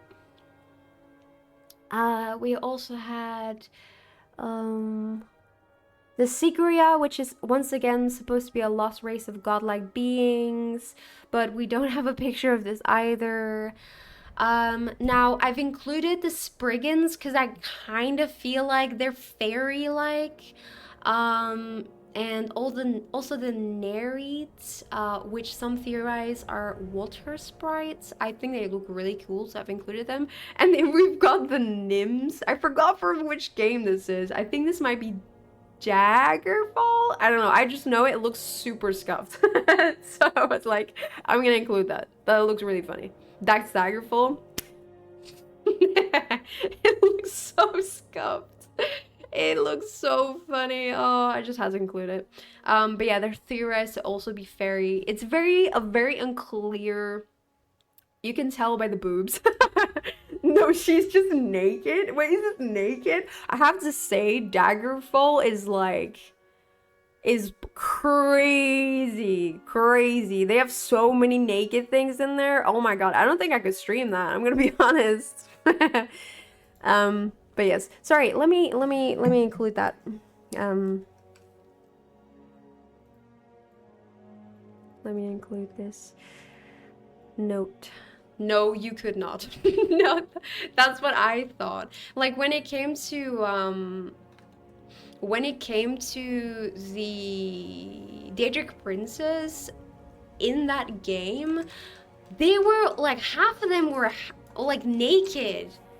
Like I wanted to include many like different versions of them in the different games, and I just couldn't because they were fucking naked. I was like, oh my god. And you guys are suggesting I play it. How would I play this? I would like get banned for the rest of my life. Was before Morrowind, Redguard. Oh, so what about Arena? Redguard doesn't exist. Redguard? What do you mean? Redguard is so funny though. I really enjoyed it. Who's getting tired? Who's getting tired? Lift your hand.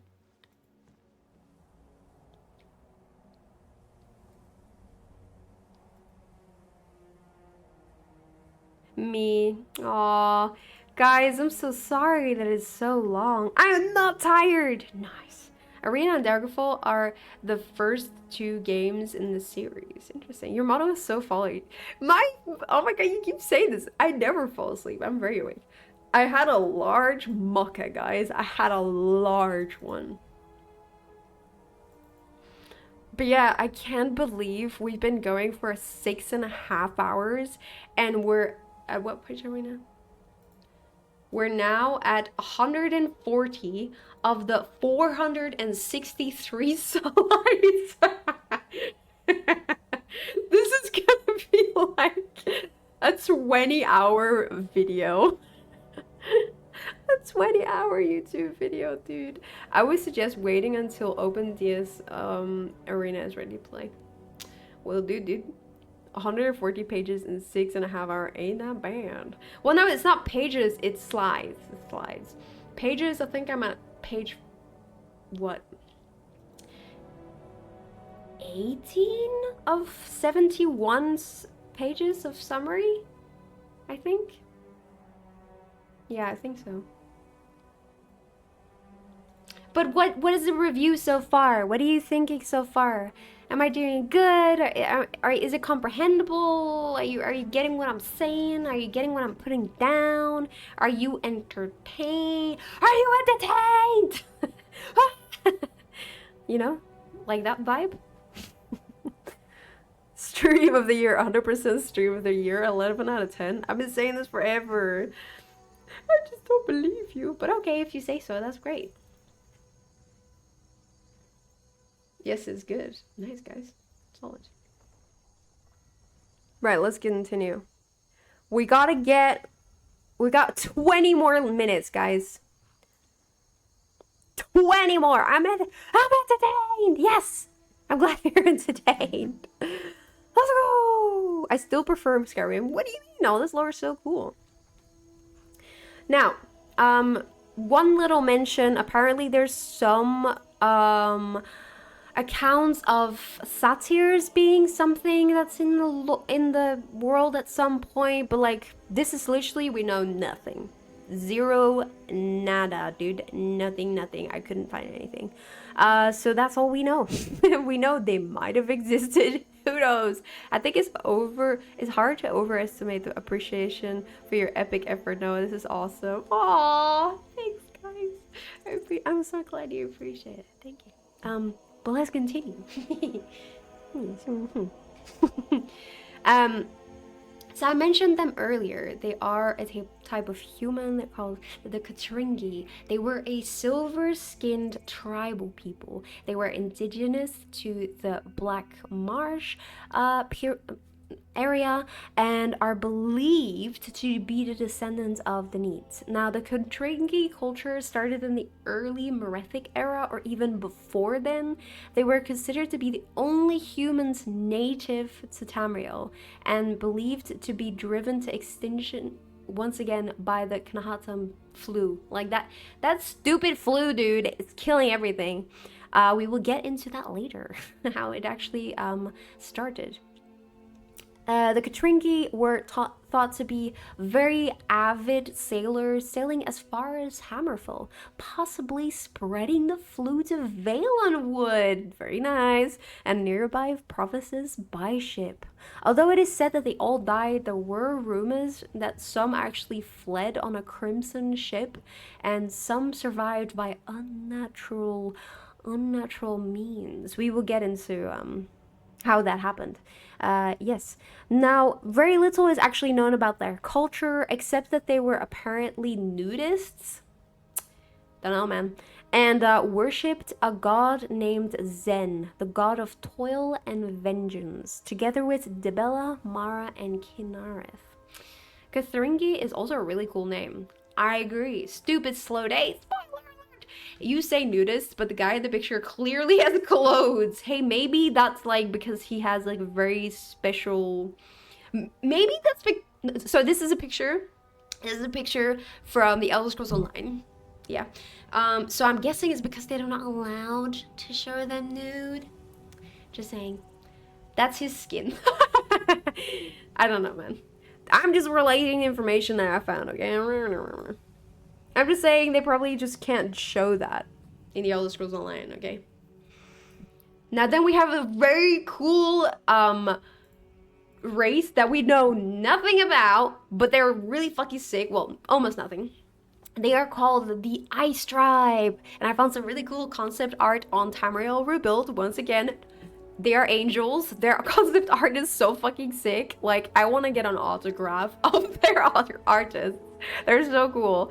Now, they only appear in the series of the Elder Scrolls mobile phone games. There's mobile phone games. It's called the Elder Scrolls Travels Shadowkey and the Elder Scrolls Travels Dawnstar. Those are the mobile games. It is unclear what they are, but they could be a type of Falmer or Kamal or a different race all together, but they are known to live in the northern frozen region of Tamriel.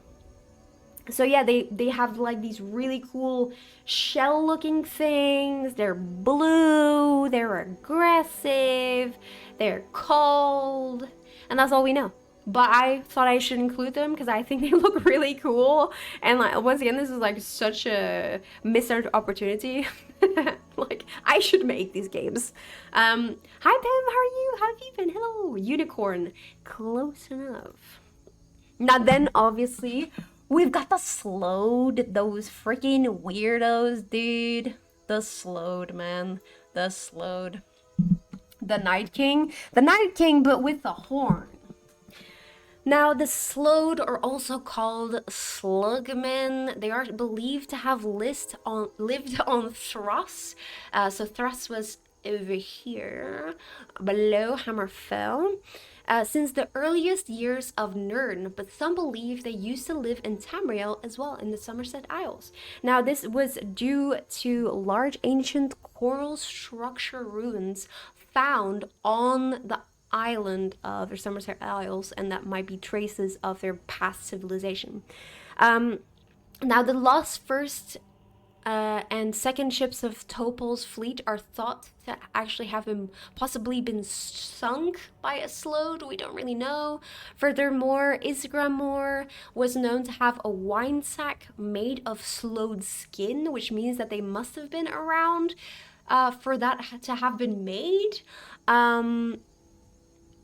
Why did you give him a witch hat? I will explain. I'm not through it yet. Since before recorded time, the Slowed were said to have frequently raided the Aldmeri inhabitants of the Isle, often conjuring up horrific sea beasts to do the work they were physically incapable of, because they're really heavy. Yes. Now, what about their biology? Well. The Slowed actually begin their lives as tiny, amorphous, non-sentient grubs that eventually evolve into squishy, aquatic, octopus-looking creatures called polgwiggles. Yep. During adolescence. Yep. Now, the larva and the polgwiggle stage that Slowed take at birth is sometimes collected by the matured Slowed, this guy, and is used in the creation of a rare, potent alchemical mixture known as Slowed soap. So basically, they sell out their babies. Yeah, they do. It is believed that the dreadful gastropods that were responsible for spreading the Thrussian plague were actually mutated forms of the Slowed larva. So once again, they're using their babies to spread disease. Yeah. Now, younger adults lack the ability of self-reliance and are normally not seen on land, while older adults, due to their extreme weight, are completely immobile unless buoyed in water. I don't know how to say that word, sorry. Slowed at birth are actually also, this word, hermaphroditic, which basically means that they have sexually reproducing it's an organism. Blah. They are both female and male, so they can make babies on their own. There you go. Sorry, I can't say that word. Hermaphroditic. They dual wield. They dual wield. Now, they have this until they grow old enough to walk on land, in which their reproductive organs are absorbed into their bodies. Yep. So, first, they're dual wielding, yeah, at birth. And then they evolve to be able to walk on land. And once they can do that, they absorb their reproductive organs. They slurp them up. Yep. So basically, this guy, he can't make babies. And that's probably why he's selling the other babies to make cash. So, yeah. Yeah. This is confirmed lore. This is insane. Yes, it is. Ew. These are my favorite parts. So the Slowed are actually stated to have careful and deliberate personalities. They possess incredibly strong minds and are very quick thinkers. The average Slowed is said to be very self-centered and calculating, often scheming for their own benefit and interest, as I just explained. Breaking laws when they believe there will be meager consequences. Slowed are also unable to sincerely display notable human emotions. They've actually been caught faking them to garner emotions. Now, the culture of the Slowed is largely based around magic. That's why he's wearing a wizard hat. Most notably, obviously, necromancy, because they're evil. Every Slowed knows how to use the recall teleportation spell, actually, apparently, due to their heavy structure. I thought that was interesting to mention. Sloweds often also purchase slaves just to kill and revive them. They are said to even use their own larvae in necromantic rituals and reviving dead sea creatures to keep as pets. Lamau, it's a necessity. Why walk when you can ride? That's so true. I think the Netch and Morrowind were originally supposed to be floating forms of Slowed or something. That's so funny, really. Yeah. So they sell their babies. They can't make babies when they hit the land. They have very weird biology. They suck up their reproductive, things. They love necromancy. They buy slaves just to kill them and use them in necromancy. And they love teleporting because they're way too heavy. And yeah. Romancing next with larva. It's just the way it is. But yeah, here, in the grand scheme of things, this is where they actually live. Can we melt some ice cubes to sink all of Thrust or something? Aren't Slowed aquatic, though? I don't actually know whether they can swim, because at one point, heading out in a bit, Noah and chat, W stream. Okay, thank you for joining, I appreciate it. But yeah, so the big conclusion of this is... there's so many cool races. They fucked up, dude. They could have used all these cool things and they just did not. Now, are we disappointed about that, chat? Yes, we are. We are. Do you have a favorite race from the ones you've covered today?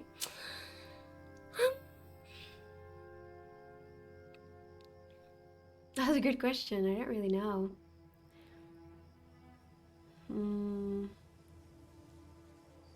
Gremlins? Yeah, but that's because you're a gremlin, but we didn't cover that.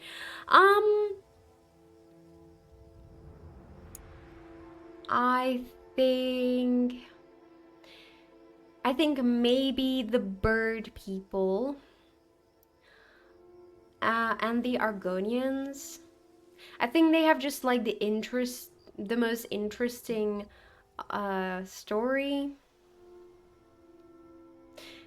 And they just seem like very different and distinctive like races compared to everything else. Like, Menhir, they originate from Elnavais, very simple There's so many to be fair. I agree, there are so many, but I think the Argonians are the most interesting because they are very like complicated in how they work, like how they were created, how their biology is, how their culture is all like connected to how they were created in the first place. And I just really like that. I just like how unique they are, I would say. So yeah, very cool.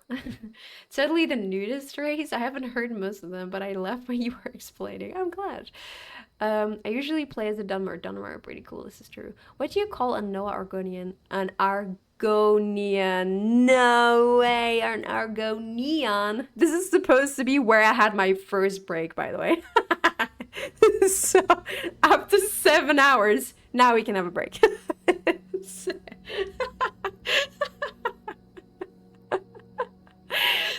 is how short I thought this was gonna be, by the way.